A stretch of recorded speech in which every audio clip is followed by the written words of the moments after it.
Chapter 1 of The Hound of the Baskervilles. Recorded by Laurie Ann Walden. The Hound of the Baskervilles by Sir Arthur Conan Doyle. Dedication.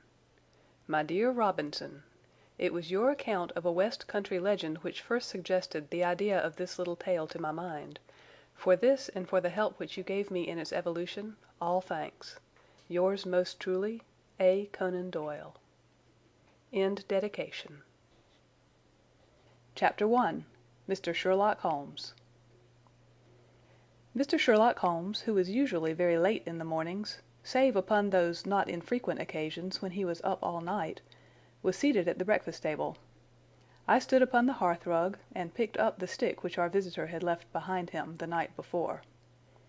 It was a fine, thick piece of wood, bulbous-headed, of the sort which is known as a Penang lawyer. Just under the head was a broad silver band nearly an inch across. To James Mortimer, M.R.C.S., from his friends of the C.C.H., was engraved upon it, with the date 1884. It was just such a stick as the old-fashioned family practitioner used to carry, dignified, solid, and reassuring. "Well, Watson, what do you make of it?" Holmes was sitting with his back to me, and I had given him no sign of my occupation. "How did you know what I was doing? I believe you have eyes in the back of your head." "I have at least a well-polished, silver-plated coffee-pot in front of me," said he. "But tell me, Watson, what do you make of our visitor's stick? Since we have been so unfortunate as to miss him and have no notion of his errand, this accidental souvenir becomes of importance. Let me hear you reconstruct the man by an examination of it." "I think," said I, following as far as I could the methods of my companion, "that Dr. Mortimer is a successful, elderly medical man, well esteemed, since those who know him give him this mark of their appreciation." "Good!" said Holmes. "Excellent!" "I think also that the probability is in favor of his being a country practitioner who does a great deal of his visiting on foot." "Why so?" "Because this stick, though originally a very handsome one, has been so knocked about that I can hardly imagine a town practitioner carrying it. The thick iron ferrule is worn down, so it is evident that he has done a great amount of walking with it." "Perfectly sound," said Holmes. "And then again there is the Friends of the C.C.H. I should guess that to be the something hunt, the local hunt to whose members he has possibly given some surgical assistance, and which has made him a small presentation in return." "Really, Watson, you excel yourself," said Holmes, pushing back his chair and lighting a cigarette. "I am bound to say that in all the accounts which you have been so good as to give of my own small achievements, you have habitually underrated your own abilities. It may be that you are not yourself luminous, but you are a conductor of light. Some people, without possessing genius, have a remarkable power of stimulating it. I confess, my dear fellow, that I am very much in your debt." He had never said as much before, and I must admit that his words gave me keen pleasure, for I had often been piqued by his indifference to my admiration, and to the attempts which I had made to give publicity to his methods. I was proud, too, to think that I had so far mastered his system as to apply it in a way which earned his approval. He now took the stick from my hands and examined it for a few minutes with his naked eyes.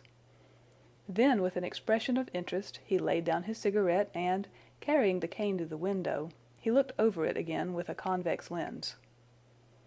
"Interesting, though elementary," said he as he returned to his favorite corner of the settee.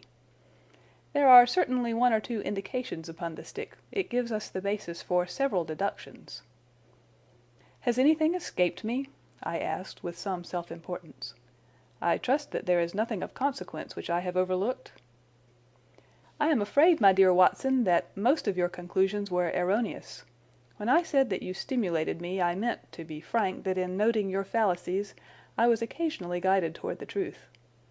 Not that you are entirely wrong in this instance. The man is certainly a country practitioner, and he walks a good deal."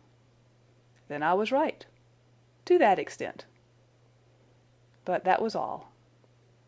"No, no, my dear Watson, not all. By no means all.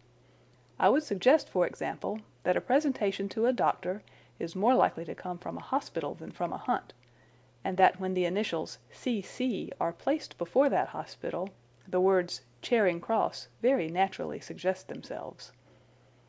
You may be right. The probability lies in that direction.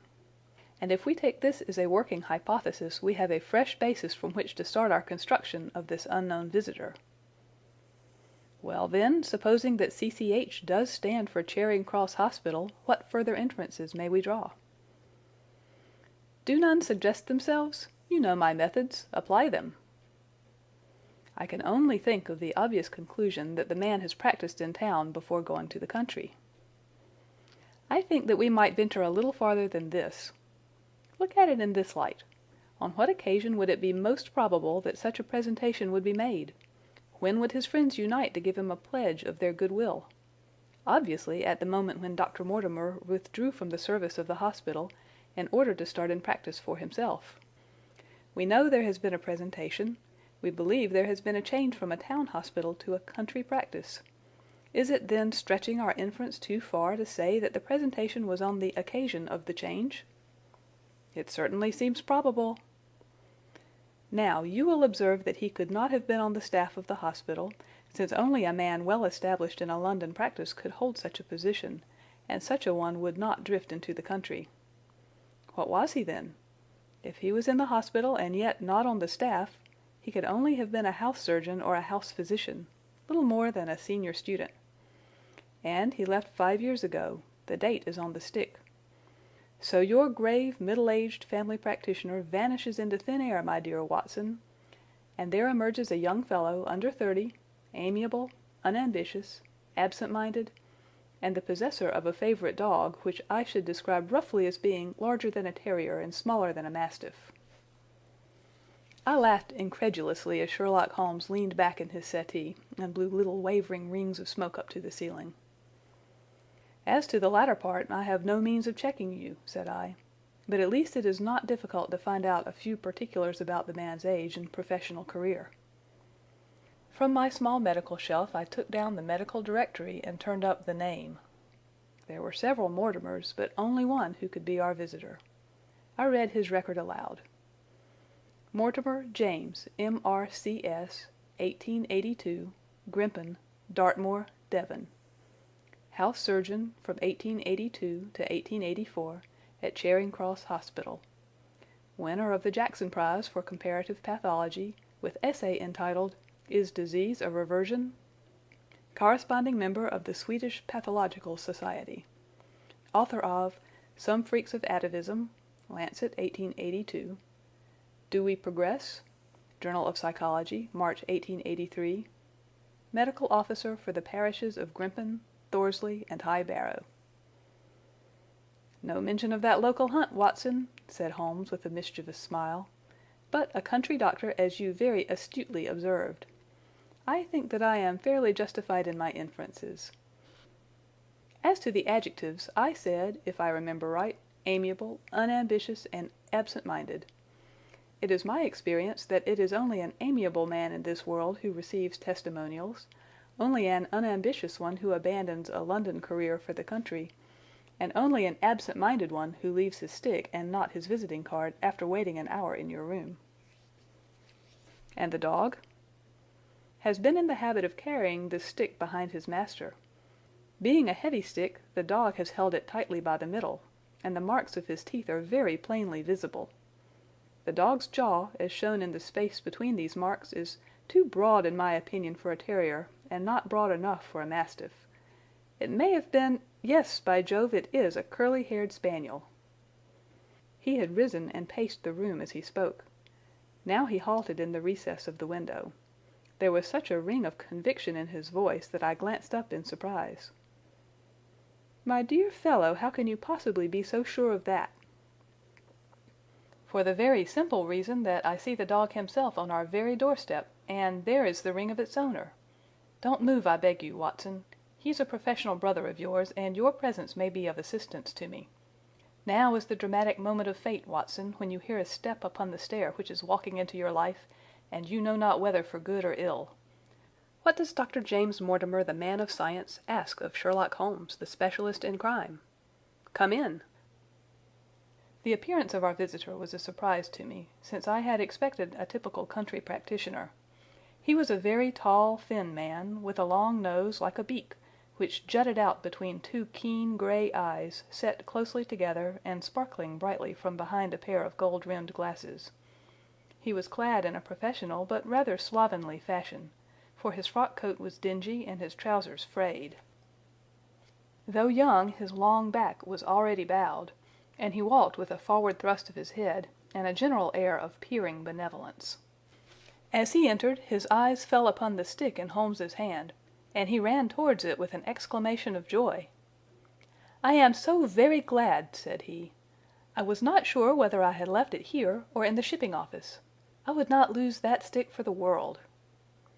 "A presentation, I see," said Holmes. "Yes, sir." "From Charing Cross Hospital?" "From one or two friends there on the occasion of my marriage." "Dear, dear, that's bad," said Holmes, shaking his head. Dr. Mortimer blinked through his glasses in mild astonishment. "Why was it bad?" "Only that you have disarranged our little deductions. Your marriage, you say?" "Yes, sir. I married, and so left the hospital, and with it all hopes of a consulting practice. It was necessary to make a home of my own." "Come, come, we are not so far wrong after all," said Holmes. "And now, Dr. James Mortimer—" "Mr. Sir, Mr. A humble M.R.C.S." "And a man of precise mind, evidently." "A dabbler in science, Mr. Holmes, a picker-up of shells on the shores of the great unknown ocean. I presume that it is Mr. Sherlock Holmes whom I am addressing, and not— No, this is my friend Dr. Watson." "Glad to meet you, sir. I have heard your name mentioned in connection with that of your friend." "You interest me very much, Mr. Holmes. I had hardly expected so dolichocephalic a skull or such well-marked supraorbital development. Would you have any objection to my running my finger along your parietal fissure? A cast of your skull, sir, until the original is available, would be an ornament to any anthropological museum. It is not my intention to be fulsome, but I confess that I covet your skull." Sherlock Holmes waved our strange visitor into a chair. "You are an enthusiast in your line of thought, I perceive, sir, as I am in mine," said he. "I observe from your forefinger that you make your own cigarettes. Have no hesitation in lighting one." The man drew out paper and tobacco and twirled the one up in the other with surprising dexterity. He had long, quivering fingers as agile and restless as the antennae of an insect. Holmes was silent, but his little darting glances showed me the interest which he took in our curious companion. "I presume, sir," said he at last, "that it was not merely for the purpose of examining my skull that you have done me the honor to call here last night and again today?" "No, sir, no, though I am happy to have had the opportunity of doing that as well. I came to you, Mr. Holmes, because I recognize that I am myself an unpractical man, and because I am suddenly confronted with a most serious and extraordinary problem. Recognizing as I do that you are the second highest expert in Europe—" "Indeed, sir, may I inquire who has the honor to be the first?" asked Holmes with some asperity. To the man of precisely scientific mind the work of Monsieur Bertillon must always appeal strongly. "Then had you not better consult him?" "I said, sir, to the precisely scientific mind. But as a practical man of affairs it is acknowledged that you stand alone.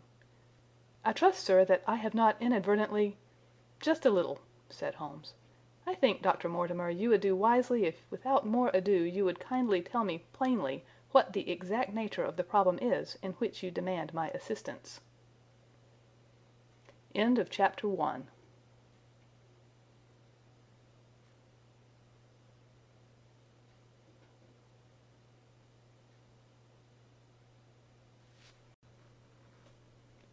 Chapter 2 of The Hound of the Baskervilles. Recorded by Laurie Ann Walden. The Hound of the Baskervilles, by Sir Arthur Conan Doyle. Chapter 2. The Curse of the Baskervilles. "I have in my pocket a manuscript," said Dr. James Mortimer. "I observed it as you entered the room," said Holmes. "It is an old manuscript." "Early 18th century, unless it is a forgery." "How can you say that, sir?" You have presented an inch or two of it to my examination all the time that you have been talking. It would be a poor expert who could not give the date of a document within a decade or so. You may possibly have read my little monograph upon the subject. I put that at 1730. The exact date is 1742. Dr. Mortimer drew it from his breast pocket. This family paper was committed to my care by Sir Charles Baskerville, whose sudden and tragic death some 3 months ago created so much excitement in Devonshire. I may say that I was his personal friend as well as his medical attendant. He was a strong-minded man, sir, shrewd, practical, and as unimaginative as I am myself. Yet he took this document very seriously, and his mind was prepared for just such an end as did eventually overtake him. Holmes stretched out his hand for the manuscript and flattened it upon his knee. You will observe, Watson, the alternative use of the long S and the short. It is one of several indications which enabled me to fix the date. I looked over his shoulder at the yellow paper and the faded script. At the head was written Baskerville Hall, and below, in large scrawling figures, 1742. It appears to be a statement of some sort. Yes, it is a statement of a certain legend which runs in the Baskerville family. But I understand that it is something more modern and practical upon which you wish to consult me? Most modern. A most practical, pressing matter which must be decided within 24 hours. But the manuscript is short and is intimately connected with the affair. With your permission, I will read it to you. Holmes leaned back in his chair, placed his fingertips together, and closed his eyes with an air of resignation. Dr. Mortimer turned the manuscript to the light and read in a high, cracking voice the following curious old-world narrative. Of the origin of the Hound of the Baskervilles there have been many statements. Yet as I come in a direct line from Hugo Baskerville, and as I had the story from my father, who also had it from his, I have set it down with all belief that it occurred even as is here set forth.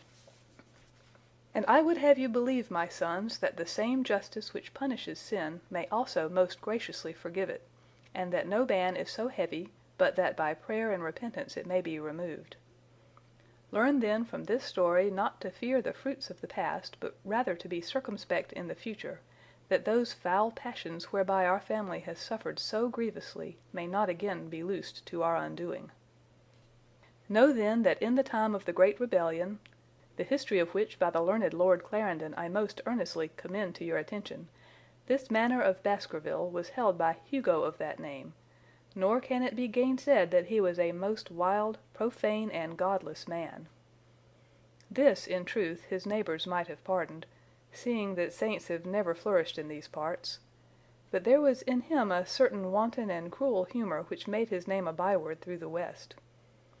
It chanced that this Hugo came to love, if indeed so dark a passion may be known under so bright a name, the daughter of a yeoman who held lands near the Baskerville estate. But the young maiden, being discreet and of good repute, would ever avoid him, for she feared his evil name. So it came to pass that one Michaelmas this Hugo, with 5 or 6 of his idle and wicked companions, stole down upon the farm and carried off the maiden, her father and brothers being from home, as he well knew. When they had brought her to the hall, the maiden was placed in an upper chamber, while Hugo and his friends sat down to a long carouse, as was their nightly custom. Now the poor lass upstairs was like to have her wits turned at the singing and shouting and terrible oaths which came up to her from below, for they say that the words used by Hugo Baskerville, when he was in wine, were such as might blast the man who said them. At last, in the stress of her fear, she did that which might have daunted the bravest or most active man, for by the aid of the growth of ivy which covered, and still covers, the south wall, she came down from under the eaves, and so homeward across the moor, there being 3 leagues betwixt the hall and her father's farm. It chanced that some little time later Hugo left his guests to carry food and drink, with other worse things perchance, to his captive, and so found the cage empty and the bird escaped.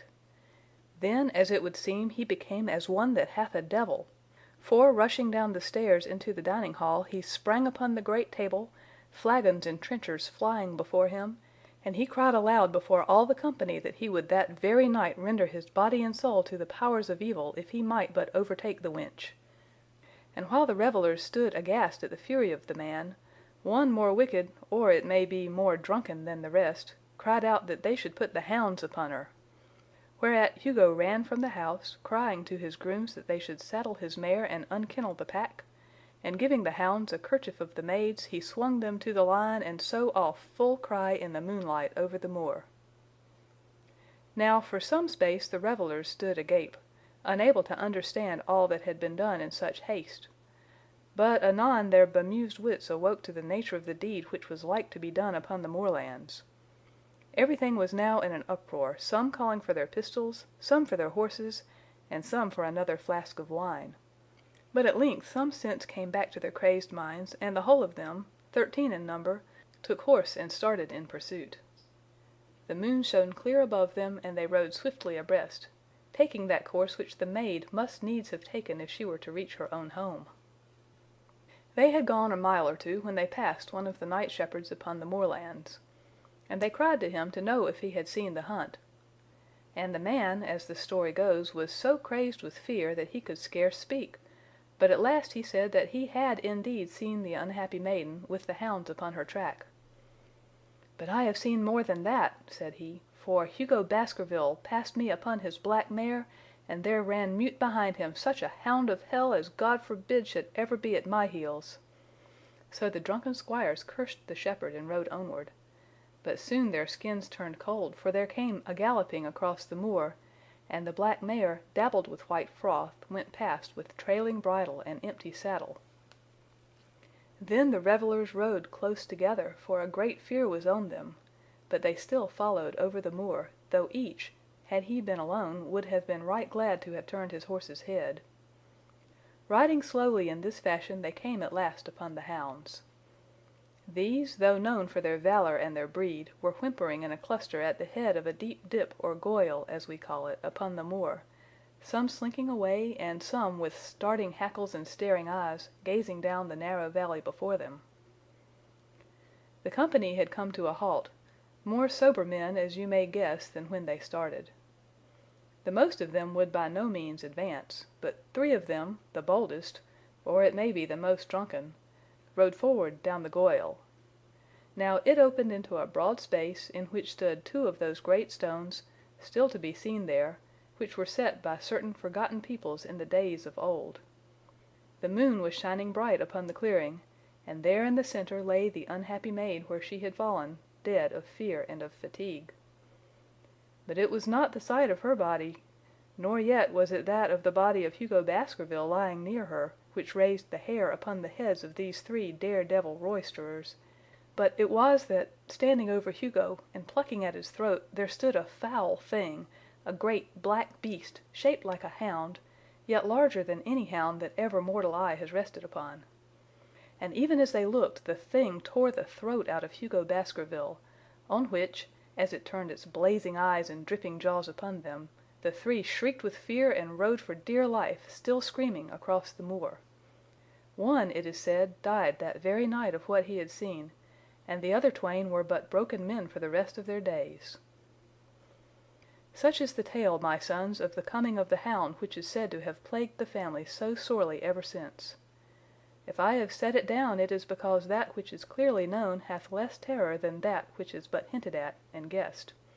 Nor can it be denied that many of the family have been unhappy in their deaths, which have been sudden, bloody, and mysterious. Yet may we shelter ourselves in the infinite goodness of Providence, which would not forever punish the innocent beyond that 3rd or 4th generation which is threatened in Holy Writ.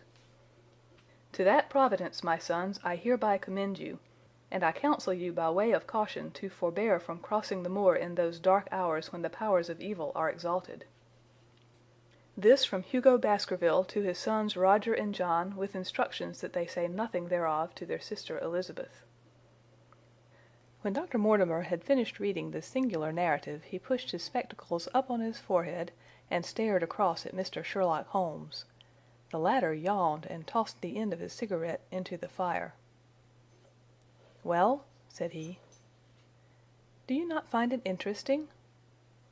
To a collector of fairy tales." Dr. Mortimer drew a folded newspaper out of his pocket. "Now, Mr. Holmes, we will give you something a little more recent. This is the Devon County Chronicle of May 14th of this year. It is a short account of the facts elicited at the death of Sir Charles Baskerville, which occurred a few days before that date." My friend leaned a little forward, and his expression became intent. Our visitor readjusted his glasses and began: "The recent death of Sir Charles Baskerville, whose name has been mentioned as the probable Liberal candidate for Mid Devon at the next election, has cast a gloom over the county. Though Sir Charles had resided at Baskerville Hall for a comparatively short period, his amiability of character and extreme generosity had won the affection and respect of all who had been brought into contact with him.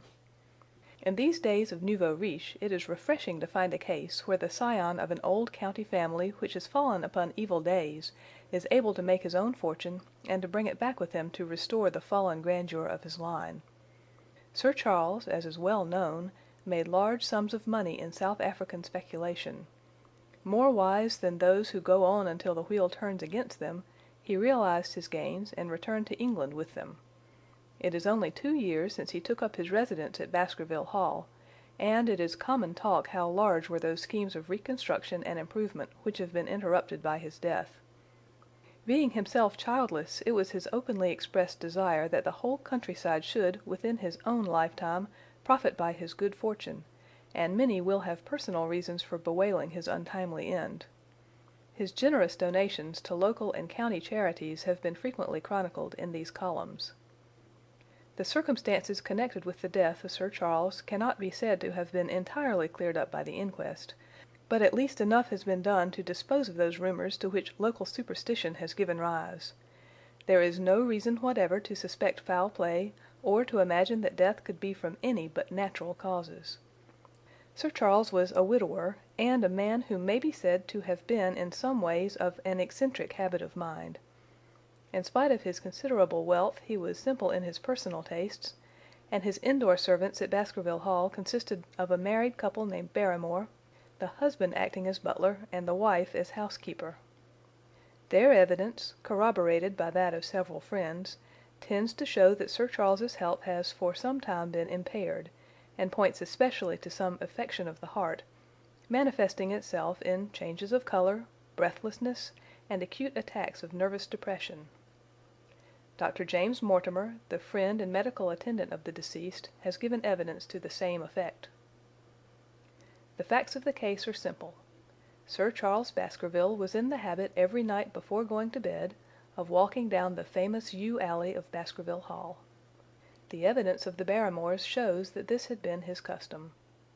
On the 4th of May, Sir Charles had declared his intention of starting next day for London, and had ordered Barrymore to prepare his luggage. That night he went out as usual for his nocturnal walk, in the course of which he was in the habit of smoking a cigar. He never returned. At 12 o'clock Barrymore, finding the hall door still open, became alarmed, and, lighting a lantern, went in search of his master. The day had been wet, and Sir Charles's footmarks were easily traced down the alley. Halfway down this walk there is a gate which leads out onto the moor. There were indications that Sir Charles had stood for some little time here. He then proceeded down the alley, and it was at the far end of it that his body was discovered. One fact which has not been explained is the statement of Barrymore that his master's footprints altered their character from the time that he passed the moor gate, and that he appeared from thence onward to have been walking upon his toes. One Murphy, a gipsy horse dealer, was on the moor at no great distance at the time, but he appears by his own confession to have been the worse for drink. He declares that he heard cries, but is unable to state from what direction they came. No signs of violence were to be discovered upon Sir Charles's person, and though the doctor's evidence pointed to an almost incredible facial distortion, so great that Dr. Mortimer refused at first to believe that it was indeed his friend and patient who lay before him, it was explained that that is a symptom which is not unusual in cases of dyspnea and death from cardiac exhaustion.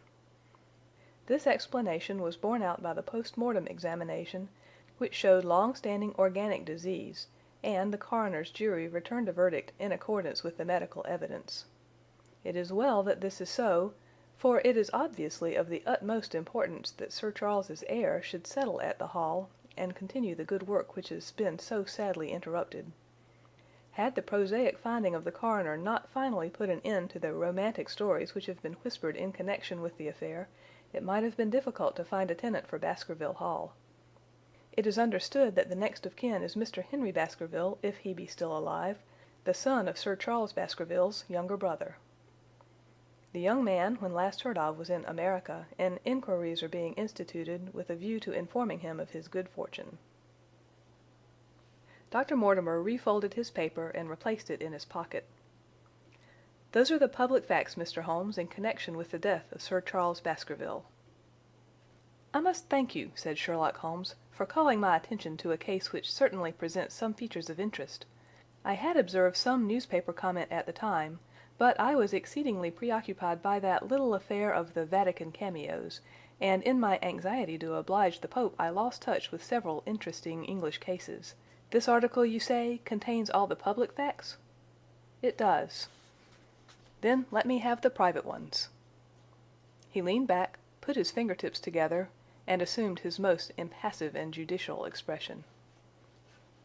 In doing so, said Dr. Mortimer, who had begun to show signs of some strong emotion, I am telling that which I have not confided to anyone. My motive for withholding it from the coroner's inquiry is that a man of science shrinks from placing himself in the public position of seeming to endorse a popular superstition. I had the further motive that Baskerville Hall, as the paper says, would certainly remain untenanted if anything were done to increase its already rather grim reputation. For both these reasons I thought that I was justified in telling rather less than I knew, since no practical good could result from it, but with you there is no reason why I should not be perfectly frank. The moor is very sparsely inhabited, and those who live near each other are thrown very much together. For this reason I saw a good deal of Sir Charles Baskerville. With the exception of Mr. Frankland, of Lafter Hall, and Mr. Stapleton, the naturalist, there are no other men of education within many miles. Sir Charles was a retiring man, but the chance of his illness brought us together, and a community of interests in science kept us so. He had brought back much scientific information from South Africa, and many a charming evening we have spent together discussing the comparative anatomy of the Bushman and the Hottentot. Within the last few months it became increasingly plain to me that Sir Charles's nervous system was strained to the breaking point. He had taken this legend which I have read you exceedingly to heart, so much so that, although he would walk in his own grounds, nothing would induce him to go out upon the moor at night. Incredible as it may appear to you, Mr. Holmes, he was honestly convinced that a dreadful fate overhung his family, and certainly the records which he was able to give of his ancestors were not encouraging. The idea of some ghastly presence constantly haunted him, and on more than one occasion he has asked me whether I had, on my medical journeys at night, ever seen any strange creature or heard the baying of a hound. The latter question he put to me several times, and always with a voice which vibrated with excitement. I can well remember driving up to his house in the evening some 3 weeks before the fatal event. He chanced to be at his hall door. I had descended from my gig and was standing in front of him when I saw his eyes fix themselves over my shoulder and stare past me with an expression of the most dreadful horror. I whisked round and had just time to catch a glimpse of something which I took to be a large black calf passing at the head of the drive. So excited and alarmed was he that I was compelled to go down to the spot where the animal had been and look around for it. It was gone, however, and the incident appeared to make the worst impression upon his mind.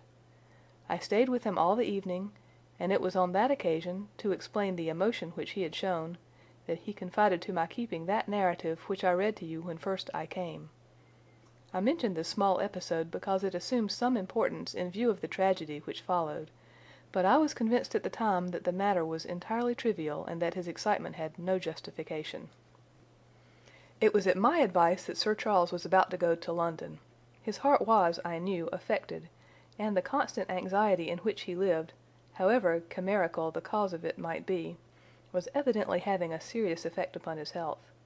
I thought that a few months among the distractions of town would send him back a new man. Mr. Stapleton, a mutual friend who was much concerned at his state of health, was of the same opinion.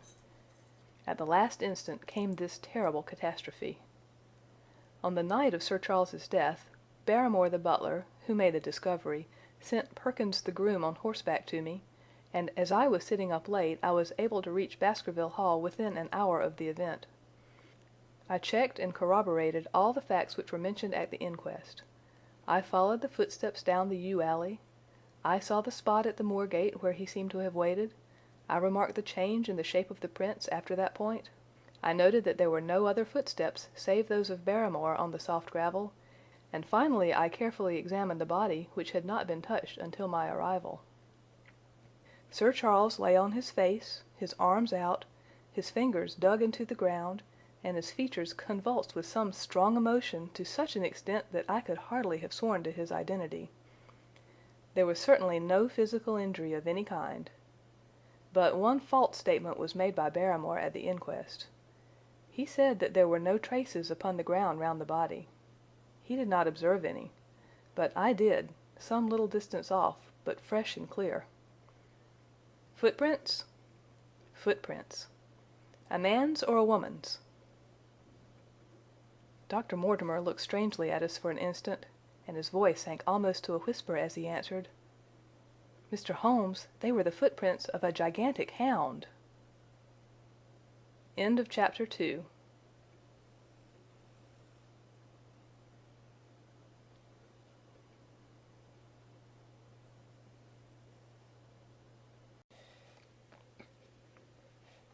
Chapter 3 of The Hound of the Baskervilles.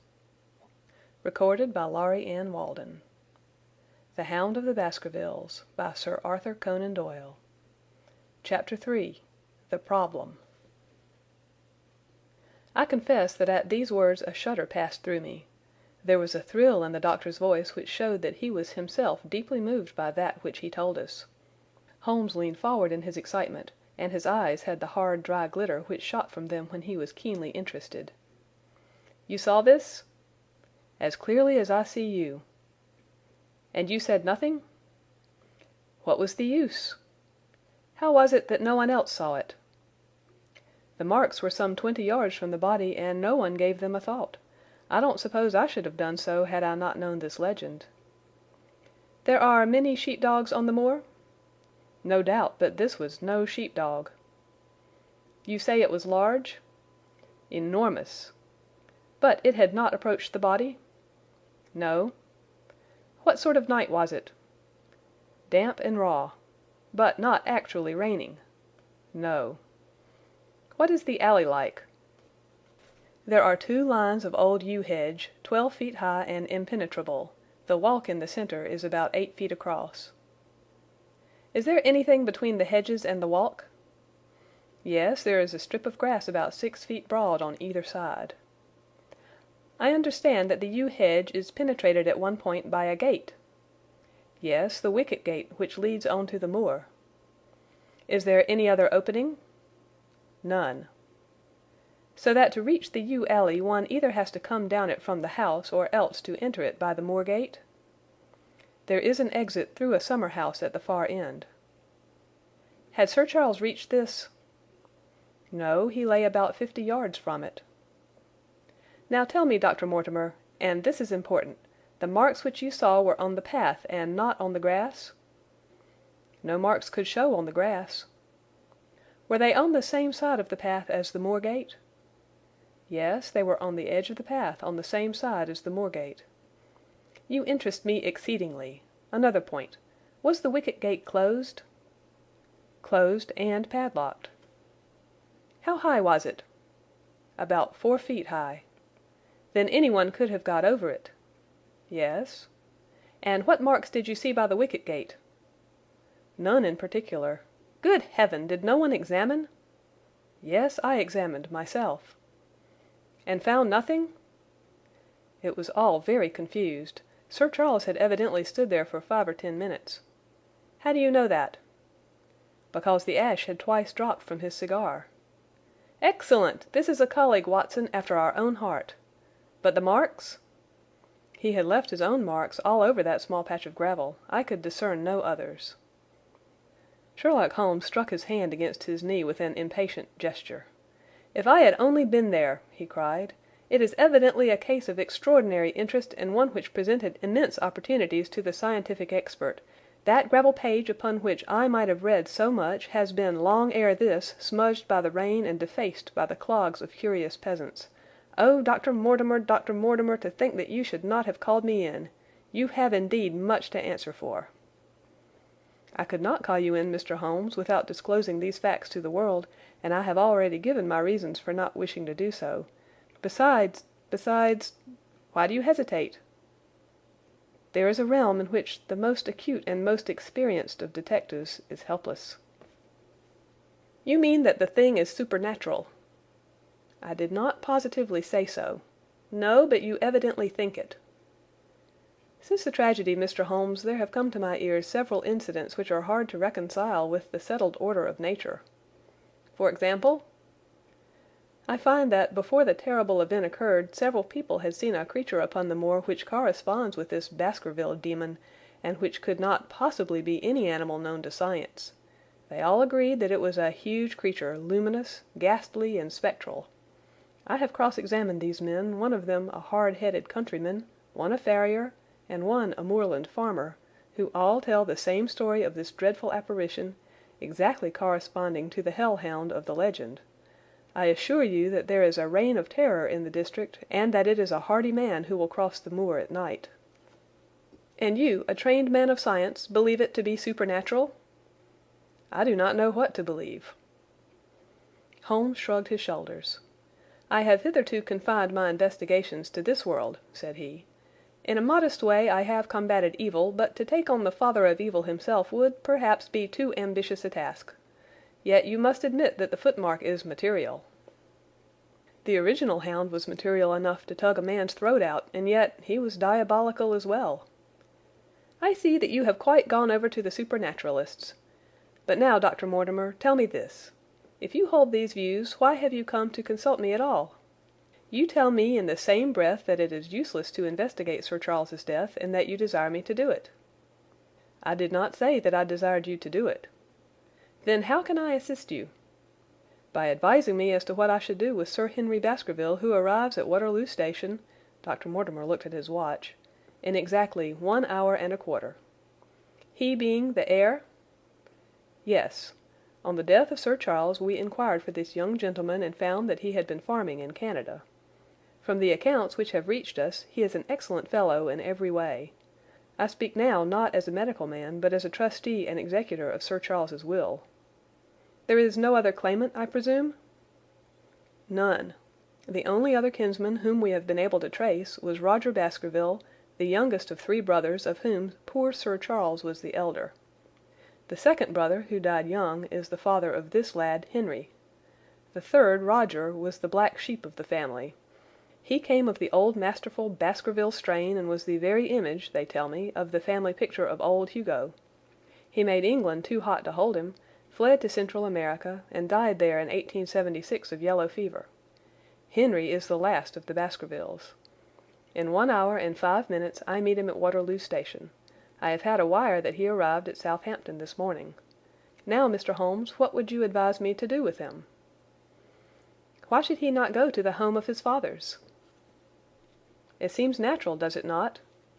And yet consider that every Baskerville who goes there meets with an evil fate. I feel sure that if Sir Charles could have spoken with me before his death, he would have warned me against bringing this, the last of the old race, and the heir to great wealth, to that deadly place. And yet it cannot be denied that the prosperity of the whole poor, bleak countryside depends upon his presence. All the good work which has been done by Sir Charles will crash to the ground if there is no tenant of the hall. I fear lest I should be swayed too much by my own obvious interest in the matter, and that is why I bring the case before you and ask for your advice." Holmes considered for a little time. "Put into plain words, the matter is this," said he. "In your opinion, there is a diabolical agency which makes Dartmoor an unsafe abode for a Baskerville. That is your opinion?" "At least I might go the length of saying that there is some evidence that this may be so." "Exactly. But surely if your supernatural theory be correct, it could work the young man evil in London as easily as in Devonshire. A devil with merely local powers like a parish vestry would be too inconceivable a thing." You put the matter more flippantly, Mr. Holmes, than you would probably do if you were brought into personal contact with these things. Your advice, then, as I understand it, is that the young man will be as safe in Devonshire as in London. He comes in 50 minutes. What would you recommend? I recommend, sir, that you take a cab, call off your spaniel who is scratching at my front door, and proceed to Waterloo to meet Sir Henry Baskerville. And then? And then you will say nothing to him at all until I have made up my mind about the matter. How long will it take you to make up your mind? 24 hours. At 10 o'clock tomorrow, Dr. Mortimer, I will be much obliged to you if you will call upon me here, and it will be of help to me in my plans for the future if you will bring Sir Henry Baskerville with you. I will do so, Mr. Holmes. He scribbled the appointment on his shirt cuff and hurried off in his strange, peering, absent-minded fashion. Holmes stopped him at the head of the stair. "Only one more question, Dr. Mortimer. You say that before Sir Charles Baskerville's death several people saw this apparition upon the moor?" "3 people did." "Did any see it after?" "I have not heard of any." "Thank you. Good morning." Holmes returned to his seat with that quiet look of inward satisfaction which meant that he had a congenial task before him. "Going out, Watson?" "Unless I can help you." "No, my dear fellow, it is at the hour of action that I turn to you for aid. But this is splendid, really unique from some points of view. When you pass Bradley's, would you ask him to send up a pound of the strongest shag tobacco? Thank you. It would be as well if you could make it convenient not to return before evening. Then I should be very glad to compare impressions as to this most interesting problem which has been submitted to us this morning."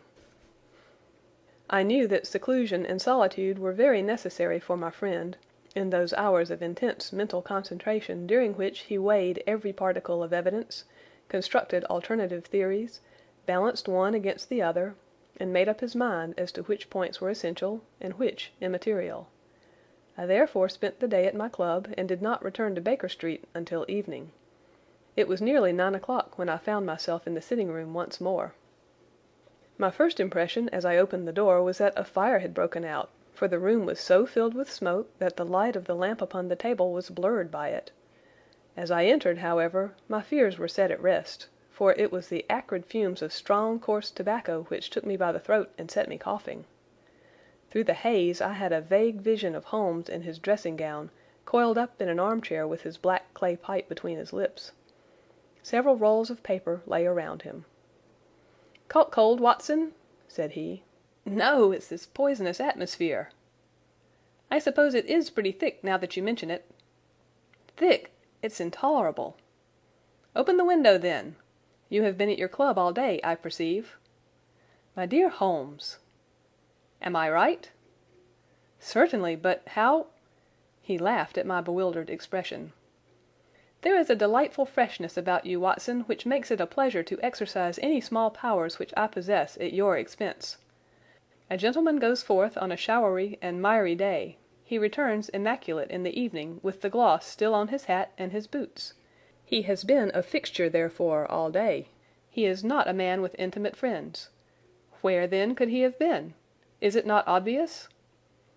"Well, it is rather obvious. The world is full of obvious things which nobody by any chance ever observes. Where do you think that I have been?" "A fixture also." "On the contrary, I have been to Devonshire." "In spirit?" "Exactly. My body has remained in this armchair and has, I regret to observe, consumed in my absence 2 large pots of coffee and an incredible amount of tobacco. After you left I sent down to Stamford's for the ordnance map of this portion of the moor, and my spirit has hovered over it all day. I flatter myself that I could find my way about." "A large-scale map, I presume?" "Very large." He unrolled one section and held it over his knee. "Here you have the particular district which concerns us. That is Baskerville Hall in the middle." "With a wood round it?" "Exactly. I fancy the yew alley, though not marked under that name, must stretch along this line, with the moor, as you perceive, upon the right of it. This small clump of buildings here is the hamlet of Grimpen, where our friend Dr. Mortimer has his headquarters. Within a radius of 5 miles there are, as you see, only a very few scattered dwellings." Here is Laughter Hall, which was mentioned in the narrative. There is a house indicated here which may be the residence of the naturalist. Stapleton, if I remember right, was his name. Here are 2 moorland farmhouses, High Tor and Foulmire. Then 14 miles away the great convict prison of Princetown. Between and around these scattered points extends the desolate, lifeless moor. This, then, is the stage upon which tragedy has been played, and upon which we may help to play it again. It must be a wild place. Yes, the setting is a worthy one. If the devil did desire to have a hand in the affairs of men, then you are yourself inclining to the supernatural explanation. The devil's agents may be of flesh and blood, may they not? There are 2 questions waiting for us at the outset. The one is whether any crime has been committed at all. The second is, what is the crime and how was it committed? Of course, if Dr. Mortimer's surmise should be correct and we are dealing with forces outside the ordinary laws of nature, there is an end of our investigation. But we are bound to exhaust all other hypotheses before falling back upon this one. I think we'll shut that window again if you don't mind. It is a singular thing, but I find that a concentrated atmosphere helps a concentration of thought. I have not pushed it to the length of getting into a box to think, but that is the logical outcome of my convictions. Have you turned the case over in your mind? Yes, I have thought a good deal of it in the course of the day. What do you make of it? It is very bewildering. It has certainly a character of its own.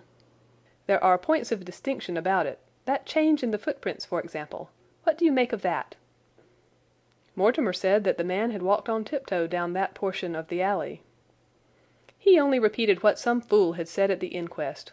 Why should a man walk on tiptoe down the alley? What then? He was running, Watson, running desperately, running for his life, running until he burst his heart and fell dead upon his face. Running from what? There lies our problem. There are indications that the man was crazed with fear before ever he began to run. How can you say that? I am presuming that the cause of his fears came to him across the moor. If that were so, and it seems most probable, only a man who had lost his wits would have run from the house instead of towards it. If the gypsy's evidence may be taken as true, he ran with cries for help in the direction where help was least likely to be. Then again, whom was he waiting for that night? And why was he waiting for him in the yew alley rather than in his own house? You think that he was waiting for someone? The man was elderly and infirm. We can understand his taking an evening stroll, but the ground was damp and the night inclement. Is it natural that he should stand for 5 or 10 minutes, as Dr. Mortimer, with more practical sense than I should have given him credit for, deduced from the cigar ash? But he went out every evening. I think it unlikely that he waited at the moor gate every evening. On the contrary, the evidence is that he avoided the moor. That night he waited there. It was the night before he made his departure for London. The thing takes shape, Watson. It becomes coherent. Might I ask you to hand me my violin, and we will postpone all further thought upon this business until we have had the advantage of meeting Dr. Mortimer and Sir Henry Baskerville in the morning. End of Chapter 3.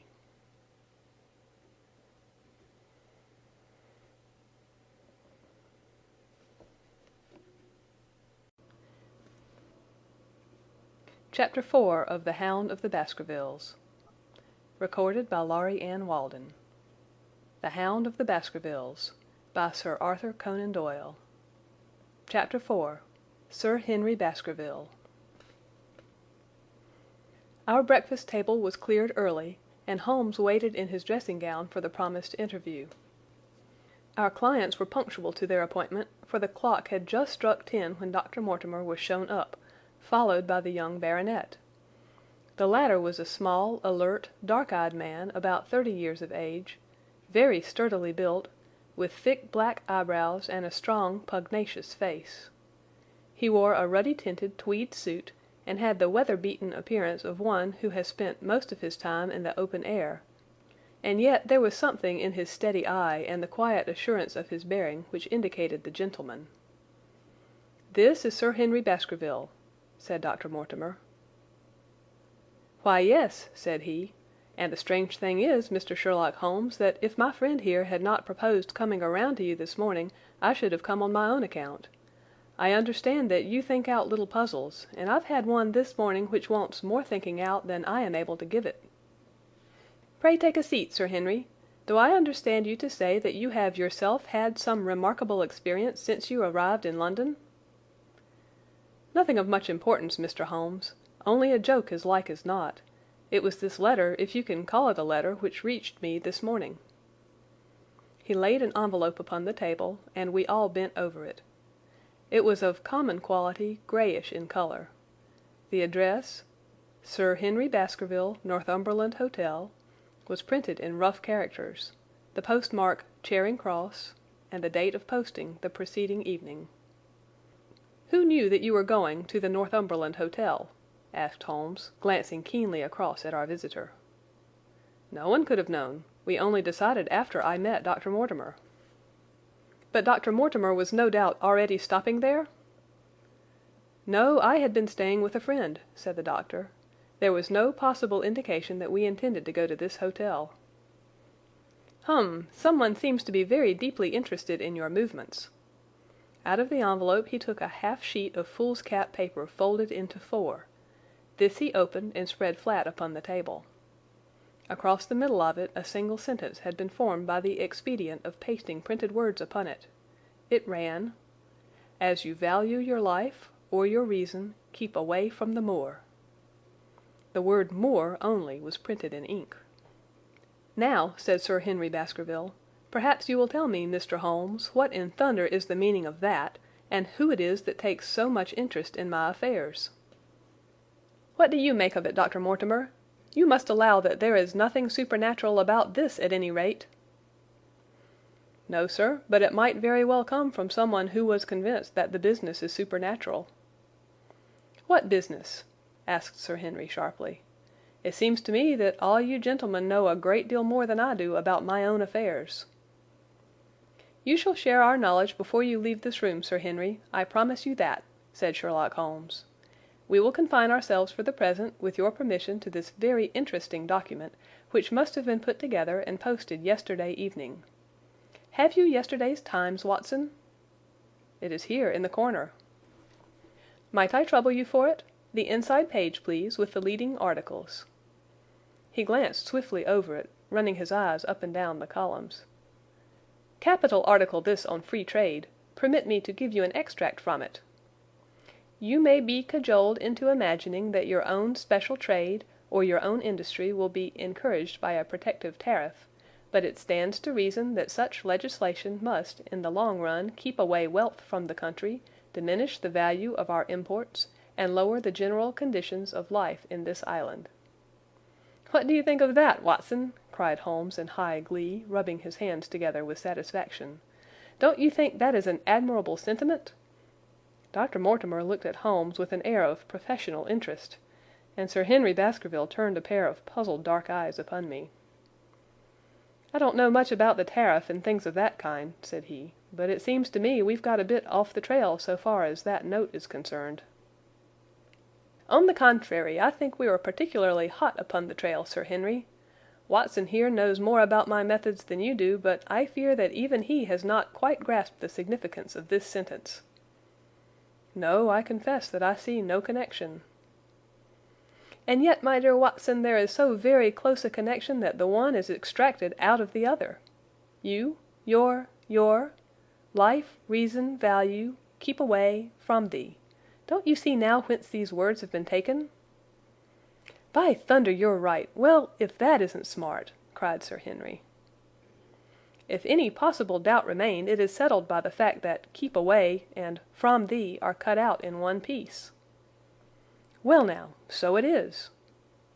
"Really, Mr. Holmes, this exceeds anything which I could have imagined," said Dr. Mortimer, gazing at my friend in amazement. "I could understand anyone saying that the words were from a newspaper, but that you should name which, and add that it came from the leading article, is really one of the most remarkable things which I have ever known. How did you do it?" "I presume, Doctor, that you could tell the skull of a Negro from that of an Eskimo?" "Most certainly." "But how?" "Because that is my special hobby. The differences are obvious. The supraorbital crest, the facial angle, the maxillary curve, the—" "But this is my special hobby, and the differences are equally obvious. There is as much difference to my eyes between the leaded bourgeois type of a Times article and the slovenly print of an evening halfpenny paper as there could be between your Negro and your Eskimo. The detection of types is one of the most elementary branches of knowledge to the special expert in crime, though I confess that once, when I was very young, I confused the Leeds Mercury with the Western Morning News. But a Times leader is entirely distinctive, and these words could have been taken from nothing else. As it was done yesterday, the strong probability was that we should find the words in yesterday's issue." "So far as I can follow you, then, Mr. Holmes," said Sir Henry Baskerville, "someone cut out this message with a scissors—" "Nail scissors," said Holmes. "You can see that it was a very short-bladed scissors, since the cutter had to take 2 snips over 'keep away.'" "That is so. Someone then cut out the message with a pair of short-bladed scissors, pasted it with paste—" "Gum," said Holmes, "with gum onto the paper. But I want to know why the word 'Moor' should have been written." "Because he could not find it in print. The other words were all simple and might be found in any issue, but 'Moor' would be less common." "Why, of course, that would explain it. Have you read anything else in this message, Mr. Holmes?" "There are 1 or 2 indications, and yet the utmost pains have been taken to remove all clues. The address, you observe, is printed in rough characters. But the Times is a paper which is seldom found in any hands but those of the highly educated. We may take it, therefore, that the letter was composed by an educated man who wished to pose as an uneducated one, and his effort to conceal his own writing suggests that that writing might be known, or come to be known, by you. Again, you will observe that the words are not gummed on in an accurate line, but that some are much higher than others. 'Life,' for example, is quite out of its proper place. That may point to carelessness, or it may point to agitation and hurry upon the part of the cutter. On the whole, I incline to the latter view, since the matter was evidently important, and it is unlikely that the composer of such a letter would be careless. If he were in a hurry, it opens up the interesting question why he should be in a hurry, since any letter posted up to early morning would reach Sir Henry before he would leave his hotel. Did the composer fear an interruption, and from whom?" "We are coming now rather into the region of guesswork," said Dr. Mortimer. "Say rather into the region where we balance probabilities and choose the most likely. It is the scientific use of the imagination, but we have always some material basis on which to start our speculation. Now you would call it a guess, no doubt, but I am almost certain that this address has been written in a hotel." "How in the world can you say that?" "If you examine it carefully, you will see that both the pen and the ink have given the writer trouble. The pen has spluttered twice in a single word and has run dry 3 times in a short address, showing that there was very little ink in the bottle. Now a private pen or ink bottle is seldom allowed to be in such a state, and the combination of the 2 must be quite rare. But you know the hotel ink and the hotel pen where it is rare to get anything else. Yes, I have very little hesitation in saying that could we examine the waste paper baskets of the hotels around Charing Cross until we found the remains of the mutilated Times leader, we could lay our hands straight upon the person who sent this singular message. Hello, hello! What's this?" He was carefully examining the fool's cap upon which the words were pasted, holding it only an inch or 2 from his eyes. "Well?" "Nothing," said he, throwing it down. "It is a blank half sheet of paper without even a watermark upon it. I think we have drawn as much as we can from this curious letter, and now, Sir Henry, has anything else of interest happened to you since you have been in London?" "Why, no, Mr. Holmes, I think not." "You have not observed anyone follow or watch you?" "I seem to have walked right into the thick of a dime novel," said our visitor. "Why in thunder should anyone follow or watch me?" "We are coming to that. You have nothing else to report to us before we go into this matter?" "Well, it depends on what you think worth reporting." "I think anything out of the ordinary routine of life well worth reporting." Sir Henry smiled. I don't know much of British life yet, for I have spent nearly all my time in the States and in Canada, but I hope that to lose one of your boots is not part of the ordinary routine of life over here." "You have lost one of your boots?" "My dear sir," cried Dr. Mortimer, "it is only mislaid. You will find it when you return to the hotel. What is the use of troubling Mr. Holmes with trifles of this kind?" "Well, he asked me for anything outside the ordinary routine." "Exactly," said Holmes, "however foolish the incident may seem. You have lost one of your boots, you say?" "Well, mislaid it anyhow. I put them both outside my door last night, and there was only one in the morning. I could get no sense out of the chap who cleans them. The worst of it is that I only bought the pair last night in the Strand, and I have never had them on." "If you have never worn them, why did you put them out to be cleaned?" "They were tan boots and had never been varnished. That was why I put them out." "Then I understand that on your arrival in London yesterday you went out at once and bought a pair of boots?" "I did a good deal of shopping. Dr. Mortimer here went round with me. You see, if I am to be squire down there I must dress the part, and it may be that I have got a little careless in my ways out west. Among other things I bought these brown boots, gave $6 for them, and had one stolen before ever I had them on my feet." "It seems a singularly useless thing to steal," said Sherlock Holmes. "I confess that I share Dr. Mortimer's belief that it will not be long before the missing boot is found." "And now, gentlemen," said the baronet with decision, "it seems to me that I have spoken quite enough about the little that I know. It is time that you kept your promise and gave me a full account of what we are all driving at." "Your request is a very reasonable one," Holmes answered. "Dr. Mortimer, I think you could not do better than to tell your story as you told it to us." Thus encouraged, our scientific friend drew his papers from his pocket and presented the whole case as he had done upon the morning before.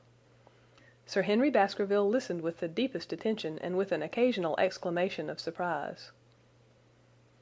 "Well, I seem to have come into an inheritance with a vengeance," said he when the long narrative was finished. "Of course I've heard of the Hound ever since I was in the nursery. It's the pet story of the family, though I never thought of taking it seriously before.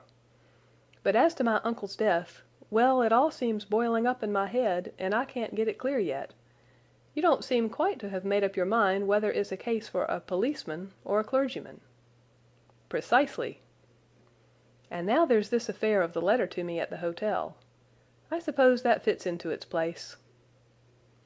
"It seems to show that someone knows more than we do about what goes on upon the moor," said Dr. Mortimer.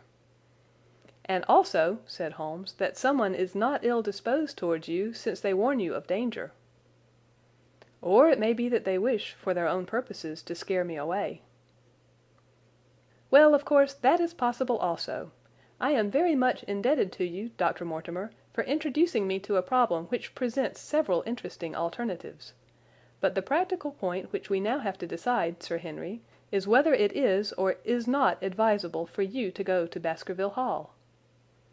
"Why should I not go?" "There seems to be danger." "Do you mean danger from this family fiend, or do you mean danger from human beings?" "Well, that is what we have to find out." "Whichever it is, my answer is fixed. There is no devil in hell, Mr. Holmes, and there is no man upon earth who can prevent me from going to the home of my own people, and you may take that to be my final answer." His dark brows knitted and his face flushed to a dusky red as he spoke. It was evident that the fiery temper of the Baskervilles was not extinct in this their last representative. "Meanwhile," said he, "I have hardly had time to think over all that you have told me. It's a big thing for a man to have to understand and to decide at one sitting. I should like to have a quiet hour by myself to make up my mind. Now look here, Mr. Holmes, it's 11:30 now, and I am going back right away to my hotel. Suppose you and your friend Dr. Watson come round and lunch with us at 2. I'll be able to tell you more clearly then how this thing strikes me. Is that convenient to you, Watson?" "Perfectly." "Then you may expect us. Shall I have a cab called?" "I'd prefer to walk, for this affair has flurried me rather." "I'll join you in a walk with pleasure," said his companion. "Then we meet again at 2 o'clock. Au revoir, and good morning." We heard the steps of our visitors descend the stair and the bang of the front door. In an instant Holmes had changed from the languid dreamer to the man of action. "Your hat and boots, Watson! Quick! Not a moment to lose!" He rushed into his room in his dressing gown and was back again in a few seconds in a frock coat. We hurried together down the stairs and into the street. Dr. Mortimer and Baskerville were still visible about 200 yards ahead of us in the direction of Oxford Street. "Shall I run on and stop them?" "Not for the world, my dear Watson. I am perfectly satisfied with your company if you will tolerate mine. Our friends are wise, for it is certainly a very fine morning for a walk." He quickened his pace until we had decreased the distance which divided us by about half. Then, still keeping 100 yards behind, we followed into Oxford Street and so down Regent Street. Once our friend stopped and stared into a shop window, upon which Holmes did the same. An instant afterwards he gave a little cry of satisfaction, and following the direction of his eager eyes, I saw that a hansom cab with a man inside which had halted on the other side of the street was now proceeding slowly onward again. "There's our man, Watson. Come along. We'll have a good look at him if we can do no more." At that instant I was aware of a bushy black beard and a pair of piercing eyes turned upon us through the side window of the cab. Instantly the trap door at the top flew up, something was screamed to the driver, and the cab flew madly off down Regent Street. Holmes looked eagerly around for another, but no empty one was in sight. Then he dashed in wild pursuit amid the stream of the traffic, but the start was too great, and already the cab was out of sight. "There now," said Holmes bitterly as he emerged panting and white with vexation from the tide of vehicles. "Was ever such bad luck and such bad management too? Watson, Watson, if you are an honest man you will record this also and set it against my successes." "Who was the man?" "I have not an idea." "A spy?"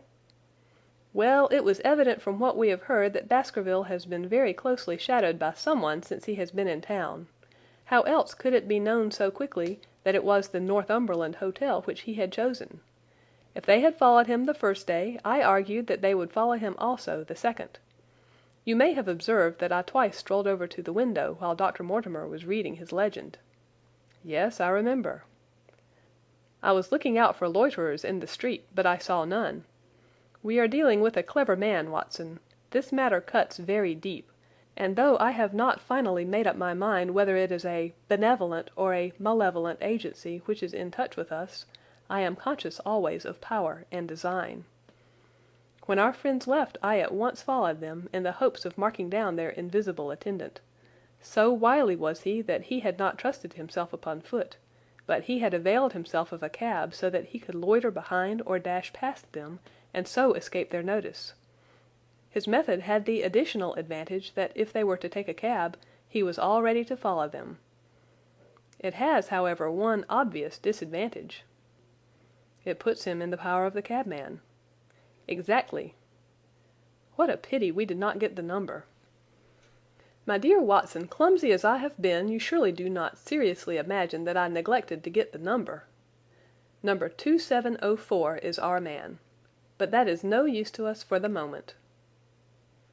"I fail to see how you could have done more." "On observing the cab I should have instantly turned and walked in the other direction. I should then at my leisure have hired a second cab and followed the first at a respectful distance, or better still have driven to the Northumberland Hotel and waited there. When our unknown had followed Baskerville home we should have had the opportunity of playing his own game upon himself and seeing where he made for. As it is, by an indiscreet eagerness, which was taken advantage of with extraordinary quickness and energy by our opponent, we have betrayed ourselves and lost our man." We had been sauntering slowly down Regent Street during this conversation, and Dr. Mortimer, with his companion, had long vanished in front of us. "There is no object in our following them," said Holmes. "The shadow has departed and will not return. We must see what further cards we have in our hands and play them with decision. Could you swear to that man's face within the cab?" "I could swear only to the beard." "And so could I, from which I gather that in all probability it was a false one. A clever man upon so delicate an errand has no use for a beard save to conceal his features. Come in here, Watson." He turned into one of the district messenger offices, where he was warmly greeted by the manager. "Ah, Wilson, I see you have not forgotten the little case in which I had the good fortune to help you." "No, sir, indeed I have not. You saved my good name and perhaps my life." "My dear fellow, you exaggerate. I have some recollection, Wilson, that you had among your boys a lad named Cartwright, who showed some ability during the investigation." "Yes, sir, he is still with us." "Could you ring him up? Thank you. And I should be glad to have change of this £5 note." A lad of 14, with a bright, keen face, had obeyed the summons of the manager. He stood now gazing with great reverence at the famous detective. "Let me have the hotel directory," said Holmes. "Thank you. Now, Cartwright, there are the names of 23 hotels here, all in the immediate neighbourhood of Charing Cross. Do you see?" "Yes, sir." "You will visit each of these in turn." "Yes, sir." "You will begin in each case by giving the outside porter 1 shilling. Here are 23 shillings." "Yes, sir." "You will tell him that you want to see the waste paper of yesterday. You will say that an important telegram has miscarried, and that you are looking for it. You understand?" "Yes, sir." "But what you are really looking for is the centre page of the Times, with some holes cut in it with scissors. Here is a copy of the Times. It is this page. You could easily recognize it, could you not?" "Yes, sir." "In each case the outside porter will send for the hall porter, to whom also you will give 1 shilling. Here are 23 shillings. You will then learn in possibly 20 cases out of the 23 that the waste of the day before has been burned or removed. In the 3 other cases you will be shown a heap of paper, and you will look for this page of the Times among it. The odds are enormously against your finding it. There are 10 shillings over in case of emergencies. Let me have a report by wire at Baker Street before evening. And now, Watson, it only remains for us to find out by wire the identity of the cabman, number 2704, and then we will drop into one of the Bond Street picture galleries and fill in the time until we are due at the hotel." End of Chapter 4.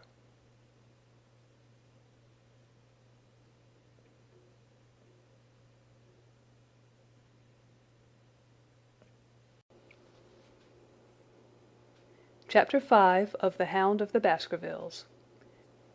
Recorded by Laurie Ann Walden. The Hound of the Baskervilles, by Sir Arthur Conan Doyle.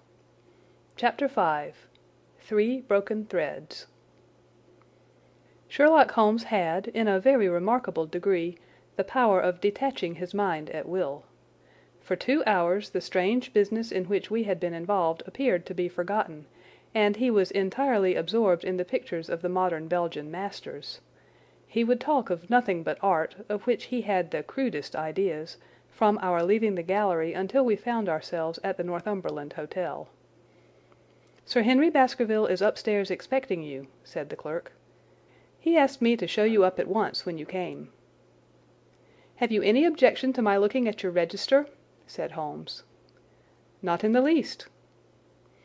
The book showed that 2 names had been added after that of Baskerville. One was Theophilus Johnson and family, of Newcastle, and the other Mrs. Oldmore and maid, of High Lodge, Alton. "Surely that must be the same Johnson whom I used to know," said Holmes to the porter. "A lawyer, is he not, grey-headed and walks with a limp?" "No, sir, this is Mr. Johnson, the coal owner, a very active gentleman, not older than yourself." "Surely you are mistaken about his trade." "No, sir, he has used this hotel for many years, and he is very well known to us." "Ah, that settles it. Mrs. Oldmore, too, I seem to remember the name. Excuse my curiosity, but often in calling upon one friend one finds another." "She is an invalid lady, sir. Her husband was once Mayor of Gloucester. She always comes to us when she is in town." "Thank you. I am afraid I cannot claim her acquaintance. We have established a most important fact by these questions, Watson," he continued in a low voice as we went upstairs together. We now know that the people who are so interested in our friend have not settled down in his own hotel. That means that while they are, as we have seen, very anxious to watch him, they are equally anxious that he should not see them. Now, this is a most suggestive fact. What does it suggest? It suggests, "Hello, my dear fellow, what on earth is the matter?" As we came round the top of the stairs, we had run up against Sir Henry Baskerville himself. His face was flushed with anger, and he held an old and dusty boot in one of his hands.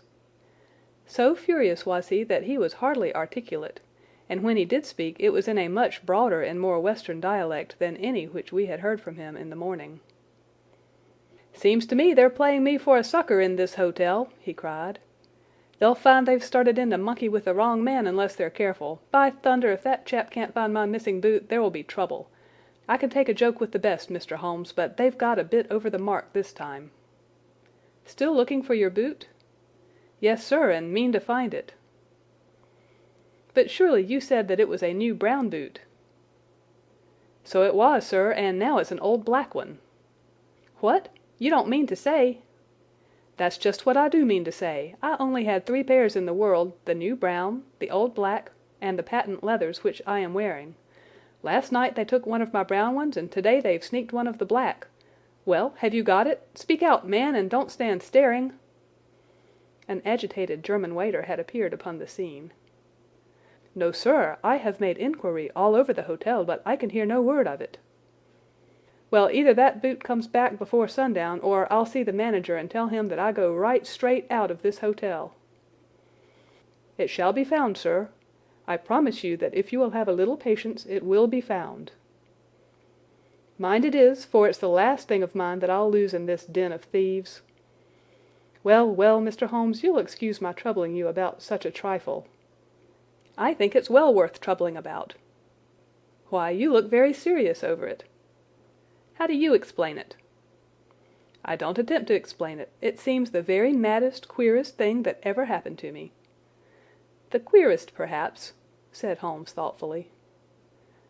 "What do you make of it yourself?" "Well, I don't profess to understand it yet. This case of yours is very complex, Sir Henry. When taken in conjunction with your uncle's death, I am not sure that of all the 500 cases of capital importance which I have handled there is one which cuts so deep. But we hold several threads in our hands, and the odds are that one or other of them guides us to the truth. We may waste time in following the wrong one, but sooner or later we must come upon the right." We had a pleasant luncheon in which little was said of the business which had brought us together. It was in the private sitting-room to which we afterwards repaired that Holmes asked Baskerville what were his intentions. To go to Baskerville Hall. And when? At the end of the week. "On the whole," said Holmes, "I think that your decision is a wise one. I have ample evidence that you are being dogged in London, and amid the millions of this great city it is difficult to discover who these people are or what their object can be. If their intentions are evil they might do you a mischief, and we should be powerless to prevent it. You did not know, Dr. Mortimer, that you were followed this morning from my house?" Dr. Mortimer started violently. "Followed? By whom?" "That, unfortunately, is what I cannot tell you. Have you among your neighbours or acquaintances on Dartmoor any man with a black, full beard?" "No. Or let me see. Why, yes. Barrymore, Sir Charles's butler, is a man with a full black beard." "Ha! Where is Barrymore?" "He is in charge of the hall." "We had best ascertain if he is really there, or if by any possibility he might be in London." "How can you do that?" "Give me a telegraph form. 'Is all ready for Sir Henry.' That will do. Address to Mr. Barrymore, Baskerville Hall. What is the nearest telegraph office?" "Grimpen." "Very good. We will send a second wire to the postmaster, Grimpen. Telegram to Mr. Barrymore, to be delivered into his own hand. If absent, please return wire to Sir Henry Baskerville, Northumberland Hotel." That should let us know before evening whether Barrymore is at his post in Devonshire or not. "That's so," said Baskerville. "By the way, Dr. Mortimer, who is this Barrymore, anyhow?" "He is the son of the old caretaker, who is dead. They have looked after the Hall for 4 generations now. So far as I know, he and his wife are as respectable a couple as any in the county." "At the same time," said Baskerville, "it's clear enough that so long as there are none of the family at the Hall, these people have a mighty fine home and nothing to do." "That is true." "Did Barrymore profit at all by Sir Charles's will?" asked Holmes. "He and his wife had £500 each." "Ha! Did they know that they would receive this?" "Yes, Sir Charles was very fond of talking about the provisions of his will." "That is very interesting." "I hope," said Dr. Mortimer, "that you do not look with suspicious eyes upon everyone who received a legacy from Sir Charles, for I also had £1,000 left to me." "Indeed, and anyone else?" "There were many insignificant sums to individuals, and a large number of public charities. The residue all went to Sir Henry." "And how much was the residue?" £740,000. Holmes raised his eyebrows in surprise. "I had no idea that so gigantic a sum was involved," said he. "Sir Charles had the reputation of being rich, but we did not know how very rich he was until we came to examine his securities. The total value of the estate was close on to £1 million." "Dear me, it is a stake for which a man might well play a desperate game. And one more question, Dr. Mortimer. Supposing that anything happened to our young friend here—you will forgive the unpleasant hypothesis—who would inherit the estate?" "Since Roger Baskerville, Sir Charles's younger brother, died unmarried, the estate would descend to the Desmonds, who are distant cousins. James Desmond is an elderly clergyman in Westmoreland." "Thank you. These details are all of great interest. Have you met Mr. James Desmond?" "Yes, he once came down to visit Sir Charles. He is a man of venerable appearance and of saintly life. I remember that he refused to accept any settlement from Sir Charles, though he pressed it upon him." "And this man of simple tastes would be the heir to Sir Charles's thousands." "He would be the heir to the estate because that is entailed. He would also be the heir to the money unless it were willed otherwise by the present owner, who can, of course, do what he likes with it." "And have you made your will, Sir Henry?" "No, Mr. Holmes, I have not. I've had no time, for it was only yesterday that I learned how matters stood. But in any case I feel that the money should go with the title and estate. That was my poor uncle's idea. How is the owner going to restore the glories of the Baskervilles if he has not money enough to keep up the property? House, land, and dollars must go together." "Quite so. Well, Sir Henry, I am of one mind with you as to the advisability of your going down to Devonshire without delay. There is only one provision which I must make. You certainly must not go alone." "Dr. Mortimer returns with me." "But Dr. Mortimer has his practice to attend to, and his house is miles away from yours. With all the good will in the world, he may be unable to help you. No, Sir Henry, you must take with you someone, a trusty man, who will be always by your side." "Is it possible that you could come yourself, Mr. Holmes?" "If matters came to a crisis, I should endeavour to be present in person, but you can understand that, with my extensive consulting practice and with the constant appeals which reach me from many quarters, it is impossible for me to be absent from London for an indefinite time. At the present instant one of the most revered names in England is being besmirched by a blackmailer, and only I can stop a disastrous scandal. You will see how impossible it is for me to go to Dartmoor." "Whom would you recommend, then?" Holmes laid his hand upon my arm. "If my friend would undertake it, there is no man who is better worth having at your side when you are in a tight place. No one can say so more confidently than I." The proposition took me completely by surprise, but before I had time to answer, Baskerville seized me by the hand and wrung it heartily.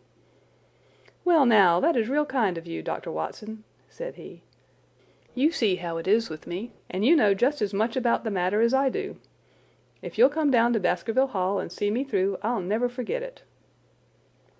The promise of adventure had always a fascination for me, and I was complimented by the words of Holmes and by the eagerness with which the baronet hailed me as a companion.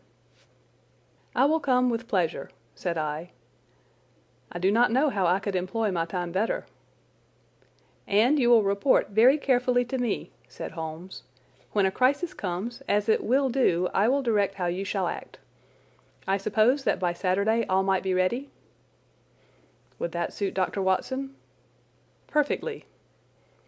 "Then on Saturday, unless you hear to the contrary, we shall meet at the 10:30 train from Paddington." We had risen to depart when Baskerville gave a cry of triumph, and diving into one of the corners of the room he drew a brown boot from under a cabinet. "My missing boot!" he cried. "May all our difficulties vanish as easily," said Sherlock Holmes. "But it is a very singular thing," Dr. Mortimer remarked. "I searched this room carefully before lunch." "And so did I," said Baskerville. "Every inch of it." "There was certainly no boot in it then." "In that case the waiter must have placed it there while we were lunching." The German was sent for, but professed to know nothing of the matter, nor could any inquiry clear it up. Another item had been added to that constant and apparently purposeless series of small mysteries which had succeeded each other so rapidly. Setting aside the whole grim story of Sir Charles's death, we had a line of inexplicable incidents all within the limits of 2 days, which included the receipt of the printed letter, the black bearded spy in the hansom, the loss of the new brown boot, the loss of the old black boot, and now the return of the new brown boot. Holmes sat in silence in the cab as we drove back to Baker Street, and I knew from his drawn brows and keen face that his mind, like my own, was busy in endeavouring to frame some scheme into which all these strange and apparently disconnected episodes could be fitted. All afternoon and late into the evening he sat lost in tobacco and thought. Just before dinner 2 telegrams were handed in. The first ran, "Have just heard that Barrymore is at the Hall. Baskerville." The second, "Visited 23 hotels as directed, but sorry to report unable to trace cut sheet of Times. Cartwright." "There go 2 of my threads, Watson. There is nothing more stimulating than a case where everything goes against you. We must cast round for another scent." "We still have the cabman who drove the spy." "Exactly. I have wired to get his name and address from the official registry. I should not be surprised if this were an answer to my question." The ring at the bell proved to be something even more satisfactory than an answer, however, for the door opened and a rough-looking fellow entered who was evidently the man himself. "I got a message from the head office that a gent at this address had been inquiring for number 2704, said he. "I've driven my cab this 7 years, and never a word of complaint. I came here straight from the yard to ask you to your face what you had against me." "I have nothing in the world against you, my good man," said Holmes. "On the contrary, I have half a sovereign for you if you will give me a clear answer to my questions." "Well, I've had a good day and no mistake," said the cabman with a grin. "What was it you wanted to ask, sir?" "First of all, your name and address, in case I want you again." "John Clayton, 3 Turpey Street, the Borough. My cab is out of Shipley's Yard, near Waterloo Station." Sherlock Holmes made a note of it. "Now, Clayton, tell me all about the fare who came and watched this house at 10 o'clock this morning, and afterwards followed the 2 gentlemen down Regent Street." The man looked surprised and a little embarrassed. "Why, there's no good my telling you things, for you seem to know as much as I do already," said he. "The truth is that the gentleman told me that he was a detective, and that I was to say nothing about him to anyone." "My good fellow, this is a very serious business, and you may find yourself in a pretty bad position if you try to hide anything from me. You say that your fare told you that he was a detective?" "Yes, he did." "When did he say this?" "When he left me." "Did he say anything more?" "He mentioned his name." Holmes cast a swift glance of triumph at me. "Oh, he mentioned his name, did he? That was imprudent. What was the name that he mentioned?" "His name," said the cabman, "was Mr. Sherlock Holmes." Never have I seen my friend more completely taken aback than by the cabman's reply. For an instant he sat in silent amazement. Then he burst into a hearty laugh. "A touch, Watson, an undeniable touch," said he. "I feel a foil as quick and supple as my own. He got home upon me very prettily that time. So his name was Sherlock Holmes, was it?" "Yes, sir, that was the gentleman's name." "Excellent. Tell me where you picked him up, and all that occurred." "He hailed me at 9:30 in Trafalgar Square. He said that he was a detective, and he offered me 2 guineas if I would do exactly what he wanted all day, and ask no questions. I was glad enough to agree. First we drove down to the Northumberland Hotel, and waited there until 2 gentlemen came out and took a cab from the rank. We followed their cab until it pulled up somewhere near here." "This very door," said Holmes. "Well, I couldn't be sure of that, but I dare say my fare knew all about it. We pulled up halfway down the street and waited an hour and a half. Then the 2 gentlemen passed us, walking, and we followed down Baker Street and along—" "I know," said Holmes. "Until we got 3/4 down Regent Street. Then my gentleman threw up the trap, and he cried that I should drive right away to Waterloo Station as hard as I could go. I whipped up the mare, and we were there under the 10 minutes. Then he paid up his 2 guineas, like a good one, and away he went into the station. Only just as he was leaving he turned round and he said, 'It might interest you to know that you have been driving Mr. Sherlock Holmes. That's how I come to know the name.'" "I see. And you saw no more of him?" "Not after he went into the station." "And how would you describe Mr. Sherlock Holmes?" The cabman scratched his head. "Well, he wasn't altogether such an easy gentleman to describe. I'd put him at 40 years of age, and he was of a middle height, 2 or 3 inches shorter than you, sir. He was dressed like a toff, and he had a black beard, cut square at the end, and a pale face. I don't know as I could say more than that." "Colour of his eyes?" "No, I can't say that." "Nothing more that you can remember?" "No, sir, nothing." "Well, then, here is your half-sovereign. There's another one waiting for you if you can bring any more information. Good night." "Good night, sir, and thank you." John Clayton departed chuckling, and Holmes turned to me with a shrug of his shoulders and a rueful smile. "Snap goes our third thread, and we end where we began," said he. "The cunning rascal! He knew our number, knew that Sir Henry Baskerville had consulted me, spotted who I was in Regent Street, conjectured that I had got the number of the cab and would lay my hands on the driver, and so sent back this audacious message. I tell you, Watson, this time we have got a foeman who is worthy of our steel. I've been checkmated in London. I can only wish you better luck in Devonshire, but I'm not easy in my mind about it." "About what?" "About sending you. It's an ugly business, Watson, an ugly, dangerous business, and the more I see of it the less I like it. Yes, my dear fellow, you may laugh, but I give you my word that I shall be very glad to have you back safe and sound in Baker Street once more." End of Chapter 5.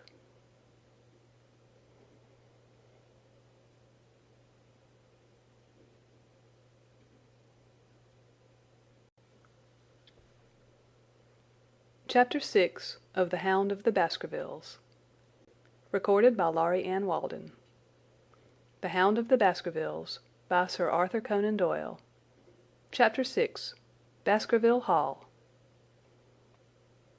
Sir Henry Baskerville and Dr. Mortimer were ready upon the appointed day, and we started as arranged for Devonshire. Mr. Sherlock Holmes drove with me to the station and gave me his last parting injunctions and advice. "I will not bias your mind by suggesting theories or suspicions, Watson," said he. "I wish you simply to report facts in the fullest possible manner to me, and you can leave me to do the theorizing." "What sort of facts?" I asked. "Anything which may seem to have a bearing, however indirect, upon the case, and especially the relations between young Baskerville and his neighbours, or any fresh particulars concerning the death of Sir Charles. I have made some inquiries myself in the last few days, but the results have, I fear, been negative. One thing only appears to be certain, and that is that Mr. James Desmond, who is the next heir, is an elderly gentleman of a very amiable disposition, so that this persecution does not arise from him. I really think that we may eliminate him entirely from our calculations. There remain the people who will actually surround Sir Henry Baskerville upon the moor. Would it not be well in the first place to get rid of this Barrymore couple? By no means. You could not make a greater mistake. If they are innocent, it would be a cruel injustice, and if they are guilty, we should be giving up all chance of bringing it home to them. No, no, we will preserve them upon our list of suspects. Then there is a groom at the Hall, if I remember right. There are 2 moorland farmers. There is our friend Dr. Mortimer, whom I believe to be entirely honest, and there is his wife, of whom we know nothing. There is this naturalist, Stapleton, and there is his sister, who is said to be a young lady of attractions. There is Mr. Frankland of Lafter Hall, who is also an unknown factor, and there are 1 or 2 other neighbors. These are the folk who must be your very special study. I will do my best. You have arms, I suppose? Yes, I thought it as well to take them. Most certainly. Keep your revolver near you night and day, and never relax your precautions. Our friends had already secured a first-class carriage and were waiting for us upon the platform. "No, we have no news of any kind," said Dr. Mortimer in answer to my friend's questions. "I can swear to one thing, and that is that we have not been shadowed during the last 2 days. We have never gone out without keeping a sharp watch, and no one could have escaped our notice." "You have always kept together, I presume?" "Except yesterday afternoon. I usually give up one day to pure amusement when I come to town, so I spent it at the museum of the College of Surgeons." "And I went to look at the folk in the park," said Baskerville. "But we had no trouble of any kind." "It was imprudent all the same," said Holmes, shaking his head and looking very grave. "I beg, Sir Henry, that you will not go about alone. Some great misfortune will befall you if you do. Did you get your other boot?" "No, sir, it is gone forever." "Indeed, that is very interesting. Well, good-bye," he added, as the train began to glide down the platform. "Bear in mind, Sir Henry, one of the phrases in that queer old legend which Dr. Mortimer has read to us, and avoid the moor in those hours of darkness when the powers of evil are exalted." I looked back at the platform when we had left it far behind, and saw the tall, austere figure of Holmes standing motionless and gazing after us. The journey was a swift and pleasant one, and I spent it in making the more intimate acquaintance of my 2 companions and in playing with Dr. Mortimer's spaniel. In a very few hours the brown earth had become ruddy, the brick had changed to granite, and red cows grazed in well-hedged fields where the lush grasses and more luxuriant vegetation spoke of a richer, if a damper, climate. Young Baskerville stared eagerly out of the window, and cried aloud with delight as he recognized the familiar features of the Devon scenery. "I've been over a good part of the world since I left it, Dr. Watson," said he, "but I have never seen a place to compare with it." "I never saw a Devonshire man who did not swear by his county," I remarked. "It depends upon the breed of men quite as much as on the county," said Dr. Mortimer. "A glance at our friend here reveals the rounded head of the Celt, which carries inside it the Celtic enthusiasm and power of attachment. Poor Sir Charles's head was of a very rare type, half Gaelic, half Ivernian in its characteristics. But you were very young when you last saw Baskerville Hall, were you not?" "I was a boy in my teens at the time of my father's death, and I had never seen the Hall, for he lived in a little cottage on the south coast. Thence I went straight to a friend in America. I tell you it is all as new to me as it is to Dr. Watson, and I'm as keen as possible to see the moor." "Are you? Then your wish is easily granted, for there is your first sight of the moor," said Dr. Mortimer, pointing out of the carriage window. Over the green squares of the fields and the low curve of a wood there rose in the distance a grey, melancholy hill, with a strange, jagged summit, dim and vague in the distance, like some fantastic landscape in a dream. Baskerville sat for a long time, his eyes fixed upon it, and I read upon his eager face how much it meant to him, this first sight of that strange spot where the men of his blood had held sway so long and left their mark so deep. There he sat, with his tweed suit and his American accent, in the corner of a prosaic railway carriage, And yet, as I looked at his dark and expressive face, I felt more than ever how true a descendant he was of that long line of high-blooded, fiery, and masterful men. There were pride, valor, and strength in his thick brows, his sensitive nostrils, and his large hazel eyes. If on that forbidding moor a difficult and dangerous quest should lie before us, this was at least a comrade for whom one might venture to take a risk with the certainty that he would bravely share it. The train pulled up at a small wayside station, and we all descended. Outside, beyond the low white fence, a wagonette with a pair of cobs was waiting. Our coming was evidently a great event, for station master and porters clustered round us to carry out our luggage. It was a sweet, simple country spot, but I was surprised to observe that by the gate there stood 2 soldierly men in dark uniforms, who leaned upon their short rifles and glanced keenly at us as we passed. The coachman, a hard-faced, gnarled little fellow, saluted Sir Henry Baskerville, and in a few minutes we were flying swiftly down the broad white road. Rolling pasture lands curved upward on either side of us, and old gabled houses peeped out from amid the thick green foliage, but behind the peaceful and sunlit countryside there rose ever, dark against the evening sky, the long gloomy curve of the moor, broken by the jagged and sinister hills. The wagonette swung round into a side road, and we curved upward through deep lanes worn by centuries of wheels, high banks on either side, heavy with dripping moss and fleshy hart's-tongue ferns. Bronzing bracken and mottled bramble gleamed in the light of the sinking sun.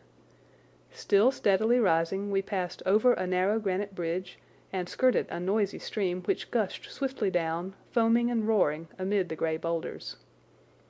Both road and stream wound up through a valley dense with scrub oak and fir. At every turn Baskerville gave an exclamation of delight, looking eagerly about him and asking countless questions. To his eyes all seemed beautiful, but to me a tinge of melancholy lay upon the countryside, which bore so clearly the mark of the waning year. Yellow leaves carpeted the lanes and fluttered down upon us as we passed. The rattle of our wheels died away as we drove through drifts of rotting vegetation, sad gifts, as it seemed to me, for nature to throw before the carriage of the returning heir of the Baskervilles. "Hello!" cried Dr. Mortimer. "What is this?" A steep curve of heath-clad land, an outlying spur of the moor, lay in front of us. On the summit, hard and clear like an equestrian statue upon its pedestal, was a mounted soldier, dark and stern, his rifle poised ready over his forearm. He was watching the road along which we travelled. "What is this, Perkins?" asked Dr. Mortimer. Our driver half turned in his seat. "There's a convict escaped from Princetown, sir. He's been out 3 days now, and the warders watch every road and every station, but they've had no sight of him yet. The farmers about here don't like it, sir, and that's a fact." "Well, I understand that they get £5 if they can give information." "Yes, sir, but the chance of £5 is but a poor thing compared to the chance of having your throat cut. You see, it isn't like any ordinary convict. This is a man who would stick at nothing." "Who is he, then?" "It is Selden, the Notting Hill murderer." I remembered the case well, for it was one in which Holmes had taken an interest on account of the peculiar ferocity of the crime and the wanton brutality which had marked all the actions of the assassin. The commutation of his death sentence had been due to some doubts as to his complete sanity, so atrocious was his conduct. Our wagonette had topped a rise, and in front of us rose the huge expanse of the moor, mottled with gnarled and craggy cairns and tors. A cold wind swept down from it and set us shivering. Somewhere there, on that desolate plain, was lurking this fiendish man, hiding in a burrow like a wild beast, his heart full of malignancy against the whole race which had cast him out. It needed but this to complete the grim suggestiveness of the barren waste, the chilling wind, and the darkling sky. Even Baskerville fell silent and pulled his overcoat more closely around him. We had left the fertile country behind and beneath us. We looked back on it now, the slanting rays of a low sun turning the streams to threads of gold, and glowing on the red earth new turned by the plough and the broad tangle of the woodlands. The road in front of us grew bleaker and wilder over huge russet and olive slopes, sprinkled with giant boulders. Now and then we passed a moorland cottage, walled and roofed with stone, with no creeper to break its harsh outline. Suddenly we looked down into a cup-like depression, patched with stunted oaks and firs which had been twisted and bent by the fury of years of storm. 2 high, narrow towers rose over the trees. The driver pointed with his whip. "Baskerville Hall," said he. Its master had risen and was staring with flushed cheeks and shining eyes. A few minutes later we had reached the lodge gates, a maze of fantastic tracery in wrought iron, with weather-bitten pillars on each side, blotched with lichens and surmounted by the boar's heads of the Baskervilles. The lodge was a ruin of black granite and bared ribs of rafters, but facing it was a new building, half constructed, the first fruit of Sir Charles's South African gold. Through the gateway we passed into the avenue, where the wheels were again hushed amid the leaves, and the old trees shot their branches in a sombre tunnel over our heads. Baskerville shuddered as he looked up the long, dark drive to where the house glimmered like a ghost at the farther end. "Was it here?" he asked in a low voice. "No, no, the yew alley is on the other side." The young heir glanced round with a gloomy face. "It's no wonder my uncle felt as if trouble were coming on him in such a place as this," said he. "It's enough to scare any man. I'll have a row of electric lamps up here inside of 6 months, and you won't know it again, with 1,000 candle-power Swan and Edison right here in front of the hall door." The avenue opened into a broad expanse of turf, and the house lay before us. In the fading light I could see that the centre was a heavy block of building from which a porch projected. The whole front was draped in ivy, with a patch clipped bare here and there where a window or a coat of arms broke through the dark veil. From this central block rose the twin towers, ancient, crenellated, and pierced with many loopholes. To the right and left of the turrets were more modern wings of black granite. A dull light shone through heavy mullioned windows, and from the high chimneys which rose from the steep, high-angled roof there sprang a single black column of smoke. "Welcome, Sir Henry! Welcome to Baskerville Hall!" A tall man had stepped from the shadow of the porch to open the door of the wagonette. The figure of a woman was silhouetted against the yellow light of the hall. She came out and helped the man to hand down our bags. "You don't mind my driving straight home, Sir Henry?" said Dr. Mortimer. "My wife is expecting me." "Surely you will stay and have some dinner?" "No, I must go. I shall probably find some work awaiting me. I would stay to show you over the house, but Barrymore will be a better guide than I. Good-bye, and never hesitate night or day to send for me if I can be of service." The wheels died away down the drive, while Sir Henry and I turned into the hall, and the door clanged heavily behind us. It was a fine apartment in which we found ourselves, large, lofty, and heavily raftered with huge baulks of age-blackened oak. In the great old-fashioned fireplace behind the high iron dogs a log fire crackled and snapped. Sir Henry and I held out our hands to it, for we were numb from our long drive. Then we gazed round us at the high, thin window of old stained glass, the oak panelling, the stags' heads, the coats of arms upon the wall, all dim and sombre in the subdued light of the central lamp. "It's just as I imagined it," said Sir Henry. "Is it not the very picture of an old family home? To think that this should be the same hall in which for 500 years my people have lived. It strikes me solemn to think of it." I saw his dark face lit up with a boyish enthusiasm as he gazed about him.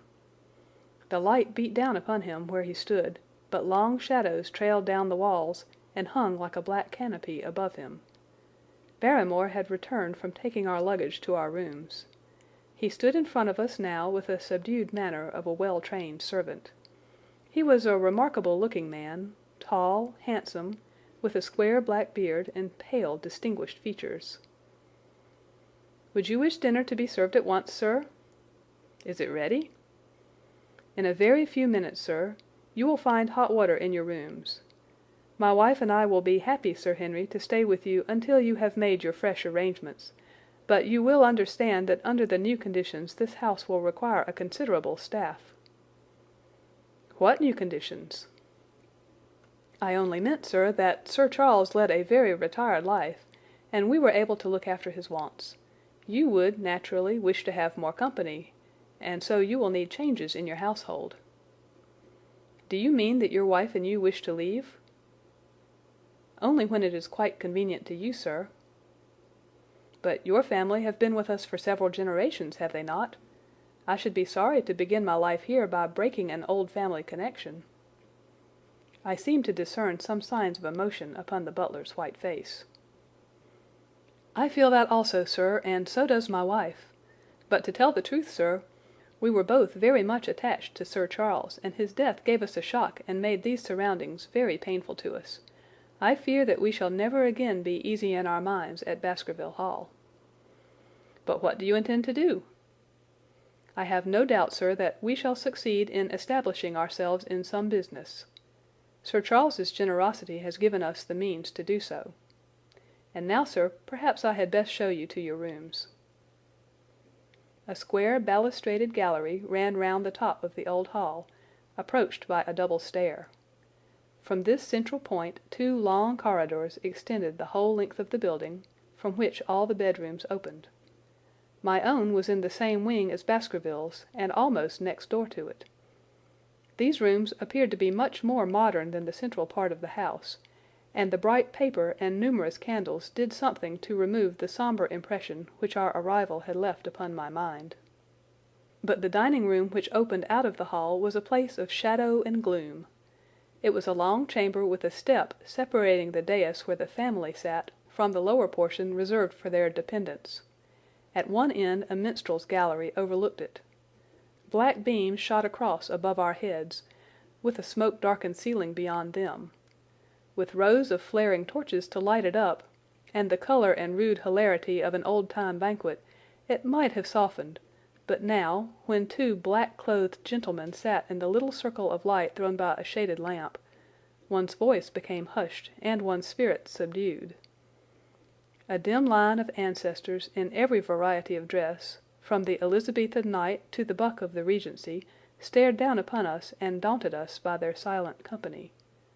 We talked little, and I, for one, was glad when the meal was over and we were able to retire into the modern billiard room and smoke a cigarette. "My word, it isn't a very cheerful place," said Sir Henry. "I suppose one can tone down to it, but I feel a bit out of the picture at present. I don't wonder that my uncle got a little jumpy if he lived all alone in such a house as this. However, if it suits you, we will retire early tonight, and perhaps things may seem more cheerful in the morning." I drew aside my curtains before I went to bed, and looked out from my window. It opened upon the grassy space which lay in front of the hall door. Beyond, 2 copses of trees moaned and swung in a rising wind. A half-moon broke through the rifts of racing clouds. In its cold light I saw beyond the trees a broken fringe of rocks, and the long, low curve of the melancholy moor. I closed the curtain, feeling that my last impression was in keeping with the rest. And yet it was not quite the last. I found myself, weary and yet wakeful, tossing restlessly from side to side, seeking for the sleep which would not come. Far away a chiming clock struck out the quarters of the hours, but otherwise a deathly silence lay upon the old house. And then suddenly, in the very dead of the night, there came a sound to my ears, clear, resonant, and unmistakable. It was the sob of a woman, the muffled, strangling gasp of one who is torn by an uncontrollable sorrow. I sat up in bed and listened intently. The noise could not have been far away, and was certainly in the house. For half an hour I waited with every nerve on the alert, but there came no other sound save the chiming clock and the rustle of the ivy on the wall. End of Chapter 6.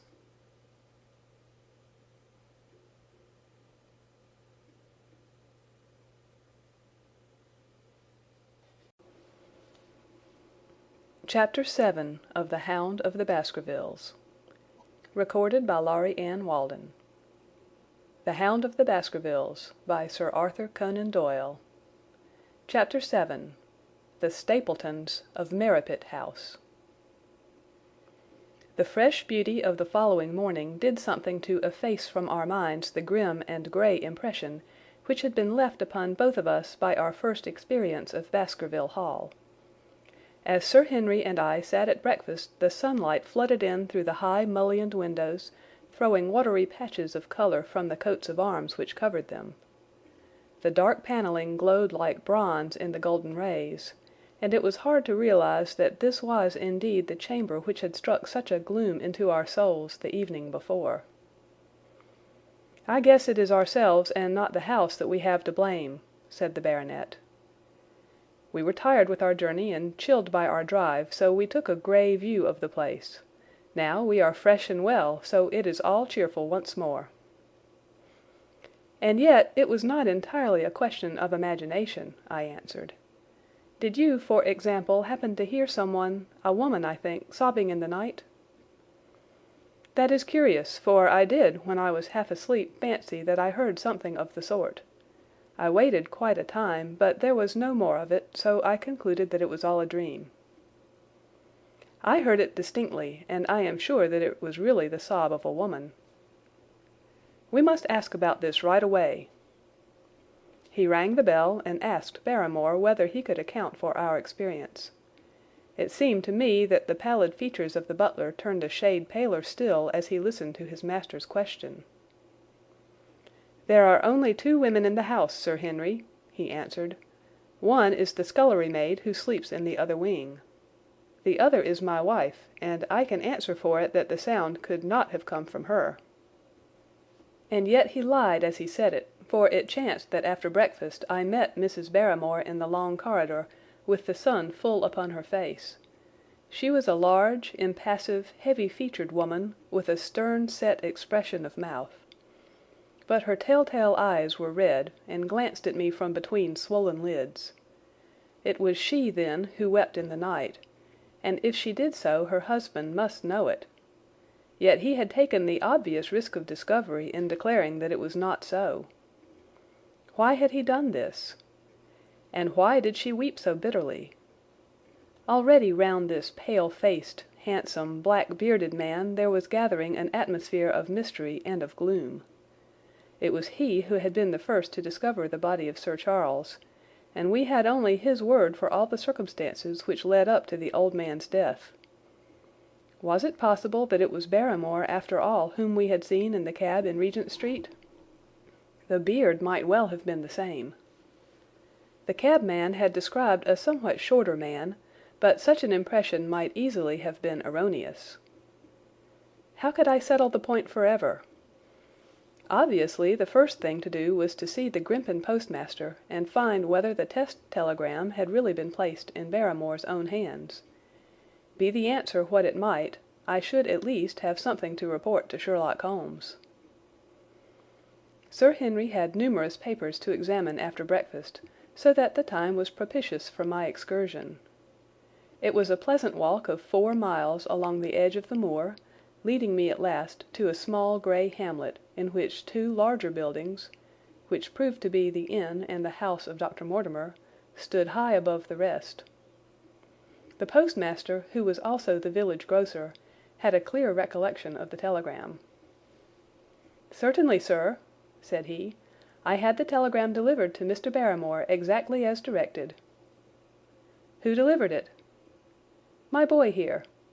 James, you delivered that telegram to Mr. Barrymore at the Hall last week, did you not?" "Yes, father, I delivered it." "Into his own hands?" I asked. "Well, he was up in the loft at the time, so that I could not put it into his own hands, but I gave it into Mrs. Barrymore's hands, and she promised to deliver it at once." "Did you see Mr. Barrymore?" "No, sir, I tell you he was in the loft." "If you didn't see him, how do you know he was in the loft?" "Well, surely his own wife ought to know where he is," said the postmaster testily. "Didn't he get the telegram? If there is any mistake, it is for Mr. Barrymore himself to complain." It seemed hopeless to pursue the inquiry any farther, but it was clear that in spite of Holmes's ruse we had no proof that Barrymore had not been in London all the time. Suppose that it were so. Suppose that the same man had been the last who had seen Sir Charles alive, and the first to dog the new heir when he returned to England. What then? Was he the agent of others, or had he some sinister design of his own? What interest could he have in persecuting the Baskerville family? I thought of the strange warning clipped out of the leading article of the Times. Was that his work, or was it possibly the doing of someone who was bent upon counteracting his schemes? The only conceivable motive was that which had been suggested by Sir Henry, that if the family could be scared away, a comfortable and permanent home would be secured for the Barrymores. But surely such an explanation as that would be quite inadequate to account for the deep and subtle scheming which seemed to be weaving an invisible net round the young baronet. Holmes himself had said that no more complex case had come to him in all the long series of his sensational investigations. I prayed, as I walked back along the grey, lonely road, that my friend might soon be freed from his preoccupations and able to come down to take this heavy burden of responsibility from my shoulders. Suddenly my thoughts were interrupted by the sound of running feet behind me and by a voice which called me by name. I turned, expecting to see Dr. Mortimer, but to my surprise it was a stranger who was pursuing me. He was a small, slim, clean-shaven, prim-faced man, flaxen-haired and lean-jawed, between 30 and 40 years of age, dressed in a grey suit and wearing a straw hat. A tin box for botanical specimens hung over his shoulder, and he carried a green butterfly net in one of his hands. "You will, I am sure, excuse my presumption, Dr. Watson," said he as he came panting up to where I stood. "Here on the moor we are homely folk and do not wait for formal introductions. You may possibly have heard my name from our mutual friend Mortimer. I am Stapleton, of Merripit House." "Your net and box would have told me as much," said I, for I knew that Mr. Stapleton was a naturalist. "But how did you know me?" "I have been calling on Mortimer, and he pointed you out to me from the window of his surgery as you passed. As our road lay the same way, I thought that I would overtake you and introduce myself. I trust that Sir Henry is none the worse for his journey?" "He is very well, thank you." "We were all rather afraid that after the sad death of Sir Charles the new baronet might refuse to live here. It is asking much of a wealthy man to come down and bury himself in a place of this kind, but I need not tell you that it means a very great deal to the countryside. Sir Henry has, I suppose, no superstitious fears in the matter?" "I do not think that it is likely." "Of course you know the legend of the fiend dog which haunts the family?" "I have heard it." "It is extraordinary how credulous the peasants are about here. Any number of them are ready to swear that they have seen such a creature upon the moor."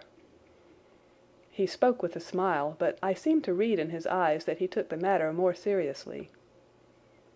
"The story took a great hold upon the imagination of Sir Charles, and I have no doubt that it led to his tragic end." "But how?" "His nerves were so worked up that the appearance of any dog might have had a fatal effect upon his diseased heart. I fancy that he really did see something of the kind upon that last night in the yew alley. I feared that some disaster might occur, for I was very fond of the old man, and I knew that his heart was weak." "How did you know that?" "My friend Mortimer told me." "You think, then, that some dog pursued Sir Charles, and that he died of fright in consequence?" "Have you any better explanation?" "I have not come to any conclusion." "Has Mr. Sherlock Holmes—" The words took away my breath for an instant, but a glance at the placid face and steadfast eyes of my companion showed that no surprise was intended. "It is useless for us to pretend that we do not know you, Dr. Watson," said he. "The records of your detective have reached us here, and you could not celebrate him without being known yourself. When Mortimer told me your name he could not deny your identity. If you are here, then it follows that Mr. Sherlock Holmes is interesting himself in the matter, and I am naturally curious to know what view he may take." I am afraid that I cannot answer that question." "May I ask if he is going to honour us with a visit himself?" "He cannot leave town at present. He has other cases which engage his attention." "What a pity! He might throw some light on that which is so dark to us. But as to your own researches, if there is any possible way in which I can be of service to you, I trust that you will command me. If I had any indication of the nature of your suspicions or how you propose to investigate the case, I might, perhaps, even now give you some aid or advice." "I assure you that I am simply here upon a visit to my friend Sir Henry, and that I need no help of any kind." "Excellent!" said Stapleton. "You are perfectly right to be wary and discreet. I am justly reproved for what I feel was an unjustifiable intrusion, and I promise you that I will not mention the matter again." We had come to a point where a narrow grassy path struck off from the road and wound away across the moor. A steep, boulder-sprinkled hill lay upon the right, which had in bygone days been cut into a granite quarry. The face which was turned toward us formed a dark cliff, with ferns and brambles growing in its niches. From over a distant rise there floated a grey plume of smoke. "A moderate walk along this moor path brings us to Merripit House," said he. "Perhaps you will spare an hour that I may have the pleasure of introducing you to my sister." My first thought was that I should be by Sir Henry's side, but then I remembered the pile of papers and bills with which his study table was littered. It was certain that I could not help with those, and Holmes had expressly said that I should study the neighbours upon the moor. I accepted Stapleton's invitation, and we turned together down the path. "It is a wonderful place, the moor," said he, looking round over the undulating downs, long green rollers with crests of jagged granite foaming up into fantastic surges. "You never tire of the moor. You cannot think the wonderful secrets which it contains. It is so vast, and so barren, and so mysterious." "You know it well, then?" "I have only been here 2 years. The residents would call me a newcomer. We came shortly after Sir Charles settled, but my tastes led me to explore every part of the country round, and I should think that there are few men who know it better than I do." "Is it hard to know?" "Very hard. You see, for example, this great plain to the north here with the queer hills breaking out of it. Do you observe anything remarkable about that?" "It would be a rare place for a gallop." "You would naturally think so, and the thought has cost several their lives before now. You notice those bright green spots scattered thickly over it?" "Yes, they seem more fertile than the rest." Stapleton laughed. "That is the great Grimpen Mire," said he. "A false step yonder means death to man or beast. Only yesterday I saw one of the moor ponies wander into it. He never came out. I saw his head for quite a long time craning out of the bog hole, but it sucked him down at last. Even in dry seasons it is a danger to cross it, but after these autumn rains it is an awful place. And yet I can find my way to the very heart of it and return alive. By George, there is another of those miserable ponies." Something brown was rolling and tossing among the green sedges. Then a long, agonized, writhing neck shot upward, and a dreadful cry echoed over the moor. It turned me cold with horror, but my companion's nerve seemed to be stronger than mine. "It's gone," said he. "The mire has him. 2 in 2 days, and many more perhaps, for they get in the way of going there in the dry weather, and never know the difference until the mire has them in its clutches. It's a bad place, the great Grimpen Mire." "And you say you can penetrate it?" "Yes, there are 1 or 2 paths which a very active man can take. I have found them out." "But why should you wish to go into so horrible a place?" "Well, you see the hills beyond? They are really islands cut off on all sides by the impassable mire which has crawled round them in the course of years. That is where the rare plants and the butterflies are if you have the wit to reach them." "I shall try my luck some day." He looked at me with a surprised face. "For God's sake, put such an idea out of your mind," said he. Your blood would be upon my head. I assure you that there would not be the least chance of your coming back alive. It is only by remembering certain complex landmarks that I am able to do it." "Hello!" I cried. "What is that?" A long, low moan, indescribably sad, swept over the moor. It filled the whole air, and yet it was impossible to say whence it came. From a dull murmur it swelled into a deep roar, and then sank back into a melancholy, throbbing murmur once again. Stapleton looked at me with a curious expression in his face. "Queer place, the moor," said he. "But what is it?" "The peasants say it is the hound of the Baskervilles calling for its prey. I've heard it once or twice before, but never quite so loud." I looked round, with a chill of fear in my heart, at the huge swelling plain, mottled with the green patches of rushes. Nothing stirred over the vast expanse save a pair of ravens which croaked loudly from a tor behind us. "You are an educated man. You don't believe such nonsense as that," said I. "What do you think is the cause of so strange a sound?" "Bogs make queer noises sometimes. It's the mud settling, or the water rising, or something." "No, no, that was a living voice." "Well, perhaps it was. Did you ever hear a bittern booming?" "No, I never did." "It's a very rare bird, practically extinct, in England now, but all things are possible upon the moor. Yes, I should not be surprised to learn that what we have heard is the cry of the last of the bitterns." "It's the weirdest, strangest thing that ever I heard in my life." "Yes, it's rather an uncanny place altogether. Look at the hillside yonder. What do you make of those?" The whole steep slope was covered with grey circular rings of stone, a score of them at least. "What are they? Sheep pens?" "No, they are the homes of our worthy ancestors.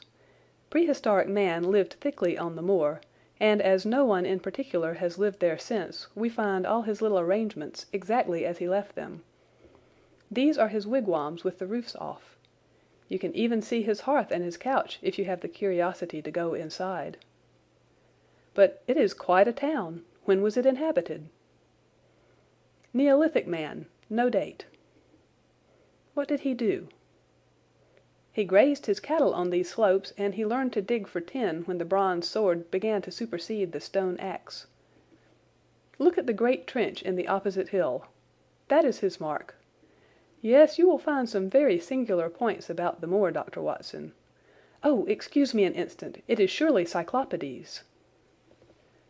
A small fly or moth had fluttered across our path, and in an instant Stapleton was rushing with extraordinary energy and speed in pursuit of it. To my dismay the creature flew straight for the great mire, and my acquaintance never paused for an instant, bounding from tuft to tuft behind it, his green net waving in the air. His grey clothes and jerky, zigzag, irregular progress made him not unlike some huge moth himself. I was standing watching his pursuit with a mixture of admiration for his extraordinary activity and fear lest he should lose his footing in the treacherous mire, when I heard the sound of steps and, turning round, found a woman near me upon the path.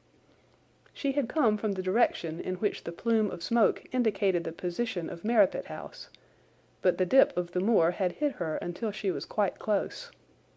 I could not doubt that this was the Miss Stapleton of whom I had been told, since ladies of any sort must be few upon the moor, and I remembered that I had heard someone describe her as being a beauty. The woman who approached me was certainly that, and of a most uncommon type. There could not have been a greater contrast between brother and sister, for Stapleton was neutral tinted, with light hair and grey eyes, while she was darker than any brunette whom I have seen in England, slim, elegant, and tall. She had a proud, finely cut face, so regular that it might have seemed impassive were it not for the sensitive mouth and the beautiful, dark, eager eyes. With her perfect figure and elegant dress she was, indeed, a strange apparition upon a lonely moorland path. Her eyes were on her brother as I turned, and then she quickened her pace towards me. I had raised my hat and was about to make some explanatory remark when her own words turned all my thoughts into a new channel. "Go back," she said. "Go straight back to London, instantly." I could only stare at her in stupid surprise. Her eyes blazed at me and she tapped the ground impatiently with her foot. "Why should I go back?" I asked. "I cannot explain." She spoke in a low, eager voice, with a curious lisp in her utterance. "But for God's sake do what I ask you. Go back and never set foot upon the moor again." "But I have only just come." "Man, man!" she cried, "can you not tell when a warning is for your own good? Go back to London. Start tonight. Get away from this place at all costs. Hush, my brother is coming. Not a word of what I have said. Would you mind getting that orchid for me among the mare's tails yonder? We are very rich in orchids on the moor, though of course you are rather late to see the beauties of the place." Stapleton had abandoned the chase and came back to us breathing hard and flushed with his exertions. "Hello, Beryl," said he, and it seemed to me that the tone of his greeting was not altogether a cordial one. "Well, Jack, you are very hot." "Yes, I was chasing a cyclopides. He is very rare and seldom found in the late autumn. What a pity that I should have missed him." He spoke unconcernedly, but his small, light eyes glanced incessantly from the girl to me. "You have introduced yourselves, I can see." "Yes. I was telling Sir Henry that it was rather late for him to see the true beauties of the moor." "Why, who do you think this is?" "I imagine that it must be Sir Henry Baskerville." "No, no," said I. "Only a humble commoner, but his friend. My name is Dr. Watson." A flush of vexation passed over her expressive face. "We have been talking at cross purposes," said she. "Why, you had not very much time for talk," her brother remarked with the same questioning eyes. "I talked as if Dr. Watson were a resident instead of being merely a visitor," said she. "It cannot much matter to him whether it is early or late for the orchids. But you will come on, will you not, and see Merripit House?" A short walk brought us to it, a bleak moorland house, once the farm of some grazier in the old prosperous days, but now put into repair and turned into a modern dwelling. An orchard surrounded it, but the trees, as is usual upon the moor, were stunted and nipped, and the effect of the whole place was mean and melancholy. We were admitted by a strange, wizened, rusty-coated old manservant, who seemed in keeping with the house. Inside, however, there were large rooms furnished with an elegance in which I seemed to recognize the taste of the lady. As I looked from their windows at the interminable granite-flecked moor rolling unbroken to the farthest horizon, I could not but marvel at what could have brought this highly educated man and this beautiful woman to live in such a place. "Queer spot to choose, is it not?" said he, as if in answer to my thought. "And yet we manage to make ourselves fairly happy, do we not, Beryl?" "Quite happy," said she, but there was no ring of conviction in her words. "I had a school," said Stapleton. "It was in the north country. The work to a man of my temperament was mechanical and uninteresting, but the privilege of living with youth, of helping to mould those young minds, and of impressing them with one's own character and ideals, was very dear to me. However, the fates were against us. A serious epidemic broke out in the school, and 3 of the boys died. It never recovered from the blow, and much of my capital was irretrievably swallowed up. And yet, if it were not for the loss of the charming companionship of the boys, I could rejoice over my own misfortune, for with my strong tastes for botany and zoology, I find an unlimited field of work here, and my sister is as devoted to nature as I am. All this, Dr. Watson, has been brought upon your head by your expression as you surveyed the moor out of our window." "It certainly did cross my mind that it might be a little dull, less for you, perhaps, than for your sister." "No, no, I am never dull," said she quickly. "We have books, we have our studies, and we have interesting neighbours. Dr. Mortimer is a most learned man in his own line. Poor Sir Charles was also an admirable companion. We knew him well and miss him more than I can tell. Do you think that I should intrude if I were to call this afternoon and make the acquaintance of Sir Henry? I am sure that he would be delighted. Then perhaps you would mention that I propose to do so. We may, in our humble way, do something to make things more easy for him until he becomes accustomed to his new surroundings. Will you come upstairs, Dr. Watson, and inspect my collection of Lepidoptera? I think it is the most complete one in the southwest of England. By the time that you have looked through them, lunch will be almost ready. But I was eager to get back to my charge. The melancholy of the moor, the death of the unfortunate pony, the weird sound which had been associated with the grim legend of the Baskervilles, all these things tinged my thoughts with sadness. Then, on the top of these more or less vague impressions, there had come the definite and distinct warning of Miss Stapleton, delivered with such intense earnestness that I could not doubt that some grave and deep reason lay behind it. I resisted all pressure to stay for lunch, and I set off at once upon my return journey, taking the grass-grown path by which we had come. It seems, however, that there must have been some short-cut for those who knew it, for before I had reached the road I was astounded to see Miss Stapleton sitting upon a rock by the side of the track. Her face was beautifully flushed with her exertions, and she held her hand to her side. "I have run all the way in order to cut you off, Dr. Watson," said she. "I had not even time to put on my hat. I must not stop or my brother may miss me. I wanted to say to you how sorry I am about the stupid mistake I made in thinking that you were Sir Henry. Please forget the words I said, which have no application whatever to you." "But I can't forget them, Miss Stapleton," said I. "I am Sir Henry's friend, and his welfare is a very close concern of mine. Tell me why it was that you were so eager that Sir Henry should return to London." "A woman's whim, Dr. Watson. When you know me better you will understand that I cannot always give reasons for what I say or do." "No, no, I remember the thrill in your voice. I remember the look in your eyes. Please, please be frank with me, Miss Stapleton. For ever since I have been here I have been conscious of shadows all round me. Life has become like that great Grimpen mire, with little green patches everywhere, into which one may sink and with no guide to point the track. Tell me then what it was that you meant, and I will promise to convey your warning to Sir Henry." An expression of irresolution passed for an instant over her face, but her eyes had hardened again when she answered me. "You make too much of it, Dr. Watson," said she. "My brother and I were very much shocked by the death of Sir Charles. We knew him very intimately, for his favourite walk was over the moor to our house. He was deeply impressed with the curse which hung over his family, and when this tragedy came I naturally felt that there must be some grounds for the fears which he had expressed. I was distressed, therefore, when another member of the family came down to live here, and I felt that he should be warned of the danger which he will run. That was all which I intended to convey." "But what is the danger?" "You know the story of the Hound?"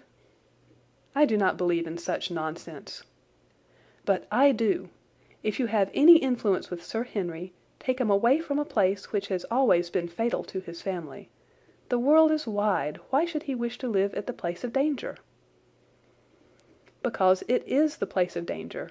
That is Sir Henry's nature. I fear that unless you can give me some more definite information than this, it would be impossible to get him to move." "I cannot say anything definite, for I do not know anything definite." "I would ask you one more question, Miss Stapleton. If you meant no more than this when you first spoke to me, why should you not wish your brother to overhear what you said? There is nothing to which he or anyone else could object." "My brother is very anxious to have the Hall inhabited, for he thinks that it is for the good of the poor folk upon the moor. He would be very angry if he knew that I had said anything which might induce Sir Henry to go away. But I have done my duty now, and I will say no more. I must get back, or he will miss me and suspect that I have seen you. Good-bye." She turned and had disappeared in a few minutes among the scattered boulders, while I, with my soul full of vague fears, pursued my way to Baskerville Hall. End of Chapter 7.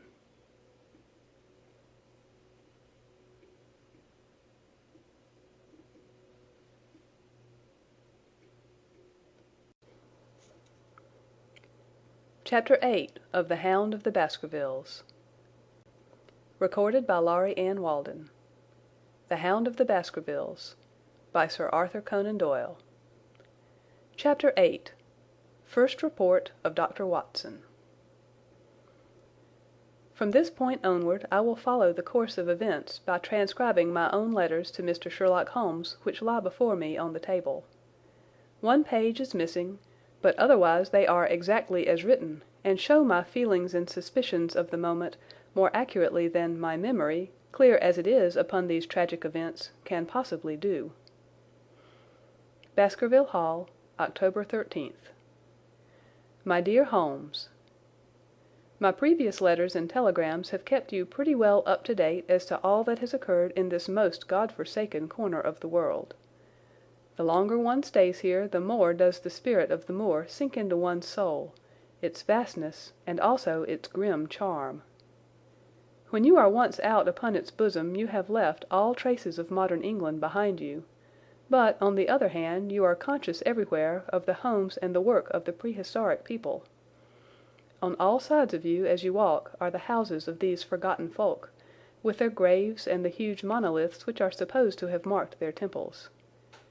As you look at their grey stone huts against the scarred hillsides you leave your own age behind you, and if you were to see a skin-clad, hairy man crawl out from the low door, fitting a flint-tipped arrow onto the string of his bow, you would feel that his presence there was more natural than your own.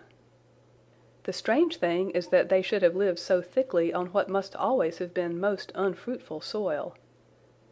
I am no antiquarian, but I could imagine that they were some unwarlike and harried race who were forced to accept that which none other would occupy. All this, however, is foreign to the mission on which you sent me, and will probably be very uninteresting to your severely practical mind. I can still remember your complete indifference as to whether the sun moved round the earth, or the earth round the sun. Let me therefore return to the facts concerning Sir Henry Baskerville. If you have not had any report within the last few days, it is because up to today there was nothing of importance to relate. Then a very surprising circumstance occurred, which I shall tell you in due course. But first of all, I must keep you in touch with some of the other factors in the situation. One of these, concerning which I have said little, is the escaped convict upon the moor. There is strong reason now to believe that he has got right away, which is a considerable relief to the lonely householders of this district. A fortnight has passed since his flight, during which he has not been seen and nothing has been heard of him. It is surely inconceivable that he could have held out upon the moor during all that time. Of course, so far as his concealment goes, there is no difficulty at all. Any one of these stone huts would give him a hiding place. But there is nothing to eat unless he were to catch and slaughter one of the moor sheep. We think, therefore, that he is gone, and the outlying farmers sleep the better in consequence. We are 4 able-bodied men in this household, so that we could take good care of ourselves, but I confess that I have had uneasy moments when I have thought of the Stapletons. They live miles from any help. They are 1 maid, an old manservant, the sister, and the brother, the latter not a very strong man. They would be helpless in the hands of a desperate fellow like this Notting Hill criminal, if he could once effect an entrance. Both Sir Henry and I were concerned at their situation, and it was suggested that Perkins the groom should go over to sleep there, but Stapleton would not hear of it. The fact is that our friend, the baronet, begins to display a considerable interest in our fair neighbour. It is not to be wondered at, for time hangs heavily in this lonely spot to an active man like him, and she is a very fascinating and beautiful woman. There is something tropical and exotic about her which forms a singular contrast to her cool and unemotional brother. Yet he also gives the idea of hidden fires. He has certainly a very marked influence over her, for I have seen her continually glance at him as she talked, as if seeking approbation for what she said. I trust that he is kind to her. There is a dry glitter in his eyes and a firm set of his thin lips, which goes with a positive and possibly a harsh nature. You would find him an interesting study. He came over to call upon Baskerville on that first day, and the very next morning he took us both to show us the spot where the legend of the wicked Hugo is supposed to have had its origin. It was an excursion of some miles across the moor to a place which is so dismal that it might have suggested the story. We found a short valley between rugged tors which led to an open, grassy space flecked over with the white cotton grass. In the middle of it rose two great stones, worn and sharpened at the upper end until they looked like the huge corroding fangs of some monstrous beast. In every way it corresponded with the scene of the old tragedy.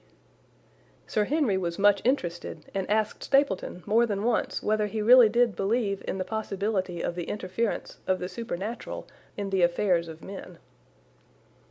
He spoke lightly, but it was evident that he was very much in earnest. Stapleton was guarded in his replies, but it was easy to see that he said less than he might, and that he would not express his whole opinion out of consideration for the feelings of the baronet. He told us of similar cases, where families had suffered from some evil influence, and he left us with the impression that he shared the popular view upon the matter. On our way back we stayed for lunch at Merripit House, and it was there that Sir Henry made the acquaintance of Miss Stapleton. From the first moment that he saw her, he appeared to be strongly attracted by her, and I am much mistaken if the feeling was not mutual. He referred to her again and again on our walk home, and since then hardly a day has passed that we have not seen something of the brother and sister. They dine here tonight, and there is some talk of our going to them next week.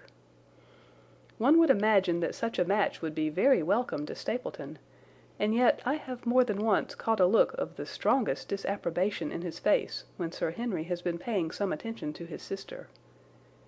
He is much attached to her, no doubt, and would lead a lonely life without her, but it would seem the height of selfishness if he were to stand in the way of her making so brilliant a marriage. Yet I am certain that he does not wish their intimacy to ripen into love, and I have several times observed that he has taken pains to prevent them from being tête-à-tête. By the way, your instructions to me never to allow Sir Henry to go out alone will become very much more onerous if a love affair were to be added to our other difficulties. My popularity would soon suffer if I were to carry out your orders to the letter. The other day, Thursday to be more exact, Dr. Mortimer lunched with us. He has been excavating a barrow at Long Down, and has got a prehistoric skull which fills him with great joy. Never was there such a single-minded enthusiast as he. The Stapletons came in afterwards, and the good doctor took us all to the yew alley at Sir Henry's request to show us exactly how everything occurred upon that fatal night.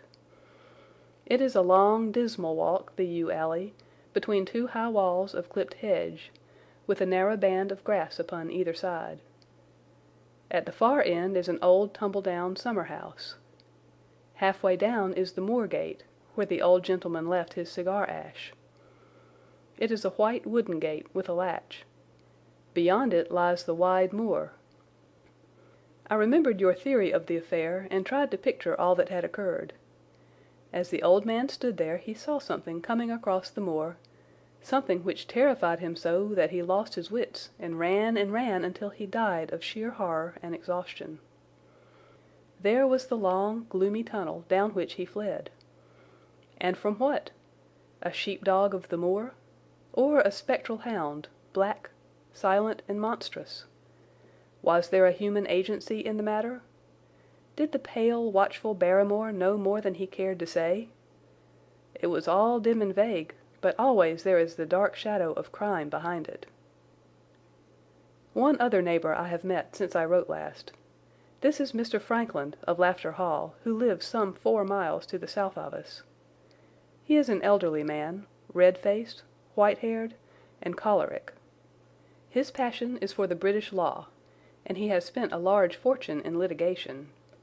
He fights for the mere pleasure of fighting, and is equally ready to take up either side of a question, so that it is no wonder that he has found it a costly amusement. Sometimes he will shut up a right-of-way and defy the parish to make him open it. At others he will, with his own hands, tear down some other man's gate, and declare that a path has existed there from time immemorial, defying the owner to prosecute him for trespass.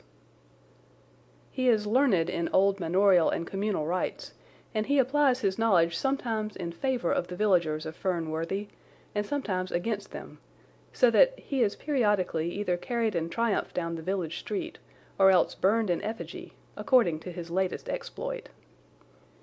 He is said to have about 7 lawsuits upon his hands at present, which will probably swallow up the remainder of his fortune, and so draw his sting, and leave him harmless for the future. Apart from the law, he seems a kindly, good-natured person, and I only mention him because you were particular that I should send some description of the people who surround us. He is curiously employed at present, for, being an amateur astronomer, he has an excellent telescope, with which he lies upon the roof of his own house, and sweeps the moor all day in the hope of catching a glimpse of the escaped convict. If he would confine his energies to this, all would be well, but there are rumors that he intends to prosecute Dr. Mortimer for opening a grave without the consent of the next of kin, because he dug up the Neolithic skull in the barrow on Long Down. He helps to keep our lives from being monotonous, and gives a little comic relief where it is badly needed. And now, having brought you up to date in the escaped convict, the Stapletons, Dr. Mortimer, and Frankland of Laughter Hall, let me end on that which is most important, and tell you more about the Barrymores, and especially about the surprising development of last night. First of all about the test telegram which you sent from London in order to make sure that Barrymore was really here. I have already explained that the testimony of the postmaster shows that the test was worthless, and that we have no proof one way or the other. I told Sir Henry how the matter stood, and he at once, in his downright fashion, had Barrymore up and asked him whether he had received the telegram himself.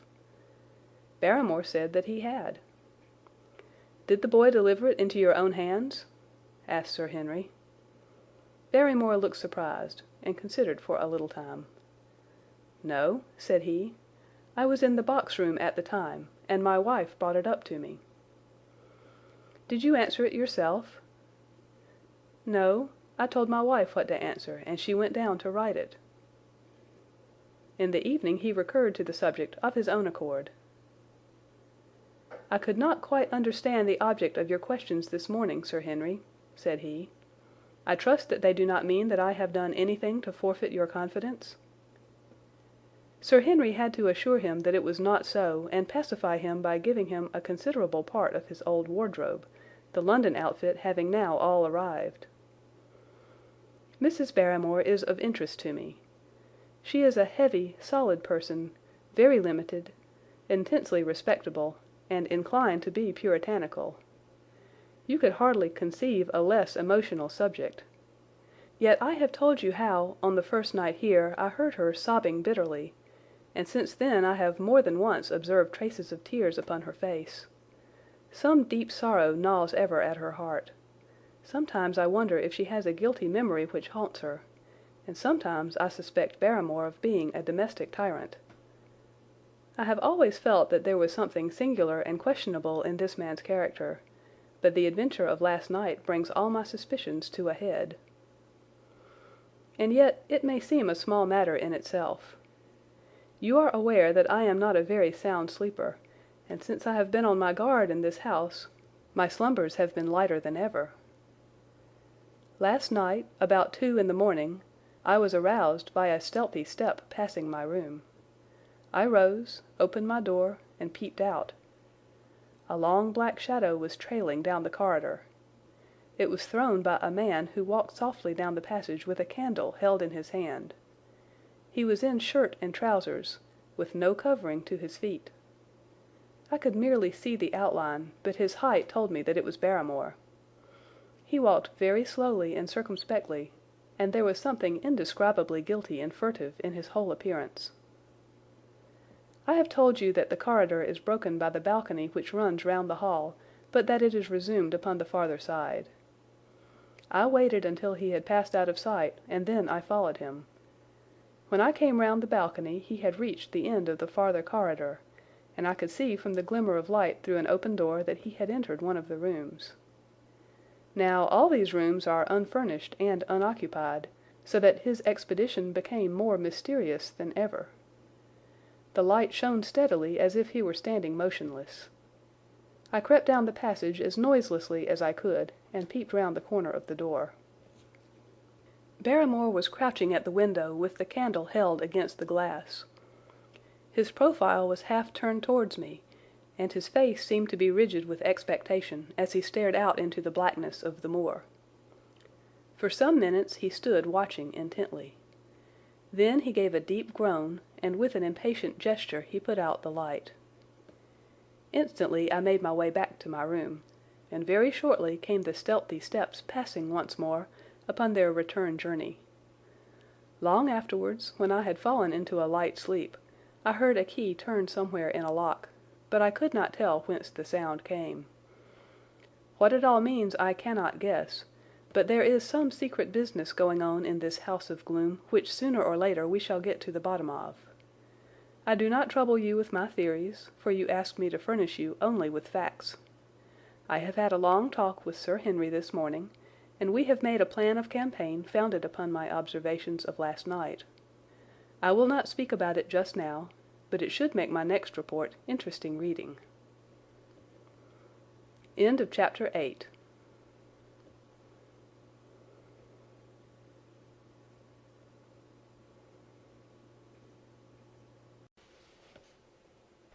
Chapter 9 of The Hound of the Baskervilles. Recorded by Laurie Ann Walden. The Hound of the Baskervilles, by Sir Arthur Conan Doyle. Chapter 9. Second Report of Dr. Watson. The Light upon the Moor. Baskerville Hall, October 15th. My dear Holmes, if I was compelled to leave you without much news during the early days of my mission, you must acknowledge that I am making up for lost time, and that events are now crowding thick and fast upon us. In my last report, I ended upon my top note with Barrymore at the window, and now I have quite a budget already which will, unless I am much mistaken, considerably surprise you. Things have taken a turn which I could not have anticipated. In some ways they have, within the last 48 hours, become much clearer, and in some ways they have become more complicated. But I will tell you all, and you shall judge for yourself. Before breakfast on the morning following my adventure, I went down the corridor and examined the room in which Barrymore had been on the night before. The western window through which he had stared so intently has, I noticed, one peculiarity above all other windows in the house. It commands the nearest outlook onto the moor. There is an opening between two trees, which enables one from this point of view to look right down upon it, while from all the other windows it is only a distant glimpse which can be obtained. It follows, therefore, that Barrymore, since only this window would serve the purpose, must have been looking out for something or somebody upon the moor. The night was very dark, so that I can hardly imagine how he could have hoped to see anyone. It had struck me that it was possible that some love intrigue was on foot. That would have accounted for his stealthy movements, and also for the uneasiness of his wife. The man is a striking-looking fellow, very well equipped to steal the heart of a country girl, so that this theory seemed to have something to support it. That opening of the door which I had heard after I had returned to my room might mean that he had gone out to keep some clandestine appointment. So I reasoned with myself in the morning, and I tell you the direction of my suspicions, however much the result may have shown that they were unfounded. But whatever the true explanation of Barrymore's movements might be, I felt that the responsibility of keeping them to myself until I could explain them was more than I could bear. I had an interview with the baronet in his study after breakfast, and I told him all that I had seen. He was less surprised than I had expected. "I knew that Barrymore walked about nights, and I had a mind to speak to him about it," said he. "2 or 3 times I have heard his steps in the passage, coming and going, just about the hour you name." "Perhaps then he pays a visit every night to that particular window," I suggested. "Perhaps he does. If so, we should be able to shadow him and see what it is that he is after. I wonder what your friend Holmes would do if he were here." "I believe that he would do exactly what you now suggest," said I. "He would follow Barrymore and see what he did." "Then we shall do it together." "But surely he would hear us." "The man is rather deaf, and in any case we must take our chance of that. We'll sit up in my room tonight and wait until he passes." Sir Henry rubbed his hands with pleasure, and it was evident that he hailed the adventure as a relief to his somewhat quiet life upon the moor. "The baronet has been in communication with the architect who prepared the plans for Sir Charles, and with a contractor from London, so that we may expect great changes to begin here soon. There have been decorators and furnishers up from Plymouth, and it is evident that our friend has large ideas, and means to spare no pains or expense to restore the grandeur of his family. When the house is renovated and refurnished, all that he will need will be a wife to make it complete.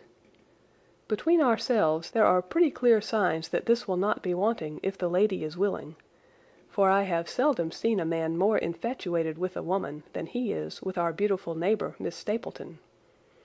And yet the course of true love does not run quite as smoothly as one would under the circumstances expect. Today, for example, its surface was broken by a very unexpected ripple, which has caused our friend considerable perplexity and annoyance. After the conversation which I have quoted about Barrymore, Sir Henry put on his hat and prepared to go out. As a matter of course, I did the same. "What, are you coming, Watson?" he asked, looking at me in a curious way. "That depends on whether you are going out on the moor," said I. "Yes, I am." "Well, you know what my instructions are. I am sorry to intrude, but you heard how earnestly Holmes insisted that I should not leave you, and especially that you should not go alone upon the moor." Sir Henry put his hand upon my shoulder with a pleasant smile. "My dear fellow," said he, "Holmes, with all his wisdom, did not foresee some things which have happened since I have been on the moor. You understand me? I am sure that you are the last man in the world who would wish to be a spoil sport. I must go out alone." It put me in a most awkward position. I was at a loss what to say or what to do, and before I had made up my mind he picked up his cane and was gone. But when I came to think the matter over, my conscience reproached me bitterly for having on any pretext allowed him to go out of my sight. I imagined what my feelings would be if I had to return to you and to confess that some misfortune had occurred through my disregard for your instructions. I assure you my cheeks flushed at the very thought. It might not even now be too late to overtake him, so I set off at once in the direction of Merripit House. I hurried along the road at the top of my speed without seeing anything of Sir Henry, until I came to the point where the moor path branches off. There, fearing that perhaps I had come in the wrong direction after all, I mounted a hill from which I could command a view, the same hill which is cut into the dark quarry. Thence I saw him at once. He was on the moor path, about a quarter of a mile off, and a lady was by his side, who could only be Miss Stapleton. It was clear that there was already an understanding between them, and that they had met by appointment. They were walking slowly along in deep conversation, and I saw her making quick little movements of her hands, as if she were very earnest in what she was saying, while he listened intently, and once or twice shook his head in strong dissent.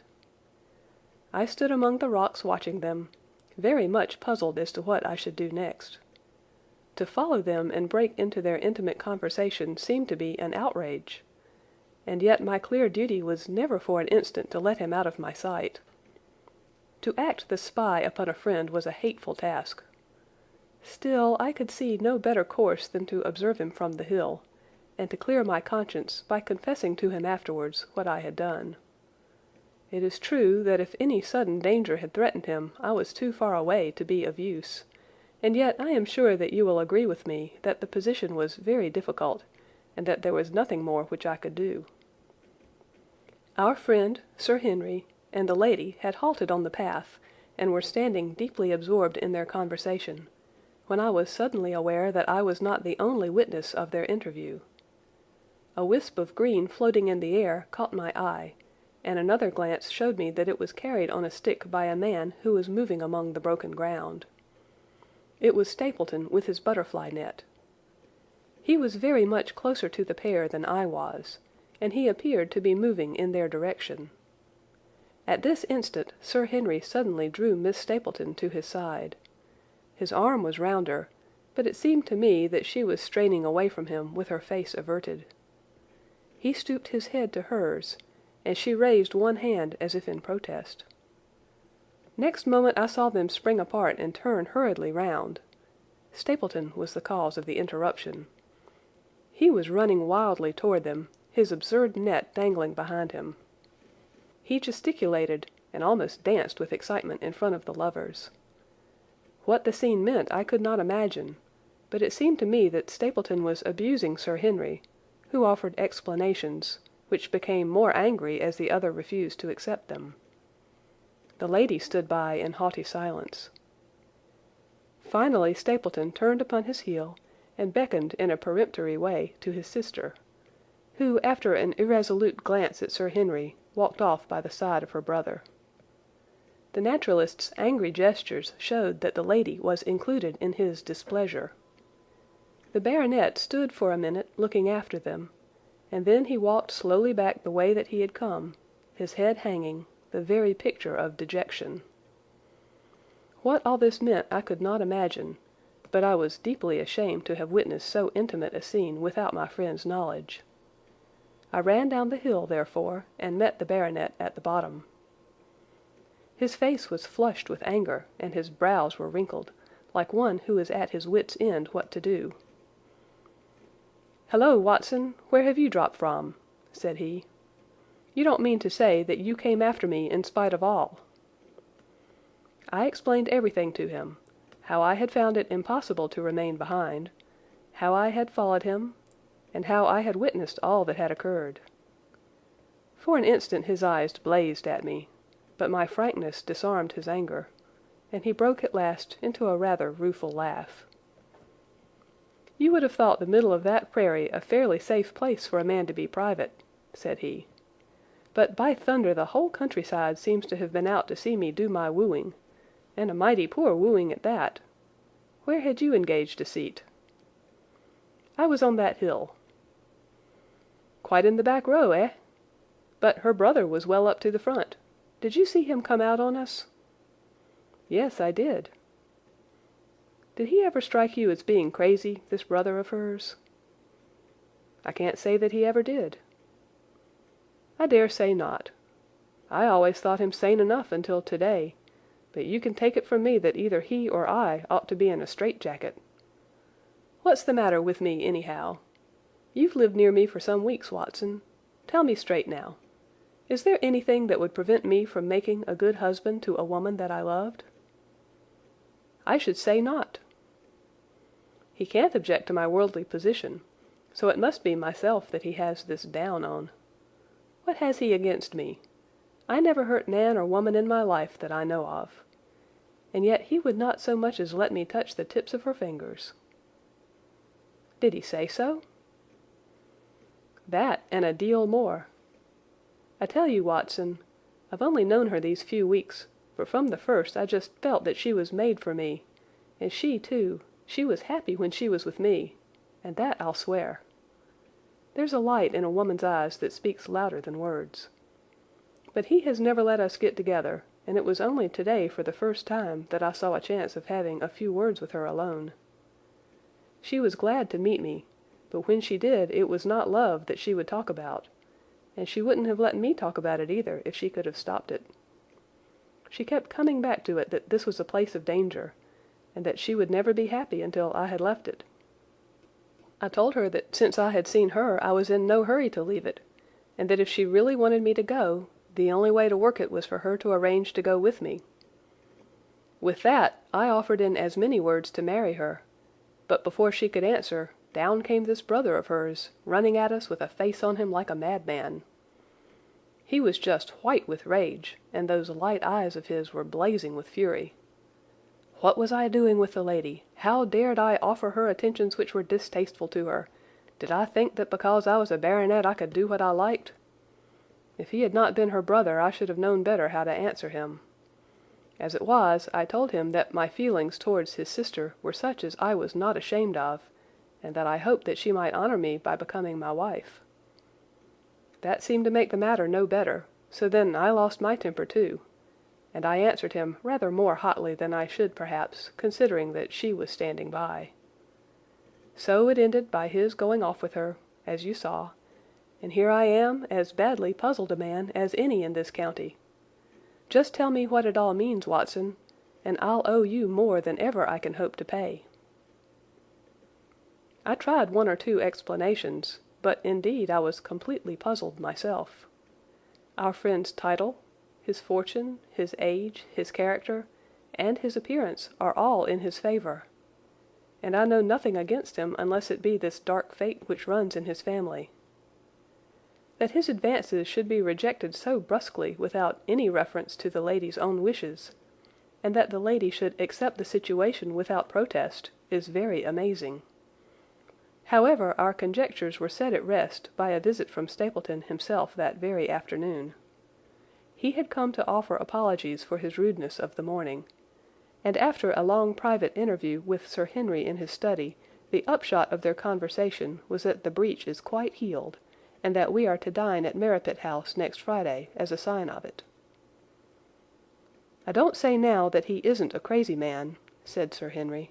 "I can't forget the look in his eyes when he ran at me this morning, but I must allow that no man could make a more handsome apology than he has done." "Did he give any explanation of his conduct?" "His sister is everything in his life, he says.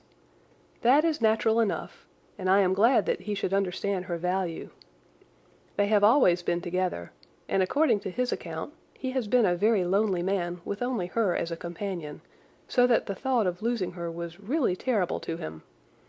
He had not understood, he said, that I was becoming attached to her, but when he saw with his own eyes that it was really so, and that she might be taken away from him, it gave him such a shock that for a time he was not responsible for what he said or did. He was very sorry for all that had passed, and he recognized how foolish and how selfish it was that he should imagine that he could hold a beautiful woman like his sister to himself for her whole life.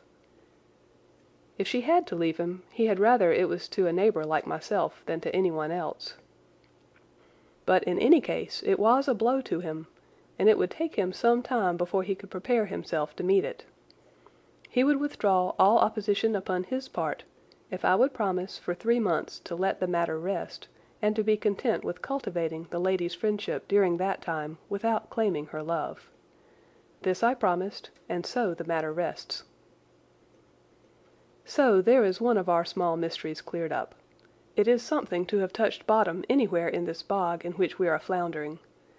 We know now why Stapleton looked with disfavour upon his sister's suitor, even when that suitor was so eligible a one as Sir Henry.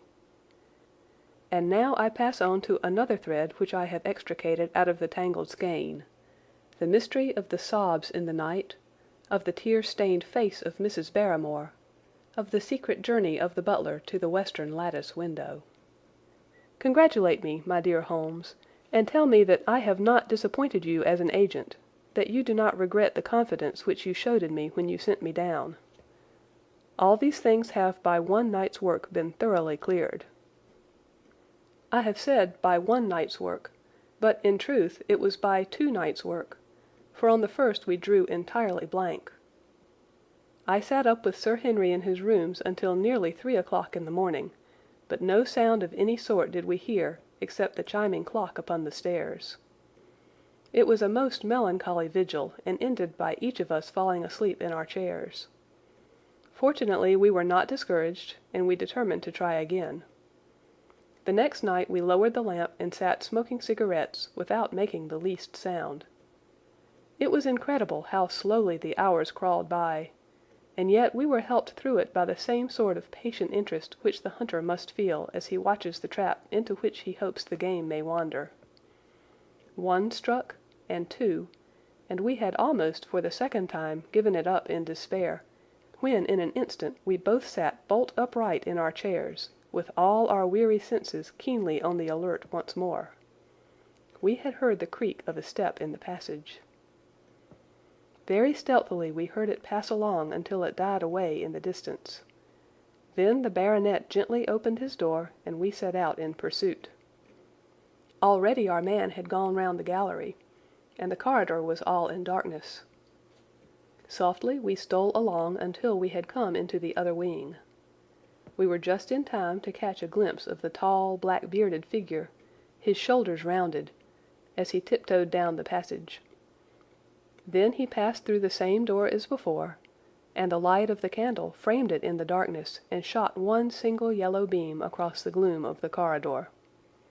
We shuffled cautiously towards it, trying every plank before we dared to put our whole weight upon it. We had taken the precaution of leaving our boots behind us, but even so the old boards snapped and creaked beneath our tread. Sometimes it seemed impossible that he should fail to hear our approach. However, the man is fortunately rather deaf, and he was entirely preoccupied in that which he was doing.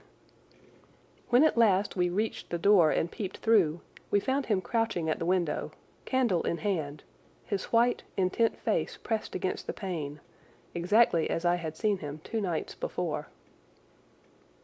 We had arranged no plan of campaign, but the baronet is a man to whom the most direct way is always the most natural. He walked into the room, and as he did so Barrymore sprang up from the window with a sharp hiss of his breath, and stood, livid and trembling, before us. His dark eyes, glaring out of the white mask of his face, were full of horror and astonishment as he gazed from Sir Henry to me. "What are you doing here, Barrymore?" "Nothing, sir." His agitation was so great that he could hardly speak, and the shadows sprang up and down from the shaking of his candle. "It was the window, sir. I go round at night to see that they are fastened." "On the 2nd floor?" "Yes, sir, all the windows." "Look here, Barrymore," said Sir Henry sternly.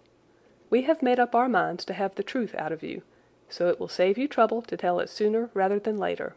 Come now, no lies. What were you doing at that window?" The fellow looked at us in a helpless way, and he wrung his hands together like one who is in the last extremity of doubt and misery. "I was doing no harm, sir. I was holding a candle to the window." "And why were you holding a candle to the window?" "Don't ask me, Sir Henry. Don't ask me. I give you my word, sir, that it is not my secret, and that I cannot tell it. If it concerned no one but myself, I would not try to keep it from you." A sudden idea occurred to me, and I took the candle from the trembling hand of the butler. "He must have been holding it as a signal," said I. "Let us see if there is any answer." I held it as he had done, and stared out into the darkness of the night. Vaguely I could discern the black bank of the trees and the lighter expanse of the moor, for the moon was behind the clouds. And then I gave a cry of exultation, for a tiny pinpoint of yellow light had suddenly transfixed the dark veil, and glowed steadily in the centre of the black square framed by the window. "There it is!" I cried. "No, no, sir, it is nothing, nothing at all," the butler broke in. "I assure you, sir—" "Move your light across the window, Watson," cried the baronet. "See, the other moves also. Now, you rascal, do you deny that it is a signal? Come, speak up. Who is your confederate out yonder, and what is this conspiracy that is going on?" The man's face became openly defiant. "It is my business and not yours. I will not tell." "Then you leave my employment right away." "Very good, sir. If I must, I must." "And you go in disgrace. By thunder, you may well be ashamed of yourself. Your family has lived with mine for over 100 years under this roof, and here I find you deep in some dark plot against me." "No, no, sir, no, not against you." It was a woman's voice, and Mrs. Barrymore, paler and more horror-struck than her husband, was standing at the door. Her bulky figure in a shawl and skirt might have been comic were it not for the intensity of feeling upon her face. "We have to go, Eliza. This is the end of it. You can pack our things," said the butler. "Oh, John, John, have I brought you to this? It is my doing, Sir Henry, all mine. He has done nothing except for my sake, and because I asked him." "Speak out, then. What does it mean?" "My unhappy brother is starving on the moor. We cannot let him perish at our very gates. The light is a signal to him that food is ready for him, and his light out yonder is to show the spot to which to bring it." "Then your brother is—" "The escaped convict, sir. Selden, the criminal." "That's the truth, sir," said Barrymore. "I said that it was not my secret and that I could not tell it to you. But now you have heard it, and you will see that if there was a plot it was not against you." This, then, was the explanation of the stealthy expeditions at night and the light at the window. Sir Henry and I both stared at the woman in amazement. Was it possible that this stolidly respectable person was of the same blood as one of the most notorious criminals in the country? "Yes, sir, my name was Selden, and he is my younger brother. We humoured him too much when he was a lad, and gave him his own way in everything until he came to think that the world was made for his pleasure, and that he could do what he liked in it. Then, as he grew older, he met wicked companions, and the devil entered into him until he broke my mother's heart and dragged our name in the dirt. From crime to crime he sank lower and lower until it is only the mercy of God which has snatched him from the scaffold. But to me, sir, he was always the little curly-headed boy that I had nursed and played with as an elder sister would. That was why he broke prison, sir. He knew that I was here and that we could not refuse to help him. When he dragged himself here one night, weary and starving, with the warders hard at his heels, what could we do? We took him in and fed him and cared for him. Then you returned, sir, and my brother thought he would be safer on the moor than anywhere else until the hue and cry was over, so he lay in hiding there. But every second night we made sure if he was still there by putting a light in the window, and if there was an answer, my husband took out some bread and meat to him. Every day we hoped that he was gone, but as long as he was there we could not desert him. That is the whole truth, as I am an honest Christian woman, and you will see that if there is blame in the matter, it does not lie with my husband, but with me, for whose sake he has done all that he has." The woman's words came with an intense earnestness which carried conviction with them. "Is this true, Barrymore?" "Yes, Sir Henry, every word of it." "Well, I cannot blame you for standing by your own wife. Forget what I have said. Go to your room, you two, and we shall talk further about this matter in the morning." When they were gone, we looked out of the window again. Sir Henry had flung it open, and the cold night wind beat in upon our faces. Far away in the black distance there still glowed that one tiny point of yellow light.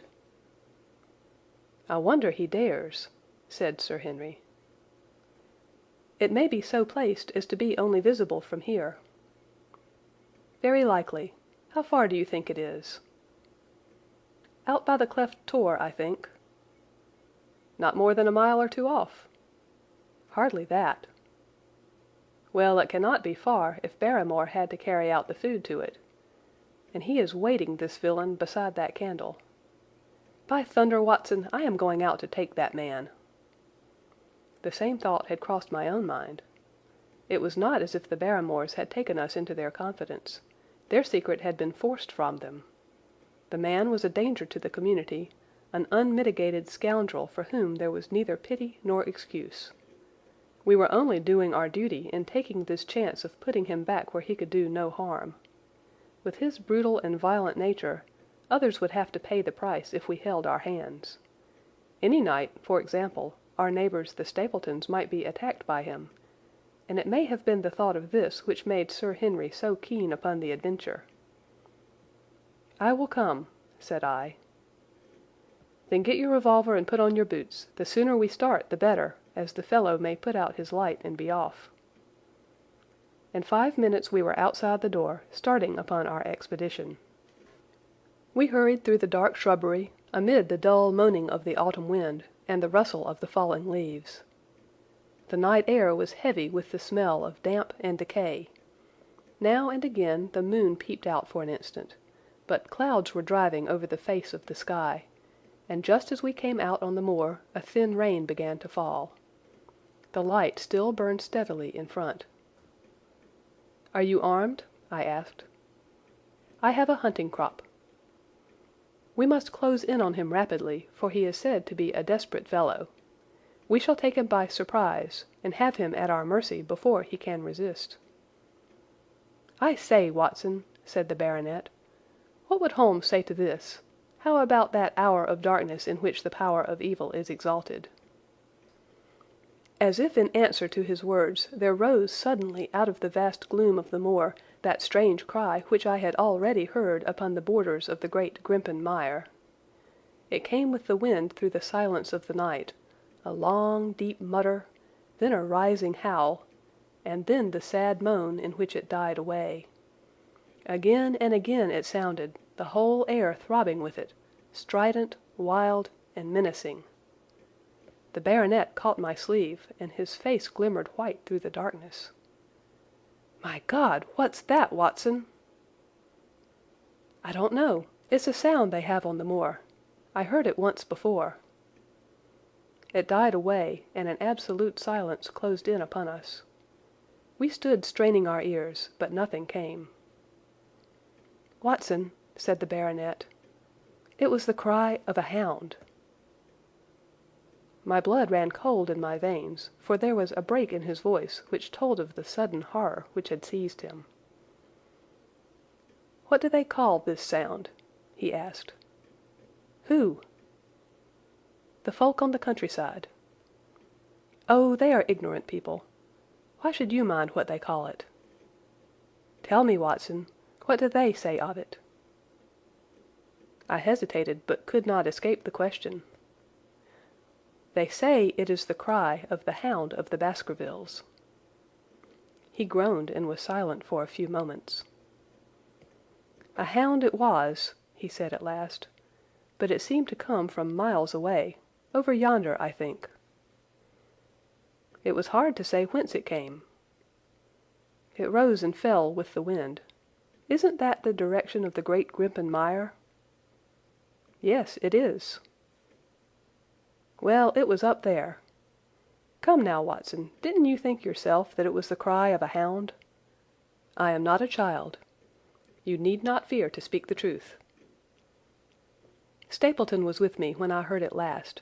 He said that it might be the calling of a strange bird." "No, no, it was a hound.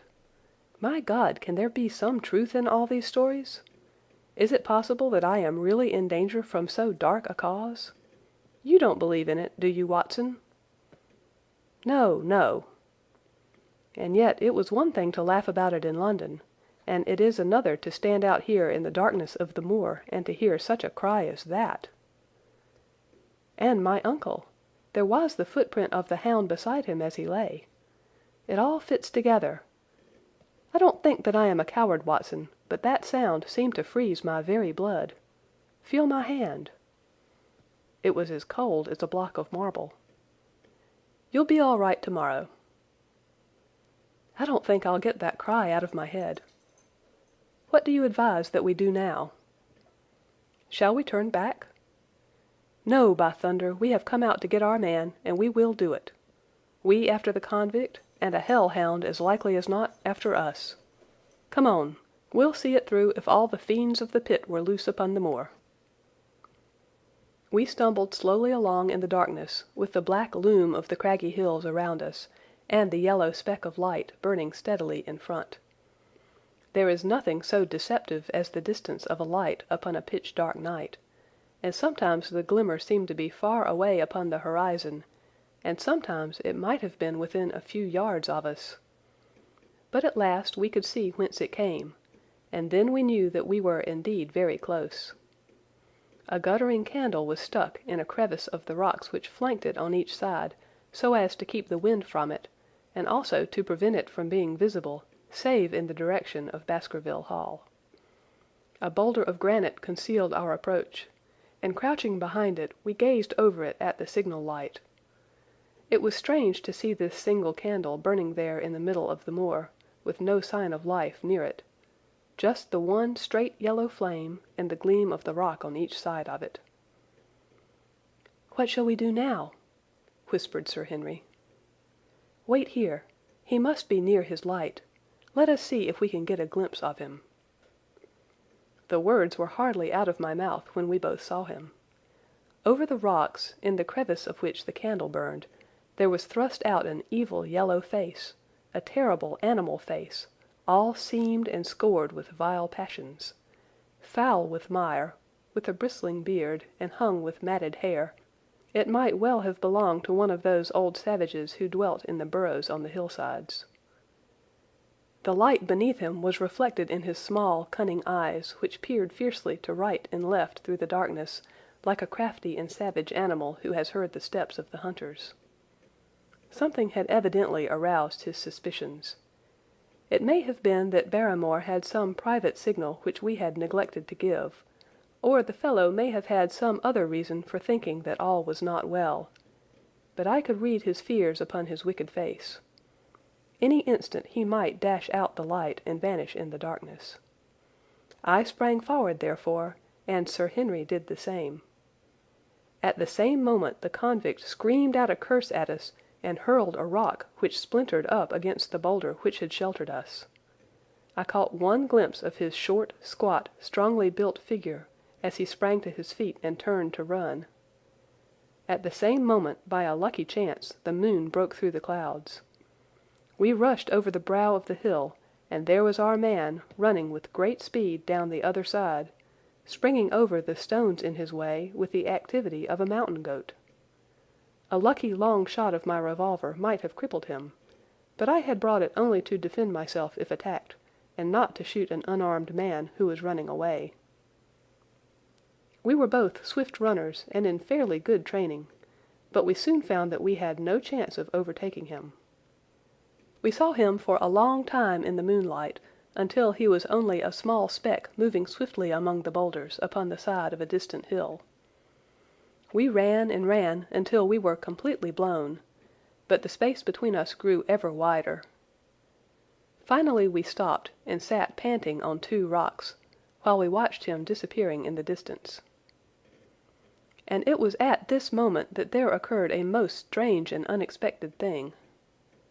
We had risen from our rocks and were turning to go home, having abandoned the hopeless chase.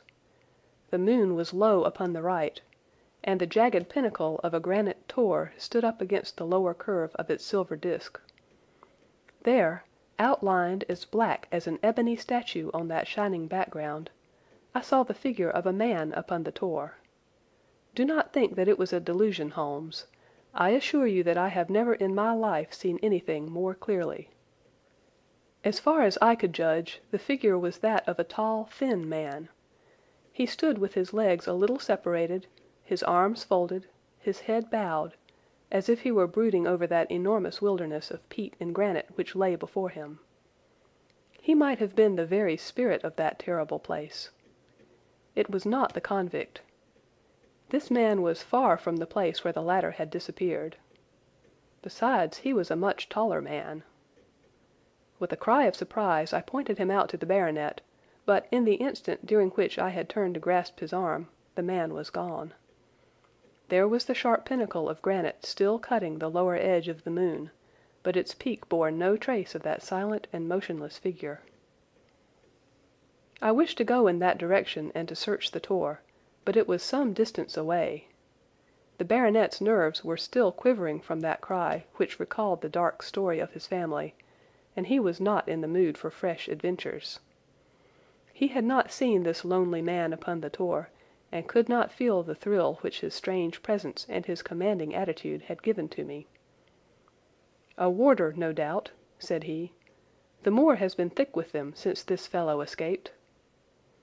Well, perhaps his explanation may be the right one, but I should like to have some further proof of it. Today we mean to communicate to the Princetown people where they should look for their missing man, but it is hard lines that we have not actually had the triumph of bringing him back as our own prisoner. Such are the adventures of last night, and you must acknowledge, my dear Holmes, that I have done you very well in the matter of a report. Much of what I tell you is no doubt quite irrelevant, but still I feel that it is best that I should let you have all the facts, and leave you to select for yourself those which will be of most service to you in helping you to your conclusions. We are certainly making some progress. So far as the Barrymores go, we have found the motive of their actions, and that has cleared up the situation very much. But the moor with its mysteries and its strange inhabitants remains as inscrutable as ever. Perhaps in my next I may be able to throw some light upon this also. Best of all would it be if you could come down to us. In any case, you will hear from me again in the course of the next few days. End of Chapter 9.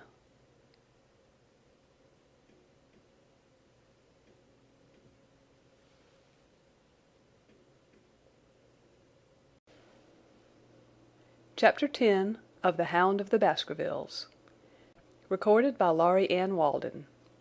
The Hound of the Baskervilles, by Sir Arthur Conan Doyle. Chapter 10. Extract from the Diary of Dr. Watson. So far I have been able to quote from the reports which I have forwarded during these early days to Sherlock Holmes.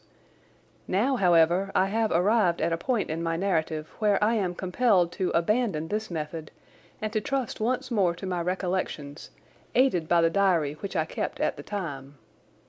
A few extracts from the latter will carry me on to those scenes which are indelibly fixed in every detail upon my memory. I proceed, then, from the morning which followed our abortive chase of the convict and our other strange experiences upon the moor. October 16th. A dull and foggy day with a drizzle of rain. The house is banked in with rolling clouds, which rise now and then to show the dreary curves of the moor, with thin, silver veins upon the sides of the hills, and the distant boulders gleaming where the light strikes upon their wet faces. It is melancholy, outside and in. The baronet is in a black reaction after the excitements of the night. I am conscious myself of a weight at my heart and a feeling of impending danger, ever-present danger which is the more terrible because I am unable to define it. And have I not cause for such a feeling? Consider the long sequence of incidents which have all pointed to some sinister influence which is at work around us. There is the death of the last occupant of the hall, fulfilling so exactly the conditions of the family legend, and there are the repeated reports from peasants of the appearance of a strange creature upon the moor. Twice I have with my own ears heard the sound which resembled the distant baying of a hound. It is incredible, impossible that it should really be outside the ordinary laws of nature. A spectral hound which leaves material footmarks and fills the air with its howling is surely not to be thought of. Stapleton may fall in with such a superstition, and Mortimer also. But if I have one quality upon earth, it is common sense, and nothing will persuade me to believe in such a thing. To do so would be to descend to the level of these poor peasants, who are not content with a mere fiend dog, but must needs describe him with hell-fire shooting from his mouth and eyes. Holmes would not listen to such fancies, and I am his agent. But facts are facts, and I have twice heard this crying upon the moor. Suppose that there were really some huge hound loose upon it, that would go far to explain everything. But where could such a hound lie concealed? Where did it get its food? Where did it come from? How was it that no one saw it by day? It must be confessed that the natural explanation offers almost as many difficulties as the other. And always, apart from the Hound, there is the fact of the human agency in London, the man in the cab, and the letter which warned Sir Henry against the moor. This at least was real, but it might have been the work of a protecting friend as easily as of an enemy. Where is that friend or enemy now? Has he remained in London, or has he followed us down here? Could he be the stranger whom I saw upon the tor? It is true that I have had only the one glance at him, and yet there are some things to which I am ready to swear.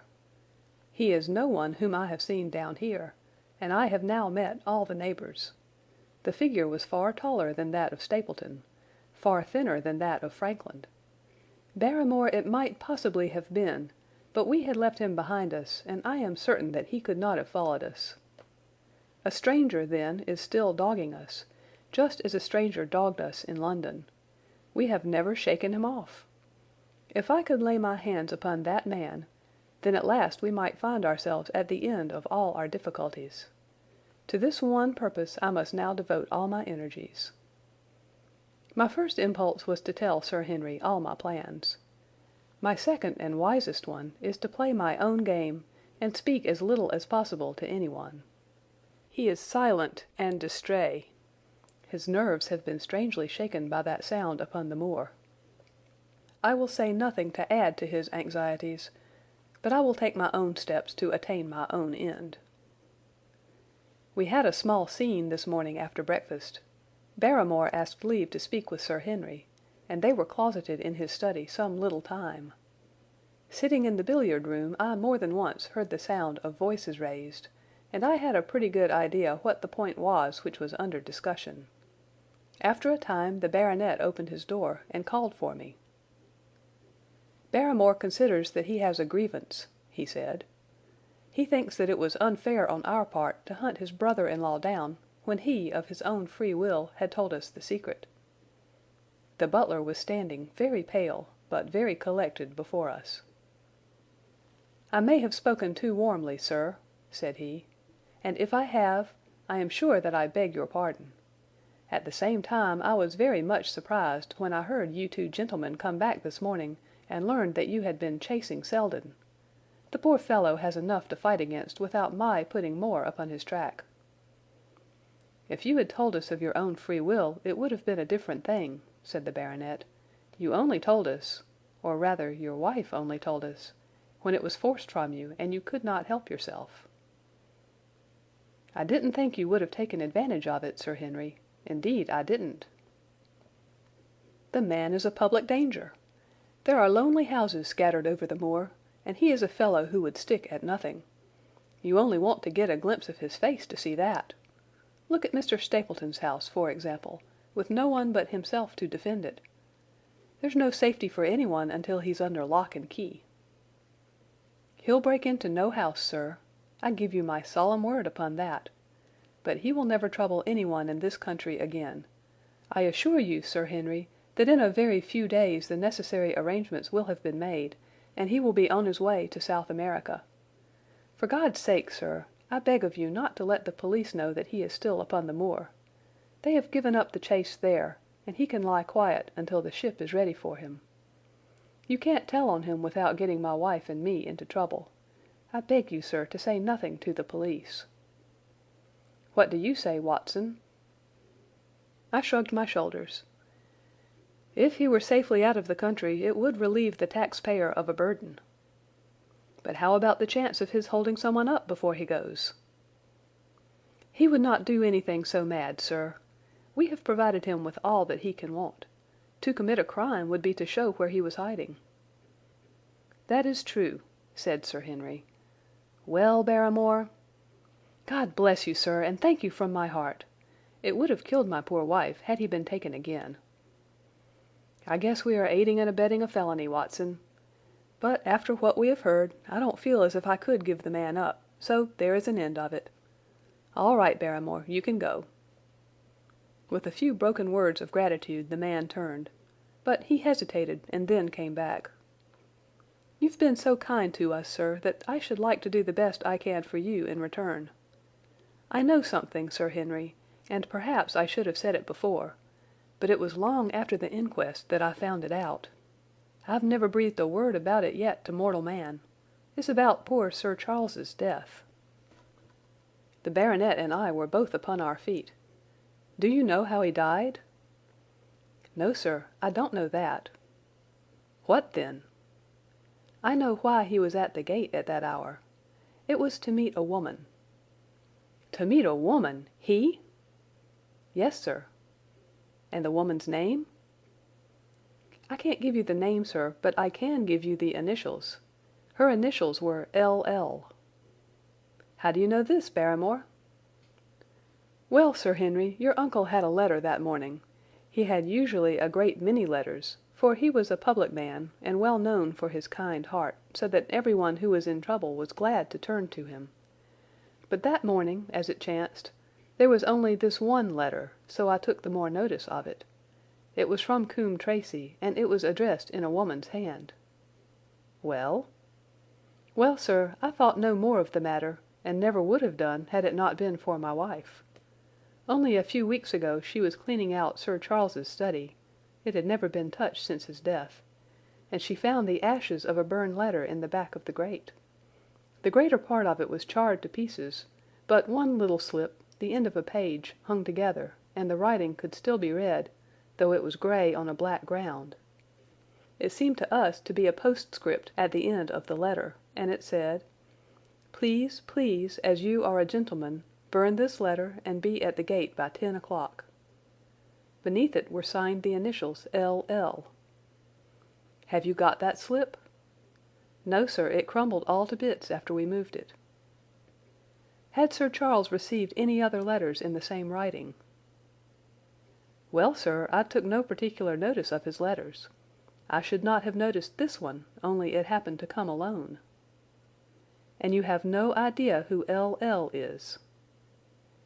"No, sir, no more than you have.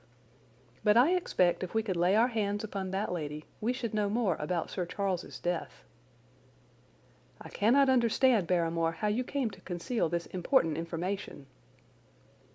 "Well, sir, it was immediately after that our own trouble came to us. And then again, sir, we were both of us very fond of Sir Charles, as we well might be considering all that he has done for us. To rake this up couldn't help our poor master, and it's well to go carefully when there's a lady in the case. Even the best of us—" "You thought it might injure his reputation?" "Well, sir, I thought no good could come of it. But now you have been kind to us, and I feel as if it would be treating you unfairly not to tell you all that I know about the matter." "Very good, Barrymore, you can go." When the butler had left us, Sir Henry turned to me. "Well, Watson, what do you think of this new light?" "It seems to leave the darkness rather blacker than before." "So I think. But if we could only trace L.L. it should clear up the whole business. We have gained that much. We know that there is someone who has the facts, if we can only find her. What do you think we should do?" "Let Holmes know all about it at once. It will give him the clue for which he has been seeking.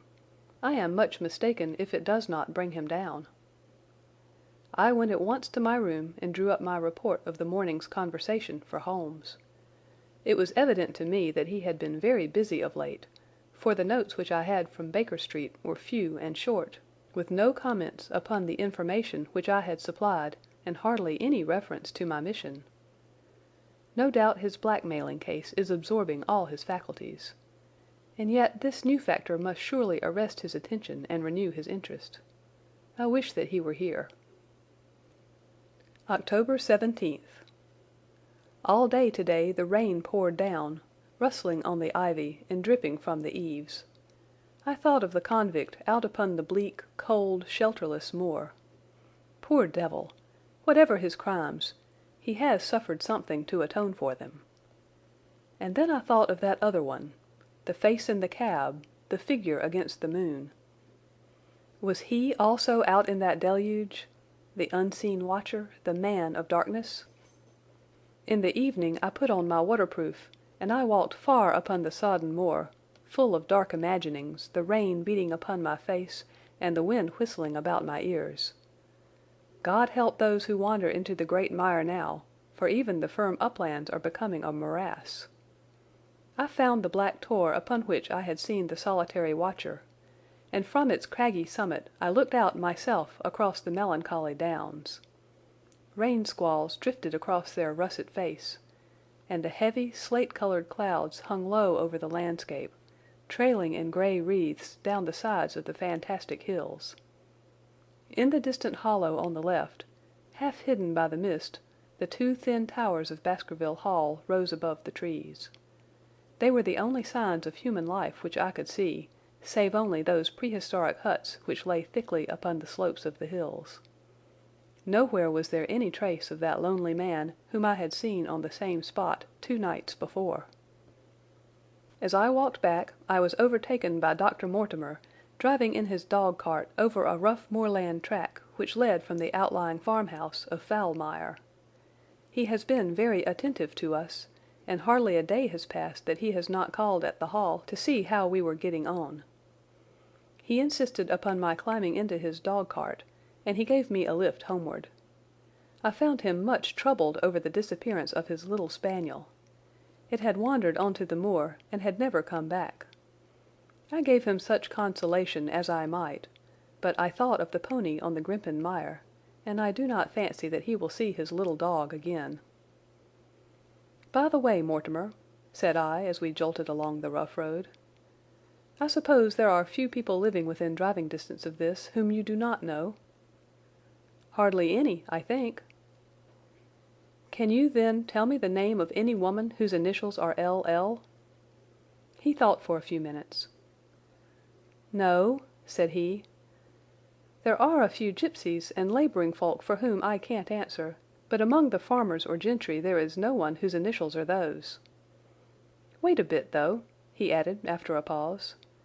"There is Laura Lyons. Her initials are L.L., but she lives in Coombe Tracey." "Who is she?" I asked. "She is Franklin's daughter." "What? Old Franklin the crank?" "Exactly. She married an artist named Lyons, who came sketching on the moor. He proved to be a blackguard and deserted her. The fault, from what I hear, may not have been entirely on one side. Her father refused to have anything to do with her because she had married without his consent, and perhaps for 1 or 2 other reasons as well. So between the old sinner and the young one the girl has had a pretty bad time." "How does she live?" "I fancy old Franklin allows her a pittance, but it cannot be more, for his own affairs are considerably involved. Whatever she may have deserved, one could not allow her to go hopelessly to the bad. Her story got about, and several of the people here did something to enable her to earn an honest living. Stapleton did for one, and Sir Charles for another. I gave a trifle myself. It was to set her up in a typewriting business." He wanted to know the object of my inquiries, but I managed to satisfy his curiosity without telling him too much, for there is no reason why we should take anyone into our confidence. Tomorrow morning I shall find my way to Coombe Tracey, and if I can see this Mrs. Laura Lyons, of equivocal reputation, a long step will have been made towards clearing one incident in this chain of mysteries. I am certainly developing the wisdom of the serpent, for when Mortimer pressed his questions to an inconvenient extent, I asked him casually to what type Franklin's skull belonged, and so heard nothing but craniology for the rest of our drive. I have not lived for years with Sherlock Holmes for nothing. I have only one other incident to record upon this tempestuous and melancholy day. This was my conversation with Barrymore just now, which gives me one more strong card which I can play in due time. Mortimer had stayed to dinner, and he and the baronet played écarté afterwards. The butler brought me my coffee into the library, and I took the chance to ask him a few questions. "Well," said I, "has this precious relation of yours departed, or is he still lurking out yonder?" "I don't know, sir. I hope to heaven that he is gone, for he has brought nothing but trouble here. I've not heard of him since I left out food for him last, and that was 3 days ago." "Did you see him then?" "No, sir, but the food was gone when next I went that way. "Then he was certainly there?" "So you would think, sir, unless it was the other man who took it." I sat with my coffee cup halfway to my lips and stared at Barrymore. "You know that there is another man, then?" "Yes, sir, there is another man upon the moor." "Have you seen him?" "No, sir." "How do you know of him, then?" "Selden told me of him, sir, a week ago or more. He's in hiding too, but he's not a convict as far as I can make out. I don't like it, Dr. Watson. I tell you straight, sir, that I don't like it." He spoke with a sudden passion of earnestness. "Now listen to me, Barrymore. I have no interest in this matter but that of your master. I have come here with no object except to help him. Tell me frankly what it is that you don't like." Barrymore hesitated for a moment, as if he regretted his outburst or found it difficult to express his own feelings in words. "It's all these goings-on, sir," he cried at last, waving his hand towards the rain-lashed window which faced the moor. "There's foul play somewhere, and there's black villainy brewing, to that I'll swear. Very glad I should be, sir, to see Sir Henry on his way back to London again." "But what is it that alarms you?" "Look at Sir Charles's death. That was bad enough for all that the coroner said. Look at the noises on the moor at night. There's not a man would cross it after sundown if he was paid for it. Look at this stranger hiding out yonder, and watching and waiting. What's he waiting for? What does it mean? It means no good to anyone of the name of Baskerville, and very glad I shall be to be quit of it all on the day that Sir Henry's new servants are ready to take over the hall." "But about this stranger," said I. "Can you tell me anything about him? What did Selden say? Did he find out where he hid, or what he was doing?" "He saw him once or twice, but he is a deep one and gives nothing away. At first he thought that he was the police, but soon he found that he had some lay of his own. A kind of gentleman he was, as far as he could see, but what he was doing he could not make out." "And where did he say that he lived?" "Among the old houses on the hillside, the stone huts where the old folk used to live." "But how about his food?" "Selden found out that he has got a lad who works for him and brings all he needs. I dare say he goes to Coombe Tracey for what he wants." "Very good, Barrymore. We may talk further of this some other time." When the butler had gone, I walked over to the black window, and I looked through a blurred pane at the driving clouds and at the tossing outline of the windswept trees. It is a wild night indoors, and what must it be in a stone hut upon the moor? What passion of hatred can it be which leads a man to lurk in such a place at such a time? And what deep and earnest purpose can he have which calls for such a trial? There in that hut upon the moor seems to lie the very centre of that problem which has vexed me so sorely. I swear that another day shall not have passed before I have done all that man can do to reach the heart of the mystery. End of Chapter 10.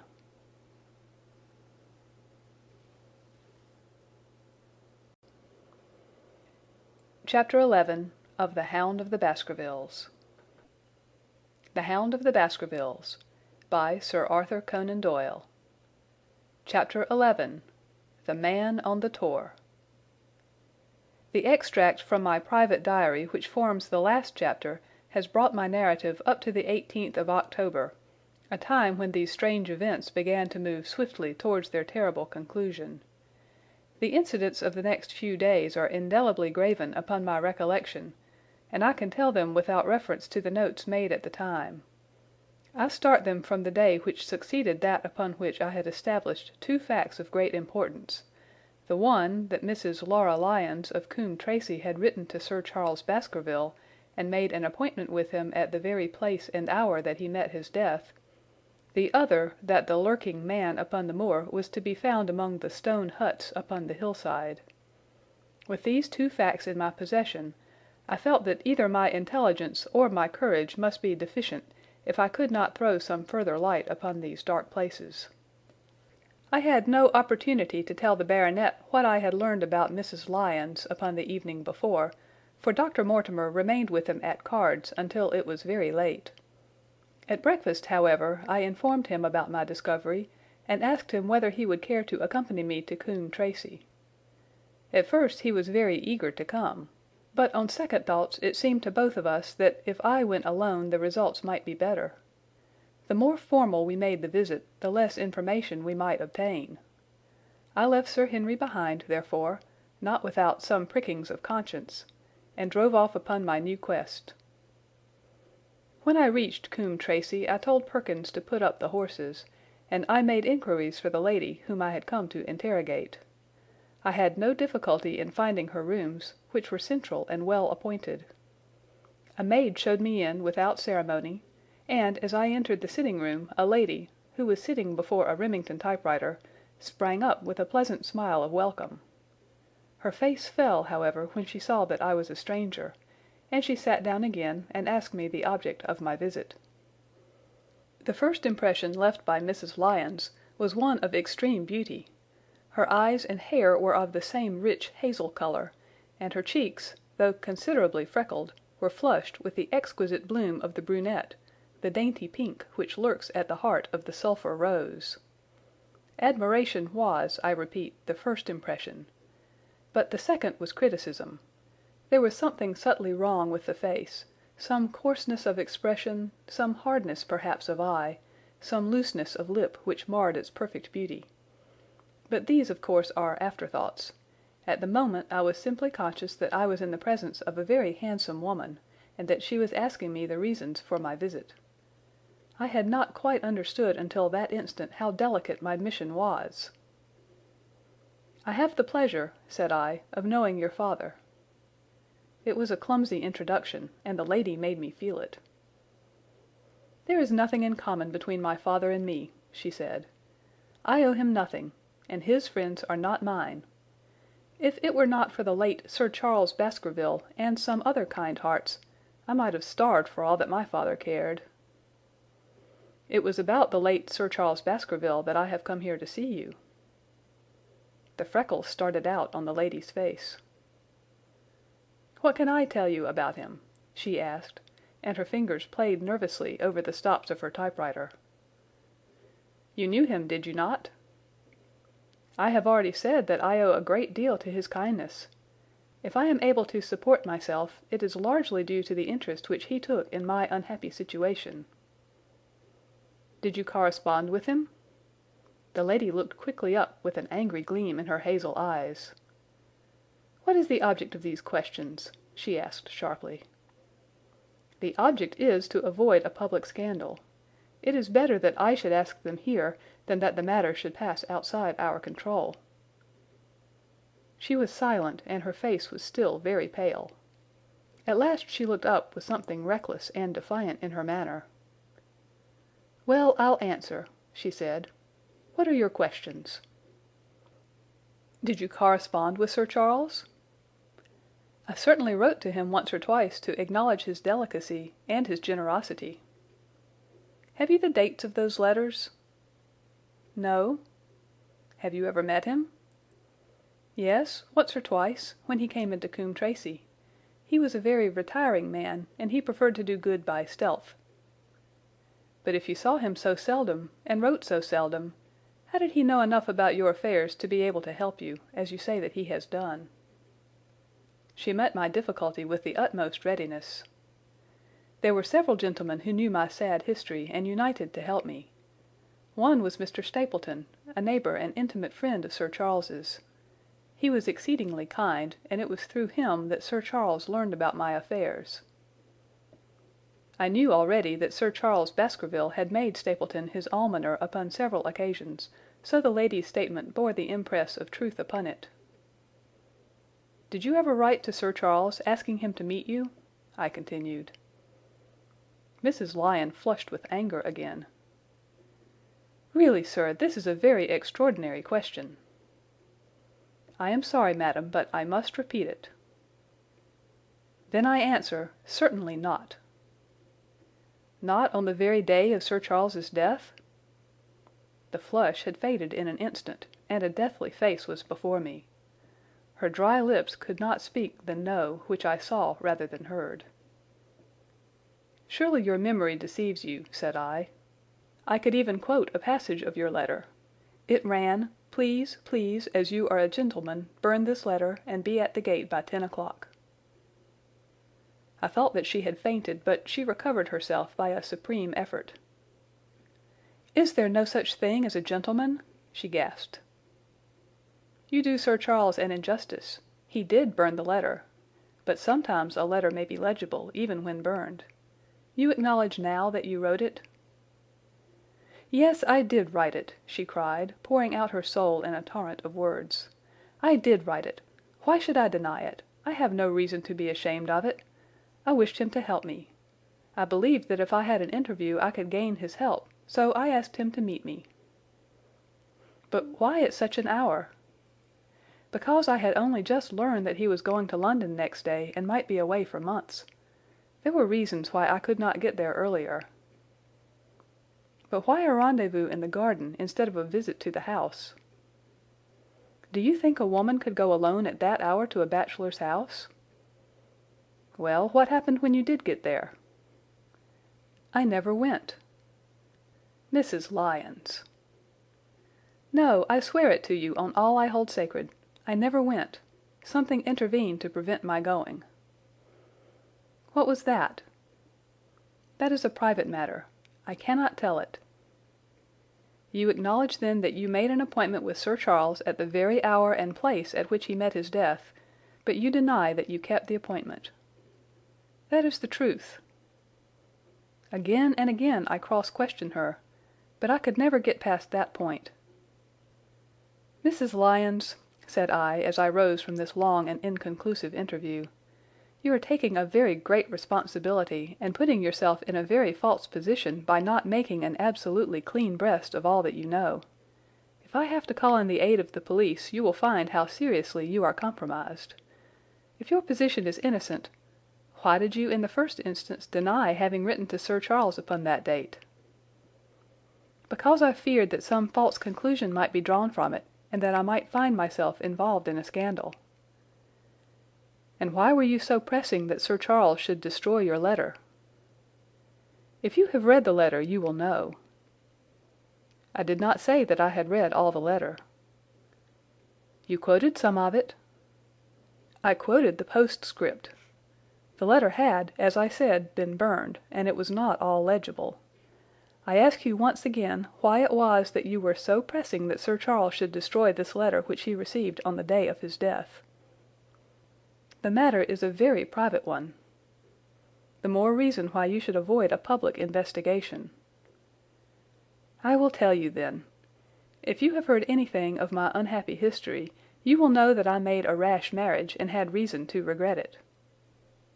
"I have heard so much."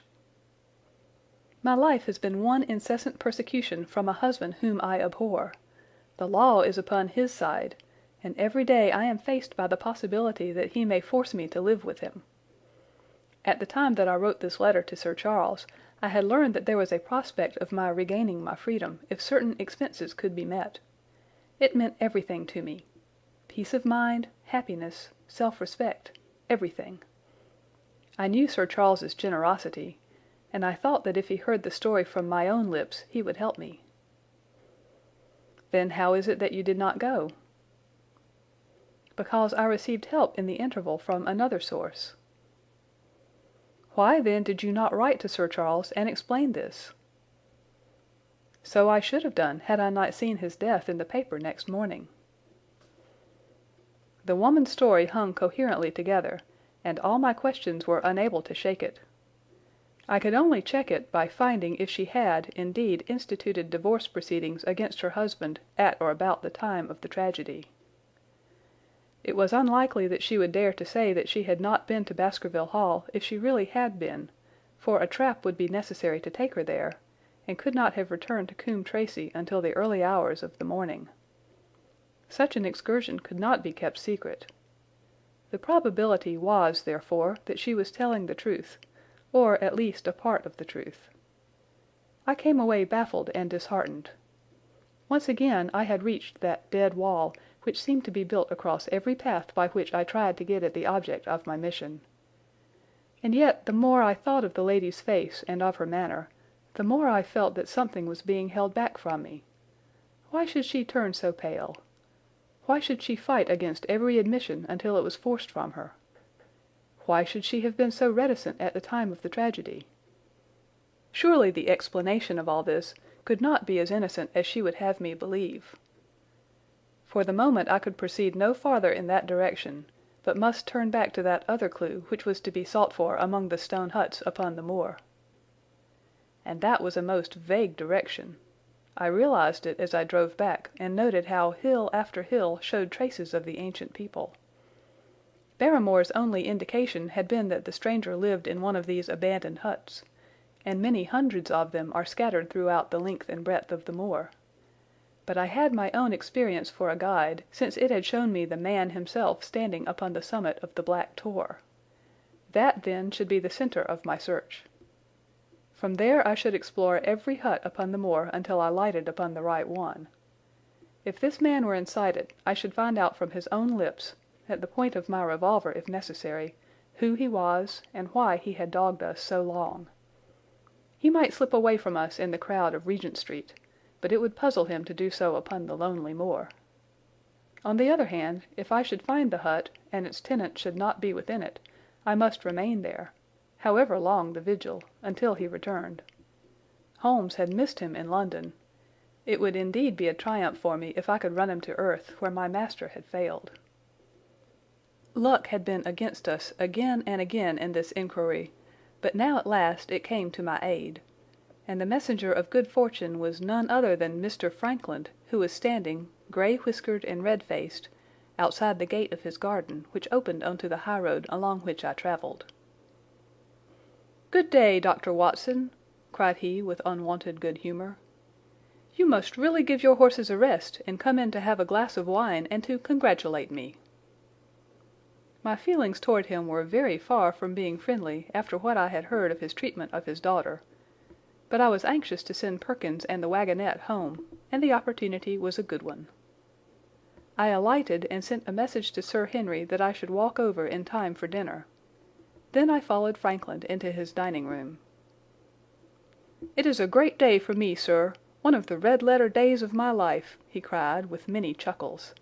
"I have brought off a double event. I mean to teach them in these parts that law is law, and that there is a man here who does not fear to invoke it.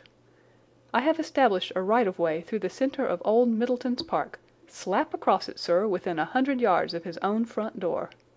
What do you think of that? We'll teach these magnates that they cannot ride roughshod over the rights of the commoners, confound them. And I've closed the wood where the Fernworthy folk used to picnic. These infernal people seem to think that there are no rights of property, and that they can swarm where they like with their papers and their bottles. Both cases decided, Dr. Watson, and both in my favour. I haven't had such a day since I had Sir John Morland for trespass because he shot in his own warren." "How on earth did you do that?" "Look it up in the books, sir. It will repay reading. Frankland v. Morland, Court of Queen's Bench. It cost me £200, but I got my verdict." "Did it do you any good?" "None, sir, none. I am proud to say that I had no interest in the matter. I act entirely from a sense of public duty. I have no doubt, for example, that the Fernworthy people will burn me in effigy tonight. I told the police last time they did it that they should stop these disgraceful exhibitions. The county constabulary is in a scandalous state, sir, and it has not afforded me the protection to which I am entitled. The case of Frankland v. Regina will bring the matter before the attention of the public. I told them that they would have occasion to regret their treatment of me, and already my words have come true." "How so?" I asked. The old man put on a very knowing expression. "Because I could tell them what they are dying to know, but nothing would induce me to help the rascals in any way." I had been casting round for some excuse by which I could get away from his gossip, but now I began to wish to hear more of it. I had seen enough of the contrary nature of the old sinner to understand that any strong sign of interest would be the surest way to stop his confidences. "Some poaching case, no doubt," said I with an indifferent manner. "Ha ha, my boy, a very much more important matter than that. What about the convict on the moor?" I started. "You don't mean that you know where he is?" said I. "I may not know exactly where he is, but I am quite sure that I could help the police to lay their hands on him. Has it never struck you that the way to catch that man was to find out where he got his food, and so trace it to him?" He certainly seemed to be getting uncomfortably near the truth. "No doubt," said I. "But how do you know that he is anywhere upon the moor?" "I know it because I have seen with my own eyes the messenger who takes him his food."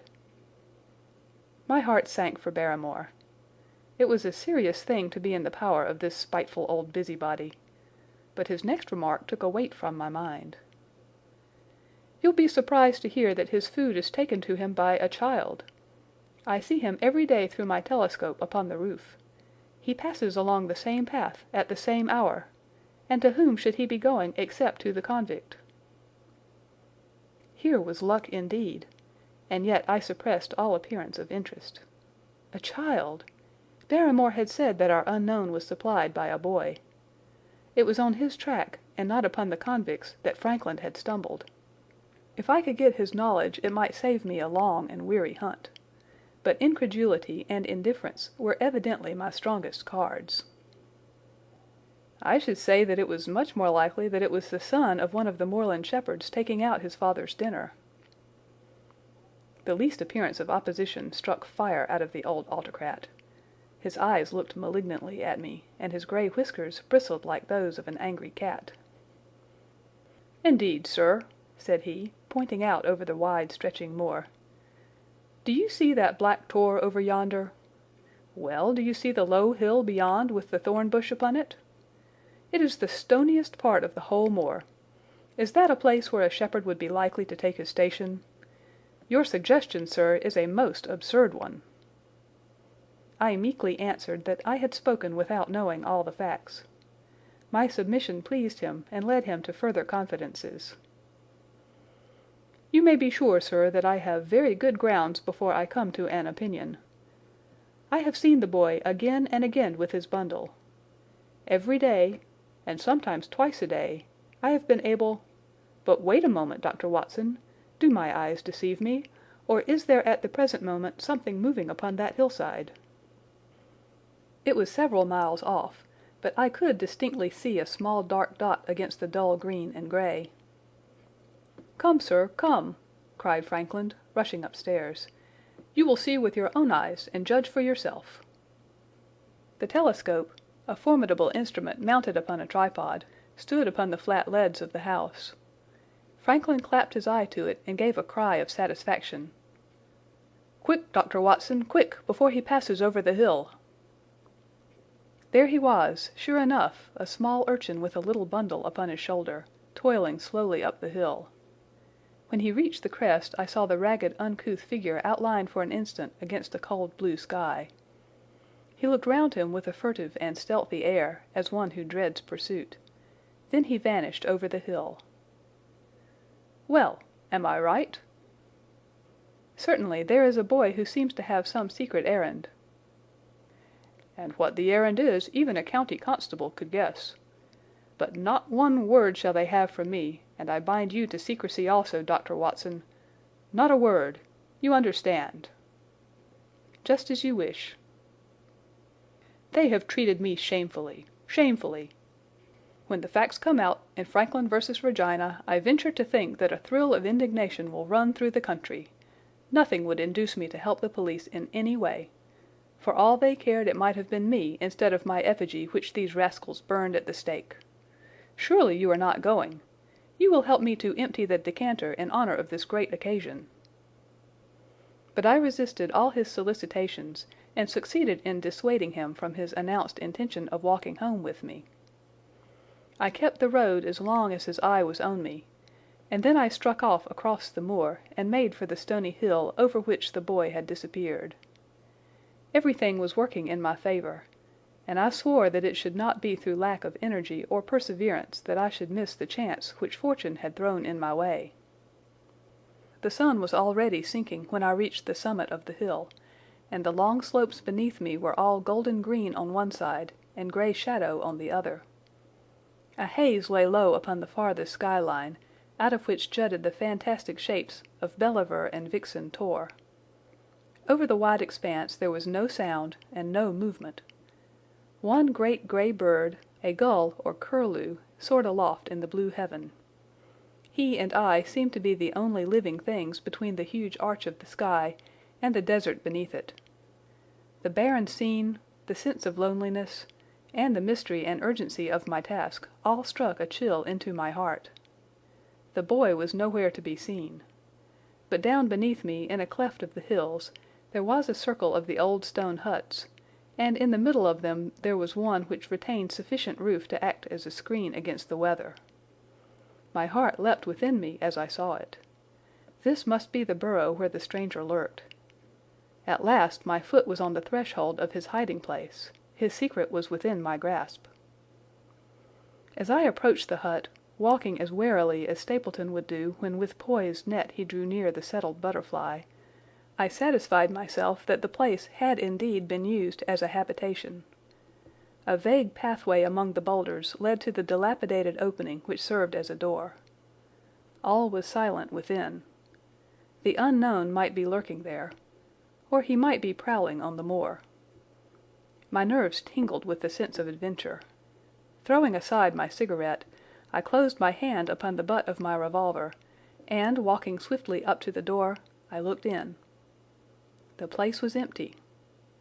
But there were ample signs that I had not come upon a false scent. This was certainly where the man lived. Some blankets rolled in a waterproof lay upon that very stone slab upon which Neolithic man had once slumbered. The ashes of a fire were heaped in a rude grate. Beside it lay some cooking utensils, and a bucket half full of water. A litter of empty tins showed that the place had been occupied for some time, and I saw, as my eyes became accustomed to the checkered light, a pannikin and a half-full bottle of spirits standing in the corner. In the middle of the hut a flat stone served the purpose of a table, and upon this stood a small cloth bundle, the same, no doubt, which I had seen through the telescope upon the shoulder of the boy. It contained a loaf of bread, a tinned tongue, and 2 tins of preserved peaches. As I set it down again, after having examined it, my heart leapt to see that beneath it there lay a sheet of paper with writing upon it. I raised it, and this was what I read, roughly scrawled in pencil: "Dr. Watson has gone to Coombe Tracey." For a minute I stood there with the paper in my hands, thinking out the meaning of this curt message. It was I, then, and not Sir Henry, who was being dogged by this secret man. He had not followed me himself, but he had set an agent, the boy perhaps, upon my track, and this was his report. Possibly I had taken no step since I had been upon the moor which had not been observed and reported. Always there was this feeling of an unseen force, a fine net drawn round us with infinite skill and delicacy, holding us so lightly that it was only at some supreme moment that one realized that one was indeed entangled in its meshes. If there was one report there might be others, so I looked round the hut in search of them. There was no trace, however, of anything of the kind, nor could I discover any sign which might indicate the character or intentions of the man who lived in this singular place, save that he must be of Spartan habits and cared little for the comforts of life. When I thought of the heavy rains and looked at the gaping roof, I understood how strong and immutable must be the purpose which had kept him in that inhospitable abode. Was he our malignant enemy, or was he by chance our guardian angel? I swore that I would not leave the hut until I knew. Outside the sun was sinking low, and the west was blazing with scarlet and gold. Its reflection was shot back in ruddy patches by the distant pools which lay amid the great Grimpen mire. There were the 2 towers of Baskerville Hall, and there a distant blur of smoke which marked the village of Grimpen. Between the two, behind the hill, was the house of the Stapletons. All was sweet and mellow and peaceful in the golden evening light. And yet, as I looked at them, my soul shared none of the peace of nature, but quivered at the vagueness and the terror of that interview which every instant was bringing nearer. With tingling nerves, but a fixed purpose, I sat in the dark recess of the hut and waited with sombre patience for the coming of its tenant. And then at last I heard him. Far away came the sharp clink of a boot striking upon a stone. Then another, and yet another, coming nearer and nearer. I shrank back into the darkest corner and cocked the pistol in my pocket, determined not to discover myself until I had an opportunity of seeing something of the stranger. There was a long pause which showed that he had stopped. Then once more the footsteps approached, and a shadow fell across the opening of the hut. "It is a lovely evening, my dear Watson," said a well-known voice. "I really think that you will be more comfortable outside than in." End of chapter 11.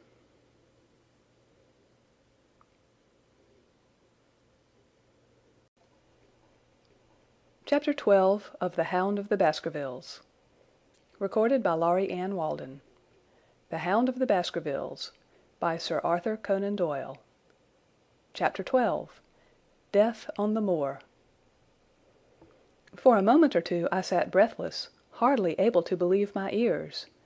Then my senses and my voice came back to me, while a crushing weight of responsibility seemed in an instant to be lifted from my soul. That cold, incisive, ironical voice could belong to but one man in all the world. "Holmes!" I cried. "Holmes!"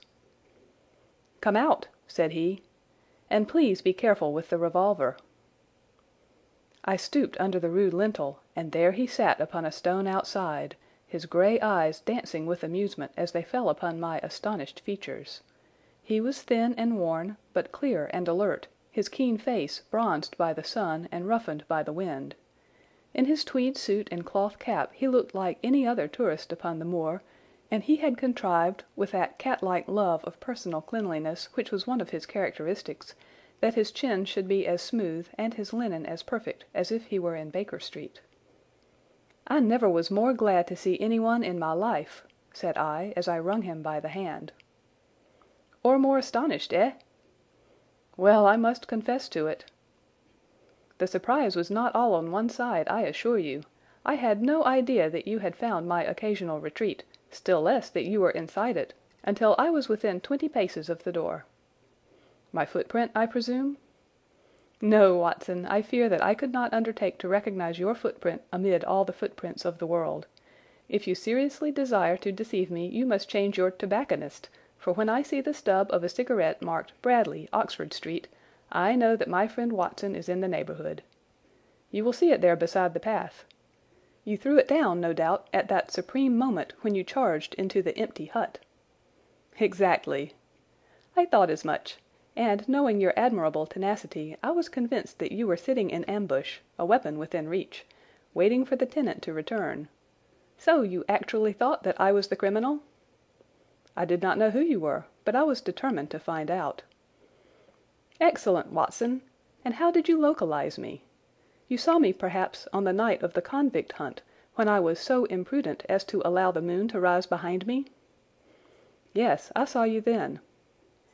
"And have no doubt searched all the huts until you came to this one?" "No, your boy had been observed, and that gave me a guide where to look." "The old gentleman with the telescope, no doubt.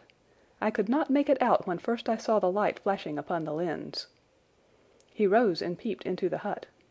"Ha! I see that Cartwright has brought up some supplies. What's this paper?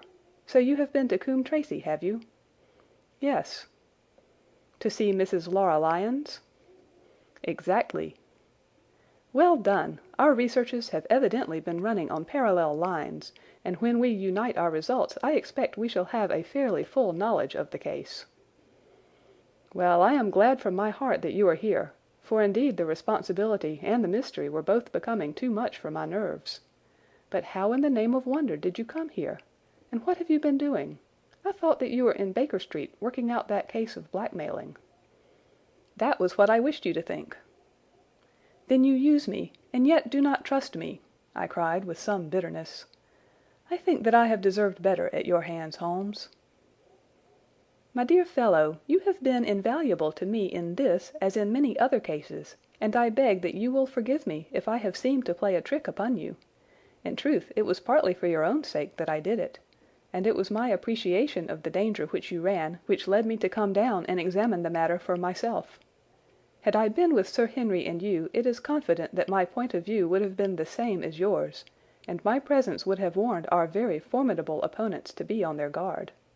As it is, I have been able to get about as I could not possibly have done had I been living in the hall, and I remain an unknown factor in the business, ready to throw in all my weight at a critical moment."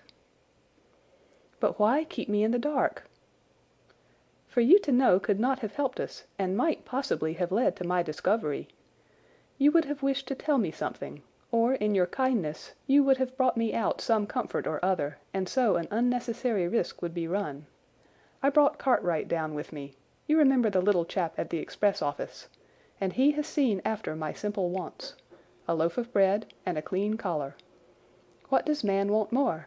He has given me an extra pair of eyes upon a very active pair of feet, and both have been invaluable." "Then my reports have all been wasted." My voice trembled as I recalled the pains and the pride with which I had composed them. Holmes took a bundle of papers from his pocket. "Here are your reports, my dear fellow, and very well thumbed, I assure you. I made excellent arrangements, and they are only delayed 1 day upon their way. I must compliment you exceedingly upon the zeal and the intelligence which you have shown over an extraordinarily difficult case."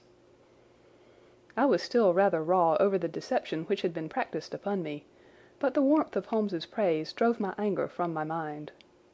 I felt also in my heart that he was right in what he said, and that it was really best for our purpose that I should not have known that he was upon the moor. "That's better," said he, seeing the shadow rise from my face. "And now tell me the result of your visit to Mrs. Laura Lyons.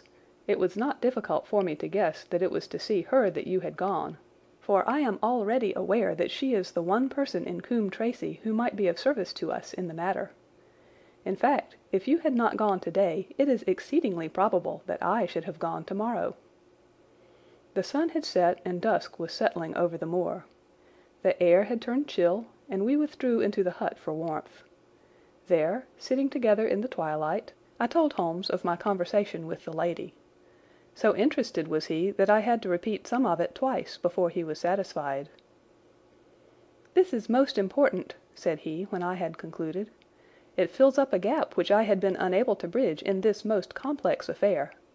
You are aware, perhaps, that a close intimacy exists between this lady and the man Stapleton?" "I did not know of a close intimacy." "There can be no doubt about the matter. They meet, they write, there is a complete understanding between them. Now this puts a very powerful weapon into our hands. If I could only use it to detach his wife—" "His wife?" "I am giving you some information now in return for all that you have given me. The lady who has passed here as Miss Stapleton is in reality his wife." "Good heavens, Holmes! Are you sure of what you say? How could he have permitted Sir Henry to fall in love with her?" "Sir Henry's falling in love could do no harm to anyone except Sir Henry. He took particular care that Sir Henry did not make love to her, as you have yourself observed. I repeat that the lady is his wife, and not his sister." "But why this elaborate deception?" "Because he foresaw that she would be very much more useful to him in the character of a free woman." All my unspoken instincts, my vague suspicions, suddenly took shape and centred upon the naturalist. In that impassive, colourless man, with his straw hat and his butterfly net, I seemed to see something terrible, a creature of infinite patience and craft, with a smiling face and a murderous heart. It is he, then, who is our enemy? It is he who dogged us in London? So I read the riddle. And the warning, it must have come from her. Exactly. The shape of some monstrous villainy, half seen, half guessed, loomed through the darkness which had girt me so long. "But are you sure of this, Holmes? How do you know that the woman is his wife?" "Because he so far forgot himself as to tell you a true piece of autobiography upon the occasion when he first met you, and I dare say he has many a time regretted it since. He was once a schoolmaster in the north of England. Now there is no one more easy to trace than a schoolmaster. There are scholastic agencies by which one may identify any man who has been in the profession. A little investigation showed me that a school had come to grief under atrocious circumstances, and that the man who had owned it—the name was different—had disappeared with his wife. The descriptions agreed. When I learned that the missing man was devoted to entomology, the identification was complete. The darkness was rising, but much was still hidden by the shadows. If this woman is in truth his wife, where does Mrs. Laura Lyons come in? I asked. That is one of the points upon which your own researches have shed a light. Your interview with the lady has cleared the situation very much. I did not know about a projected divorce between herself and her husband. In that case, regarding Stapleton as an unmarried man, she counted no doubt upon becoming his wife. And when she is undeceived? Why, then we may find the lady of service. It must be our first duty to see her, both of us, tomorrow. Don't you think, Watson, that you are away from your charge rather long? Your place should be at Baskerville Hall. The last red streaks had faded away in the west, and night had settled upon the moor. A few faint stars were gleaming in a violet sky. "One last question, Holmes," I said as I rose. "Surely there is no need of secrecy between you and me. What is the meaning of it all? What is he after?" Holmes's voice sank as he answered. "It is murder, Watson. Refined, cold-blooded, deliberate murder. Do not ask me for particulars. My nets are closing upon him, even as his are upon Sir Henry, and with your help he is already almost at my mercy. There is but one danger which can threaten us. It is that he should strike before we are ready to do so. Another day, 2 at the most, and I have my case complete. But until then, guard your charge as closely as ever a fond mother watched her ailing child. Your mission today has justified itself, and yet I could almost wish that you had not left his side. Hark!" A terrible scream, a prolonged yell of horror and anguish burst out of the silence of the moor. That frightful cry turned the blood to ice in my veins. "Oh, my God!" I gasped. "What is it? What does it mean?" Holmes had sprung to his feet, and I saw his dark, athletic outline at the door of the hut, his shoulders stooping, his head thrust forward, his face peering into the darkness. "Hush!" he whispered. "Hush!" The cry had been loud on account of its vehemence, but it had pealed out from somewhere far off on the shadowy plain. Now it burst upon our ears, nearer, louder, more urgent than before. "Where is it?" Holmes whispered, and I knew from the thrill of his voice that he, the man of iron, was shaken to the soul. "Where is it, Watson?" "There, I think." I pointed into the darkness. "No, there!" Again the agonized cry swept through the silent night, louder and much nearer than ever. And a new sound mingled with it, a deep muttered rumble, musical and yet menacing, rising and falling like the low, constant murmur of the sea. "The hound!" cried Holmes. "Come, Watson, come! Great heavens, if we are too late!" He had started running swiftly over the moor, and I had followed at his heels. But now from somewhere among the broken ground immediately in front of us there came one last despairing yell, and then a dull, heavy thud. We halted and listened. Not another sound broke the heavy silence of the windless night. I saw Holmes put his hand to his forehead like a man distracted. He stamped his feet upon the ground. "He has beaten us, Watson. We are too late." "No, no, surely not." "Fool that I was to hold my hand! And you, Watson, see what comes of abandoning your charge. But, by heaven, if the worst has happened, we'll avenge him." Blindly we ran through the gloom, blundering against boulders, forcing our way through gorse bushes, panting up hills and rushing down slopes, heading always in the direction whence those dreadful sounds had come. At every rise Holmes looked eagerly round him, but the shadows were thick upon the moor, and nothing moved upon its dreary face. "Can you see anything?" "Nothing." "But hark! What is that?" A low moan had fallen upon our ears. There it was again upon our left.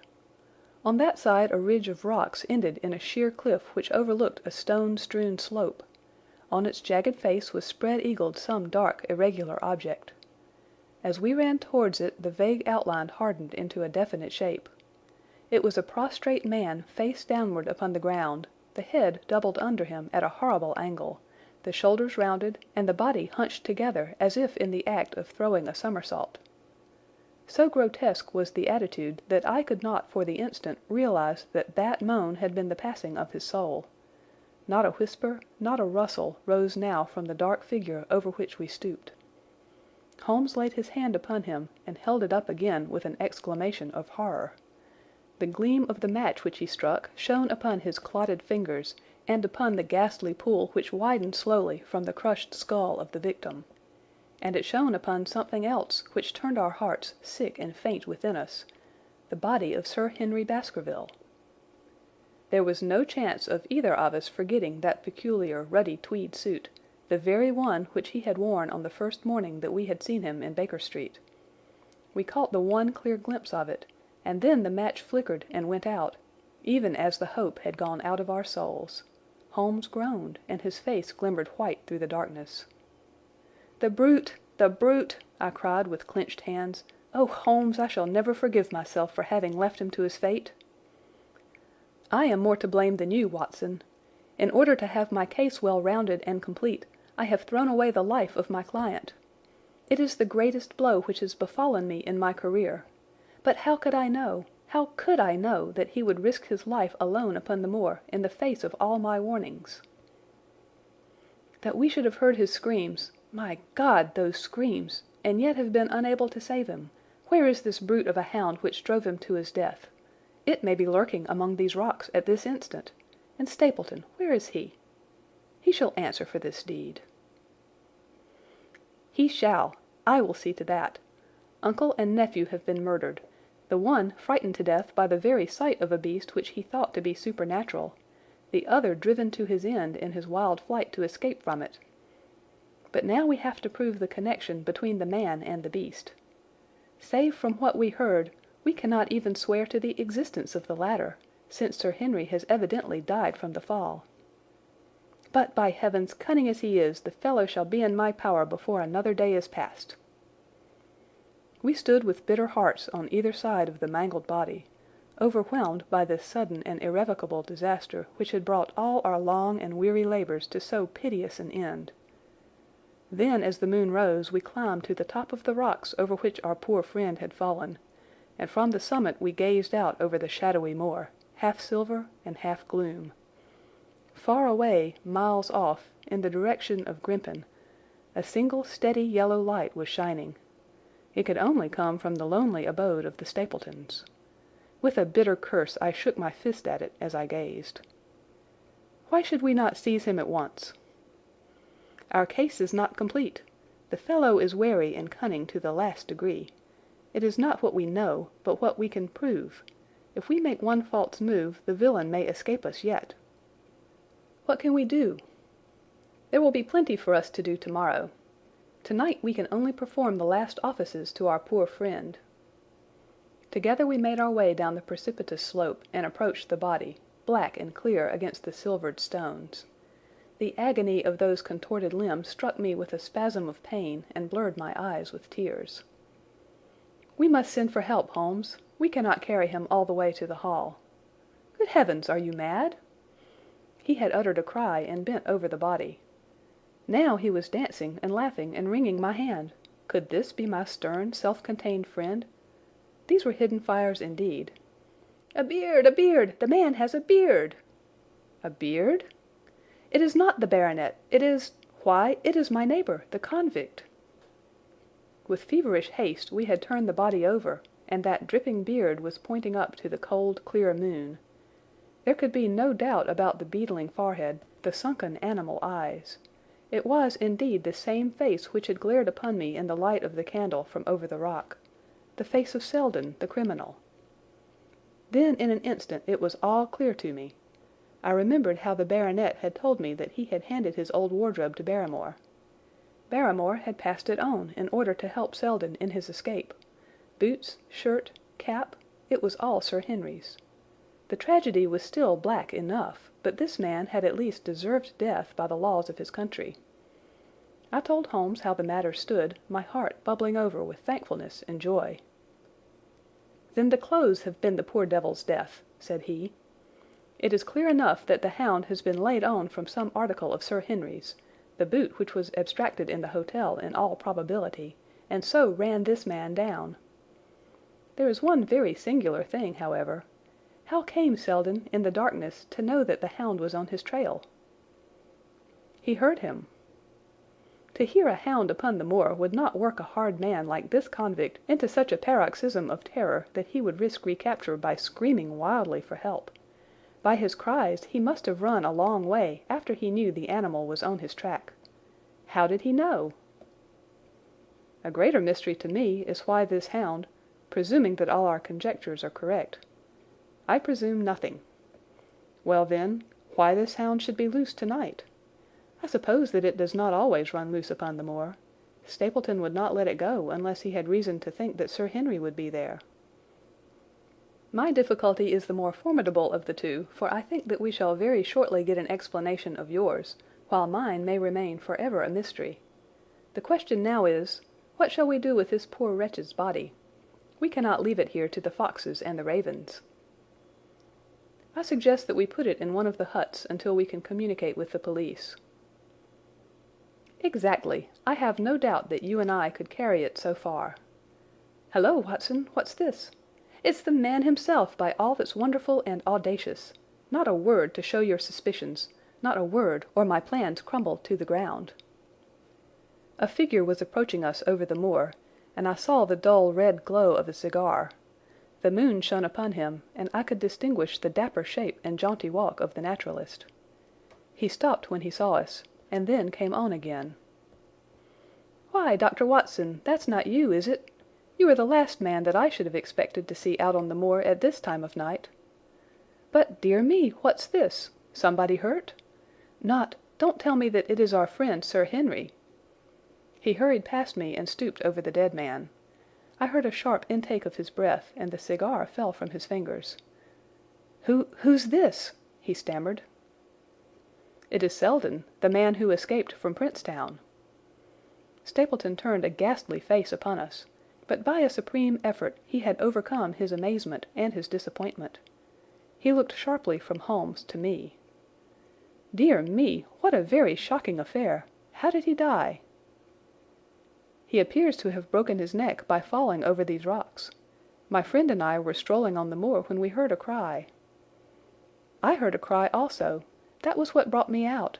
I was uneasy about Sir Henry." "Why about Sir Henry in particular?" I could not help asking. "Because I had suggested that he should come over. When he did not come I was surprised, and I naturally became alarmed for his safety when I heard cries upon the moor. By the way," his eyes darted again from my face to Holmes's, "did you hear anything else besides a cry?" "No," said Holmes. "Did you?" "No." "What do you mean, then?" "Oh, you know the stories that the peasants tell about a phantom hound, and so on. It is said to be heard at night upon the moor. I was wondering if there were any evidence of such a sound tonight."